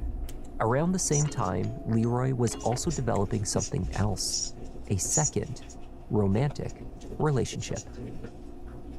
How long has he lived here with you? Because I was under the impression he didn't live here. 10 years. So he's lived here for 10 years with you. So he doesn't just come over and visit. No. Oh. This is his home. I must have missed it. I thought that. I'm excited. I just talked to T about it. I said I wasn't going to watch it until he came back. Who called before I came up, so it's kind of So I won't be watching until this weekend. I did watch Obsession this weekend. That shit slapped. He was visiting his girlfriend. So I thought he was visiting you, so he didn't live here. Yeah, I'm not the visitor. Girlfriend. No, he was visiting you, because I know this is your house, right? I take what someone tells me, I write my report, I would have been, he doesn't live here, he visits from time to time to see his girlfriends, that's what I thought. Whether the state investigator had genuinely confused Judy's status as the live-in girlfriend with his other, occasional girlfriend is not clear, though any confusion sorting Leroy's personal life was understandable. When Judy Church and Leroy Fowler began their relationship in 2012, she was 54 years old and married to a man named Rusty, with whom she had her son. Alright, listen up. Before you go around touching anything, there's some stuff that you need to know. That closet in front of you, mostly empty. But behind you, there's a door. Open the door. Grab the supplies from the box. It's probably going to be dark in the other room, so you use your flashlight to see. Once you're holding the item, turn back around and place it where I tell you to. Simple. Except, everything you do is going to make noise. The door, the box, your footsteps, and you even talking to me right now. That noise, it draws attention. Spring Bonnie and Fredbear are already lurking nearby. They will This come shit slaps, by the way, Crow. if you screw up. If you Thank open y'all for the door likes. And Spring Bonnie's there, just shine your flashlight right in his face. Don't stop until he backs off. Fredbear's different. If he shows up in the room, turn off the closet light and don't move. Not even a single twitch. Got it? Hopefully. Let's stock the shelves fast and clean. Start with the 4 pizza boxes. Put them on the left side of the second shelf. Easy, right? Alright. Douglas. Leroy, a motorcycle-riding, fun-loving 45-year-old, had come to live as a boarder in the home she shared with her husband. While Leroy also had a son with a long-term partner named Julie and was a stepfather figure to her children, they had never married. Leroy worked primarily in construction jobs, at one time owning and operating his own home improvement and roofing business. Despite their romantic entanglements and age difference, the two fell for each other and began a secret affair. After Rusty discovered the betrayal, Judy left with Leroy and set up a new life at the house on Central Avenue. They lived comfortably off of Judy's salary as a grade school teacher. She owned the house in Salisbury, purchased Leroy a truck, not one, but 2 motorcycles, and more recently, a trailer home in Florida. They had been making plans to move south in the days and weeks before he fell ill. Of course, if the move was intended to be permanent, Leroy would need to break off his ongoing romance with his second girlfriend, a woman named Barbara Randall. Leroy's romance with Barb was no secret. The two had been involved for roughly 6 years. Barb and Judy did not know each other, but they knew of each other, and neither was happy about the arrangement. Barbara referred to Judy unaffectionately as Grandma because she believed she looked like one. Judy, in turn, referred to Barb harshly and repeatedly as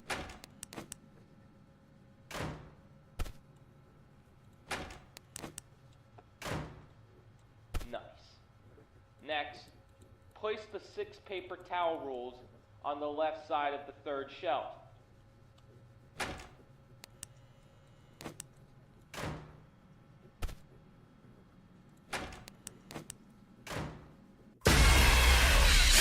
Damn, I'm so confused on what the fucking... Waited for this moment longer than you even know. Is a CUNT. After years of A bouncing back and CUNT. forth between the two women, My boy, each of respectful. them had reason to be angry with Leroy. Both the same motive for murder. Listen up. Let's stock the shelves fast and clean. On the evening of November 13th, 2 days following the 911 call, Leroy was removed from life support and passed away. Doctors believed his kidneys and other organs had been irreparably damaged by ethylene glycol poisoning. Judy spoke with detectives the following day at the station. They began with an assurance that she was not under arrest and would be walking out the door when they were finished speaking. Despite the reading of Miranda rights, the tone of the conversation was casual. I'll probably end up just propping it here. It's easier than wearing it and get in the Okay. On the left side of the 3rd shelf. Nothing to be scared about. Like you said. No, you're absolutely not under arrest, okay? Judy reiterated the same series of events as she had initially outlined in her driveway 2 days before. Now, however, were added details of Leroy's recent visit to see Barbara. He returned with Percocet. I gotta listen to the first part of this phone call. I gotta listen to the first part of this phone call again. Hold up.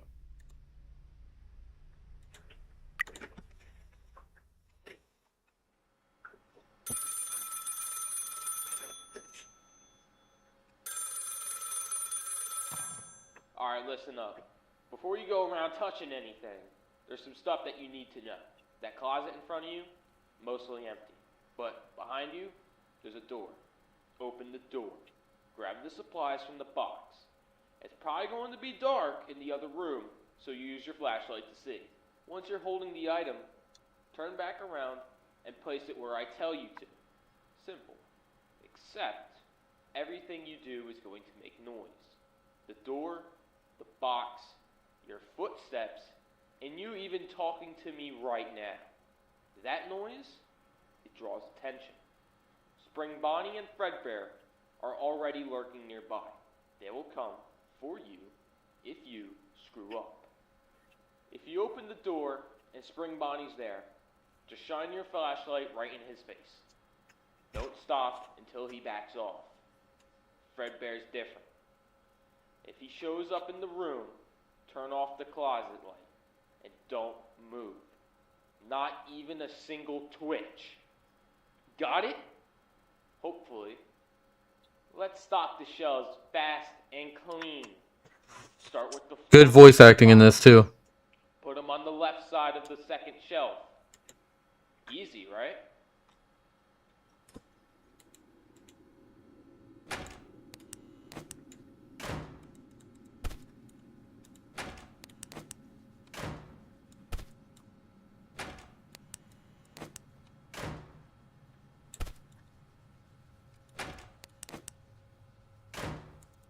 Nice. Next, place the 6 paper towel rolls on the left side of the third shelf.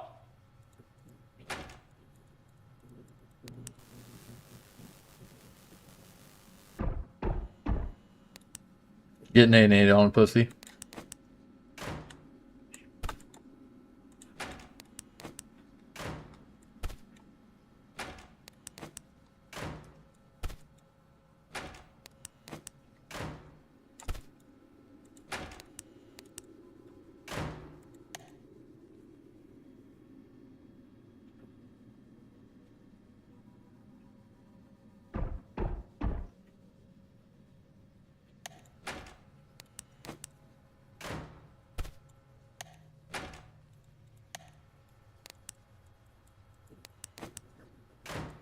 Alright.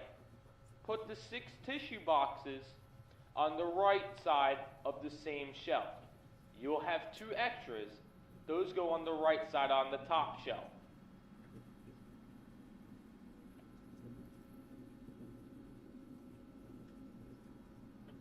Thing about drugs. That was Barb's domain.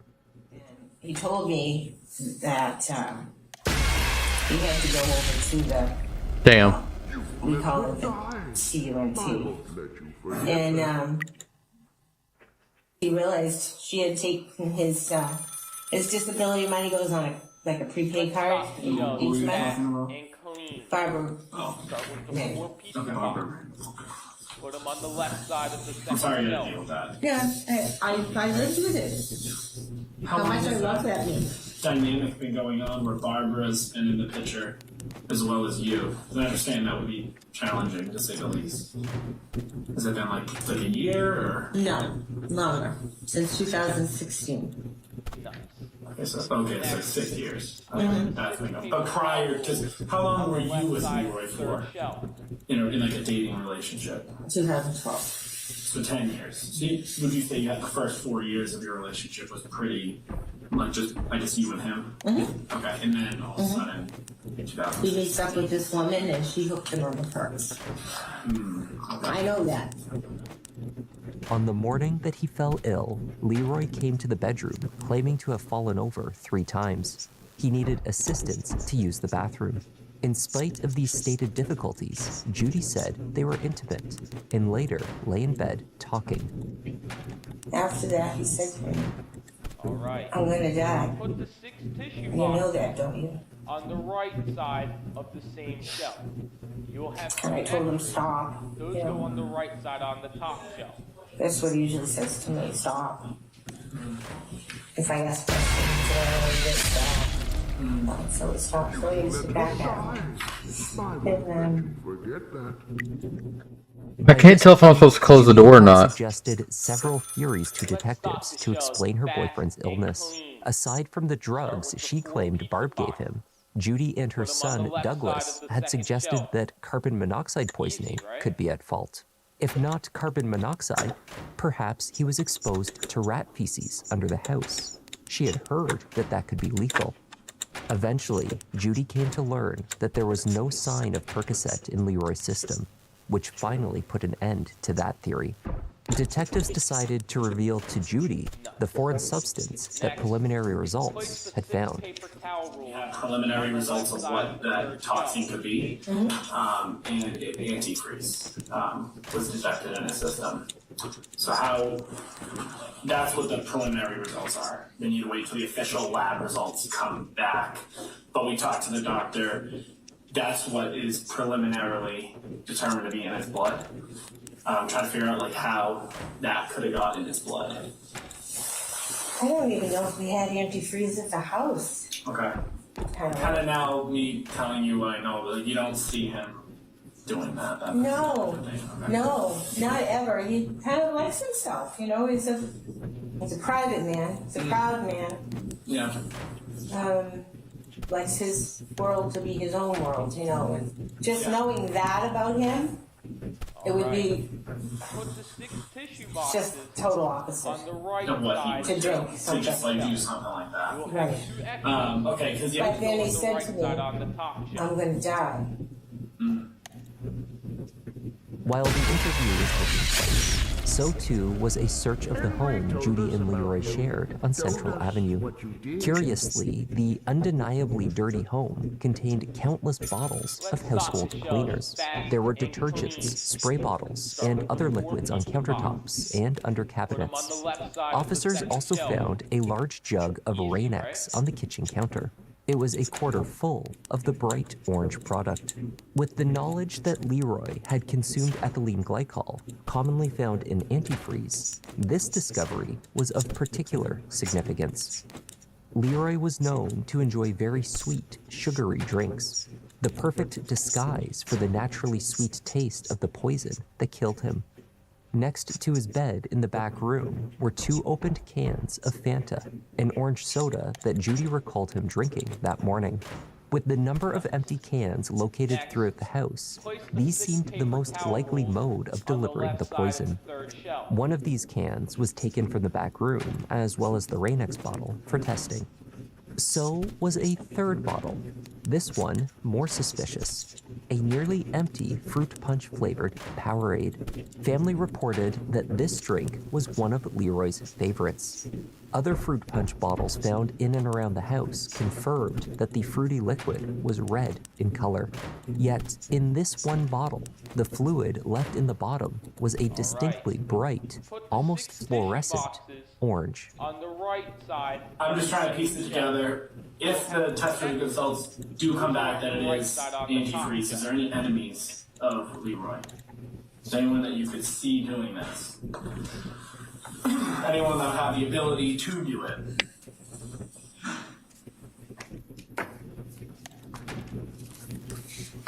Well, there's Barbara. She's batshit crazy. Okay. Would she have like the motive or drive to do that? Like, Yeah, because he leaves, you know, he comes back to me. He always comes home to me. I don't talk to her. I don't want to see her. I don't even want to bump into her. She's just evil in heart. And I'm not just saying that because I hate her. I know there's all kinds of drugs being sold in and out of that house. You know, I know you love Leroy. Mm-hmm. So did she like love him, or was she just kind of like he was like a side piece to her, and like you get to meet? No, I think she loved him too. Okay. If evil can love him. What did she think about Florida? You know, did Leroy talk about her? And she was You guys are gonna be moving down there. yeah. Did he ever talk about her in regards to Florida? Like, I'll never see her again. I don't care. Yeah, he would say things like that to me. You know, I gotta get out of here, he kept saying. I gotta get out of here. Stick them on the left. On paper, Barb had the same motive for murder as Judy. Indeed, Barb would even confirm that Leroy had planned to leave her when the time came to move to Florida. He had chosen to be with Judy, after all. Yet, when the Fowler family, sister Tammy, son Leroy Jr., and stepson Michael were asked the same question about Leroy's potential enemies, they did not point the finger at Barbara. They believed that Judy could have been mixing poison into Leroy's morning milkshakes. Is there any reason why Leroy's family would say that you were poisoning him? I said that to Tammy the other day, just the other day, and that's why they got it in their head. It was a joke between Leroy and I. You know, he's always saying, you know, they know how much I love them. Yep. So, I don't know why Leroy would say that. Look, where did they want this? The sister, Tammy, is also. Damn it. Let her die. I won't let you forget that. Judy freely offered the passcode to her cell phone for detectives to extract Oh, hell yeah. data. She claimed I'm so glad that your day's closer to being over, Morgan. Though once investigators began viewing what she had on her device, they quickly realized that at some point she had been accessing Leroy's files and making copies of them. On Judy's phone, there were photos and text message exchanges between Leroy and Barbara. She also took photos. Y'all let me know if y'all want to finish that story or not. I kind of lost interest in that story. Everything you do is going to make noise. The door, You're blue. box, your footsteps. Hell yeah, Let's Bubba. stock the shelves fast and clean. Start with the 4 pizza boxes. Put them on the left side of the second shelf. Easy, right?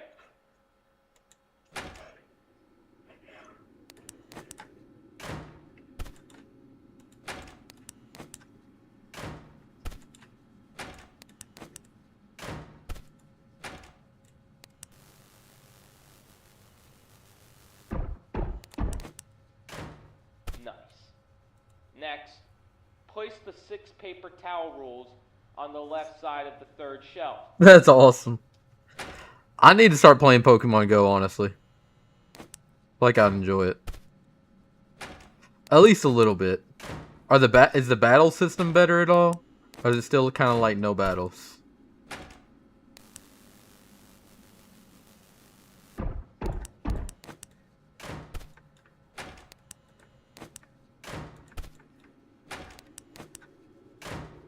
Alright. Put the 6 tissue boxes on the right side of the same shelf. You'll have 2 extras. Those go on the right side on the top shelf.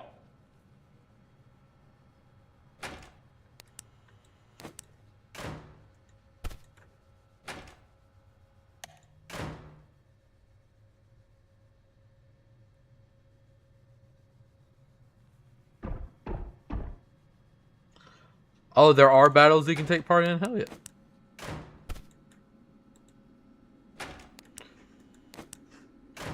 If I remember last time I played it, something like at events or some shit.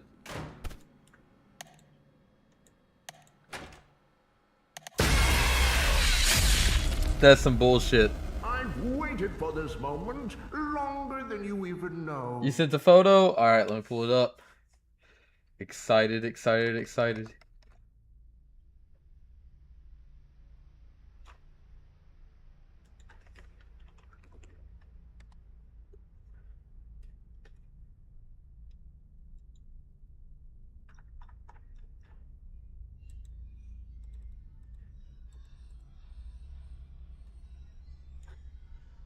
Hell yeah, dude.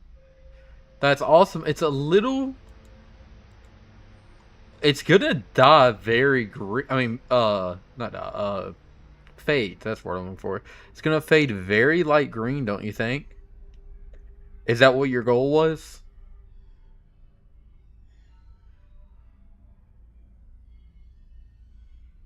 This is really good right here. That's really good. We got really even.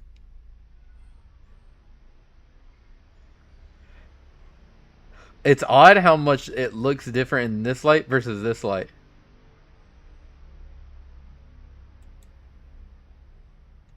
Sick hoodie.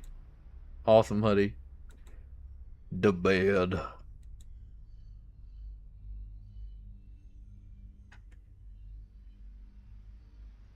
You won't let it fade? Yeah, dude, my blue, it faded so bad. I think I just projected onto everyone, I swear. See what Doge DM'd me. Oh, there we go. Alright. Look at it.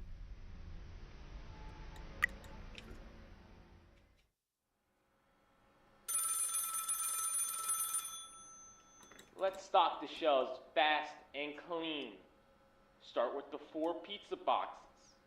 Put them on the left side of the second shelf. Easy, right?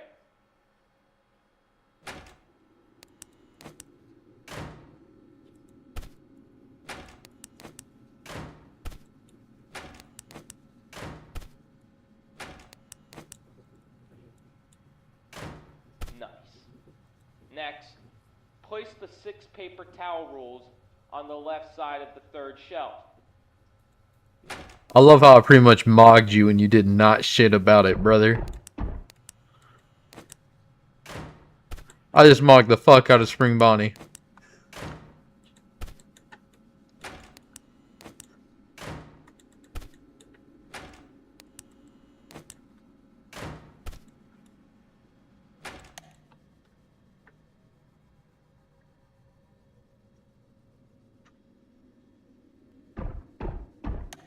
Sick. I don't have to look away from.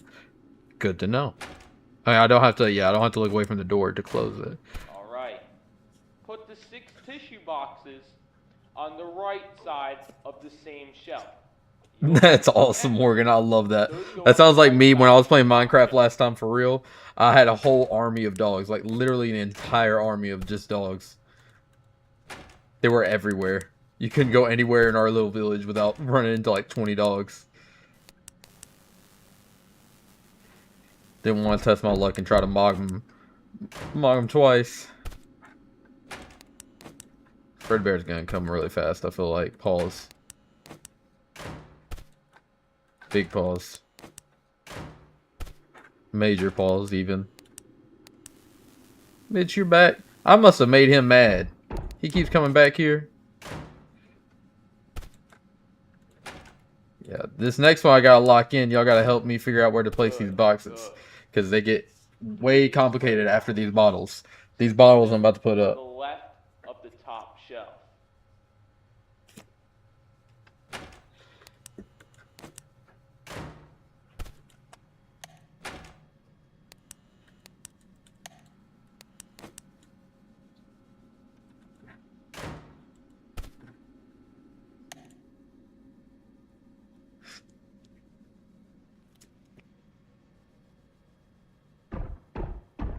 Woo! Can't believe I survived that one, boys. Not even gonna lie.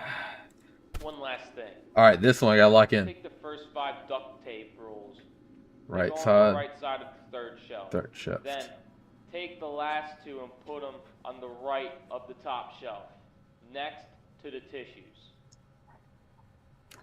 Okay.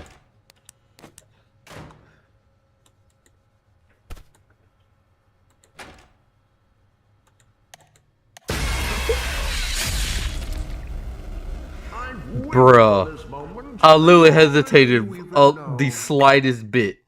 He was on my ass. Hey, thank you so much for the follow, brother. Oh, Twitch chat went down. Hold on.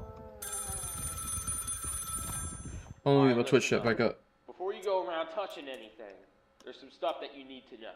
That closet in front of you, mostly empty. But behind you, there's a door. Open the door. Grab the supplies from the box. It's probably going to be dark in the other room, what's up? so use your flashlight. The Twitch crashed? Once you're holding the item, turn back around and place it where I tell you to. Simple. Except, everything you do is going to make noise. The door, He's gonna make the noise. box, your Dude's a footsteps, nerd. and you even talking to me right now. That noise, it draws attention. Spring Bonnie, let's stock the shelves fast and clean. Bet. Start with the 4 pizza boxes. Put them on the left side of the 2nd shelf. Easy, right? Oh my gosh. Goon. My dog was yelling at me. Goon, hush. Literally getting stitched on by my dog right now. Goon. Damn it.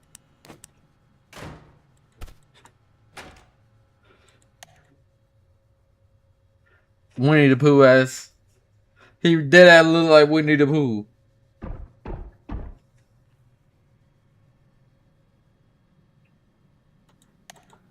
What does the what do? What you mean? Nice.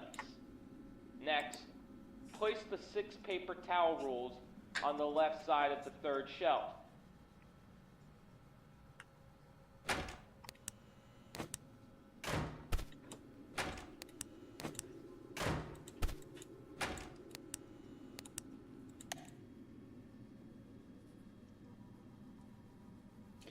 What does the XP do for the dragon? I think you can just upgrade it. It can get different outfits. It's like level 90 or something like that right now. I know you can battle it and shit like that.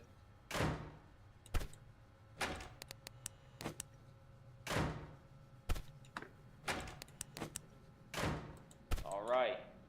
Put the 6 tissue boxes on the right side of the same shelf. You will have 2 extras. Those go on the right side on the top shelf.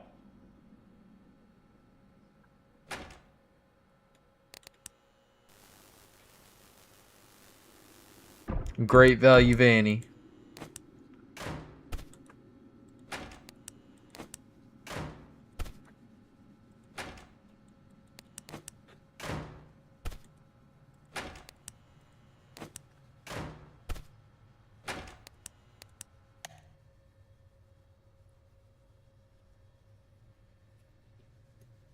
He's sitting there, he's just looking at my ass.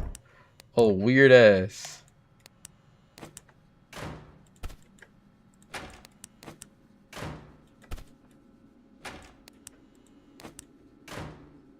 Oh, funky bitch.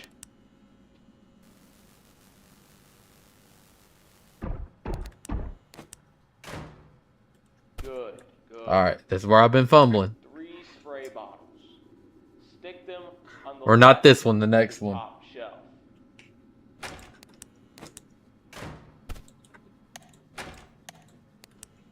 Damn it.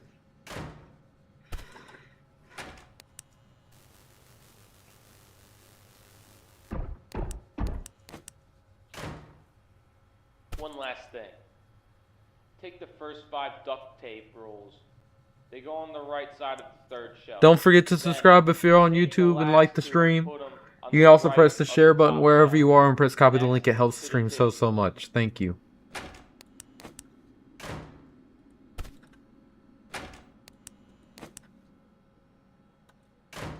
I'm cooked.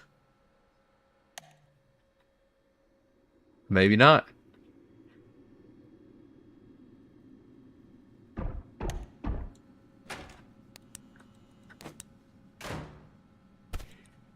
Thought I might have opened that a little bit too early. Glad that I didn't.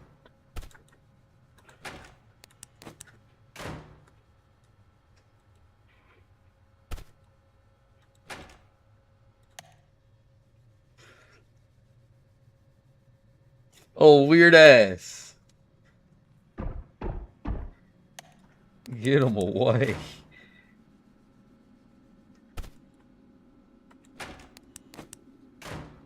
Closet stocked. You're done. Yippee. Yippee.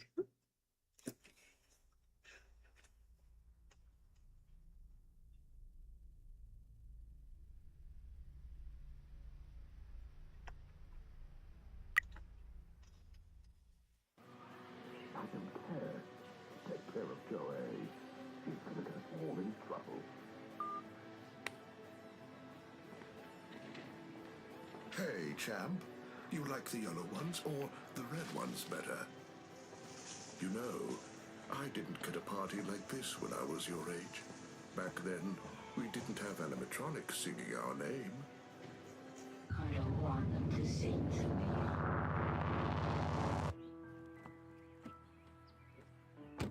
Come on, you'll love it. All your friends will be here. It's going to be perfect. Do I have to go? Damn. It's only a few more days.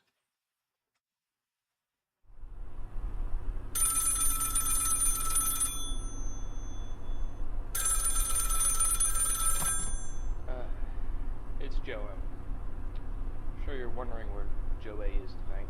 Well, you won't be hearing from him again. Yeah, you've been doing well.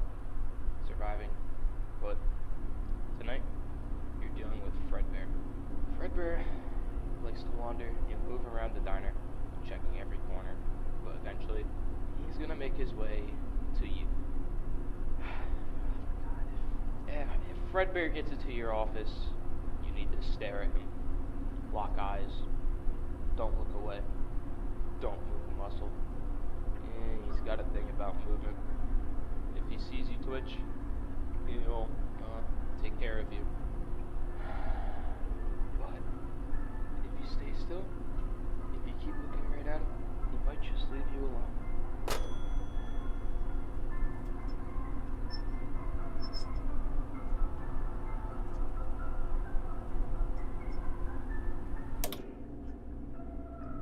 Am I only dealing with Fredbear right now?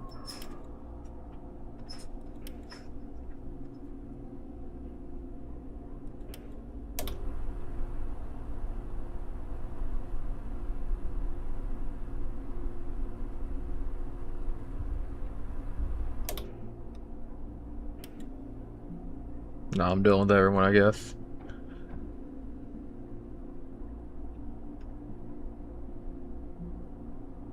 I definitely wish I was dealing with only Fredbear. I was hoping it'd be some FNAF 4 shit.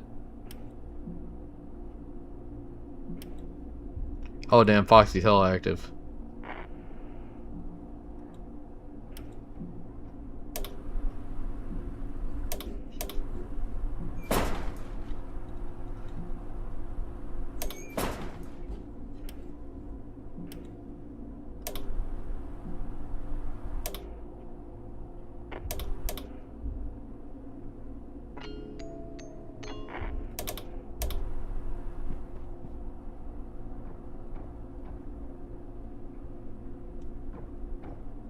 Is that Fredbear or is that Spring Bonnie?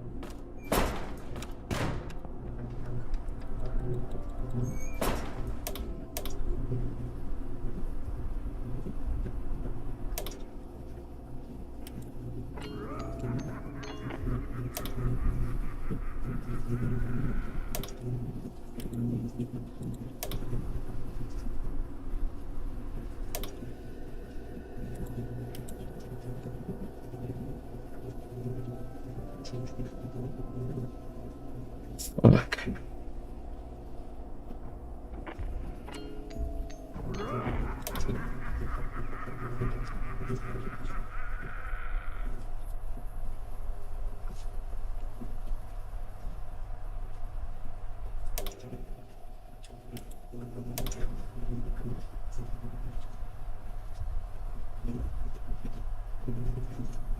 I feel like he's about to walk in.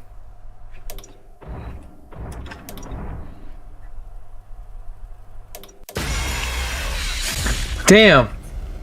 Was Spring Bonnie at the door and I just didn't see him? Damn.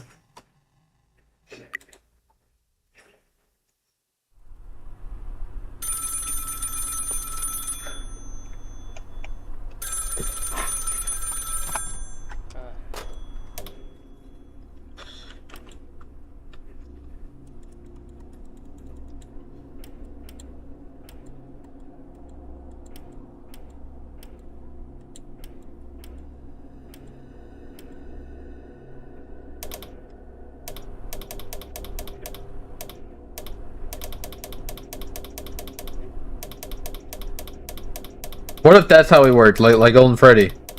Yeah, the flicking the monitors situation.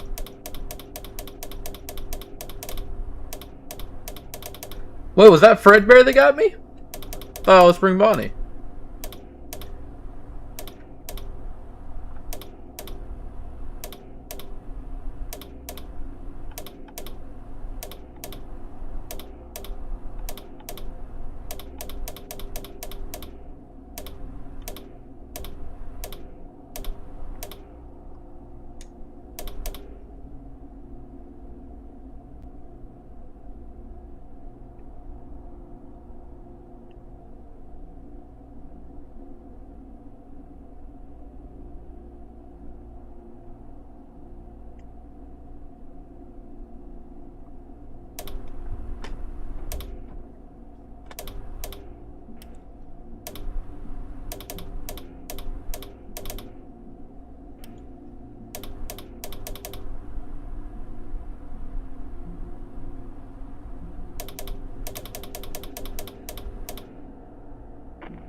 Damn, I was literally going right to his curtains too.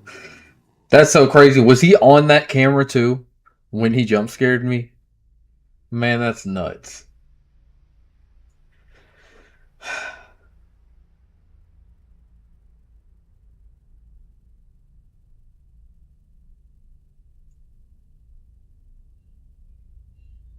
That's crazy. Alright, y'all. I think this is where I'm going to call it tonight. I'm going to try to start real early again tomorrow. If anyone has any recommendations for stream or something they'd rather see, let me know. If not, I'll see everyone tomorrow. Like I said, hopefully super early. Good night, Crow. Tell Morgan I said good night if you talk to her later. Good night, everybody. Don't forget to buy merch. Donate all of your funds to me at kofi.com/2yube or 2ube.com and go buy you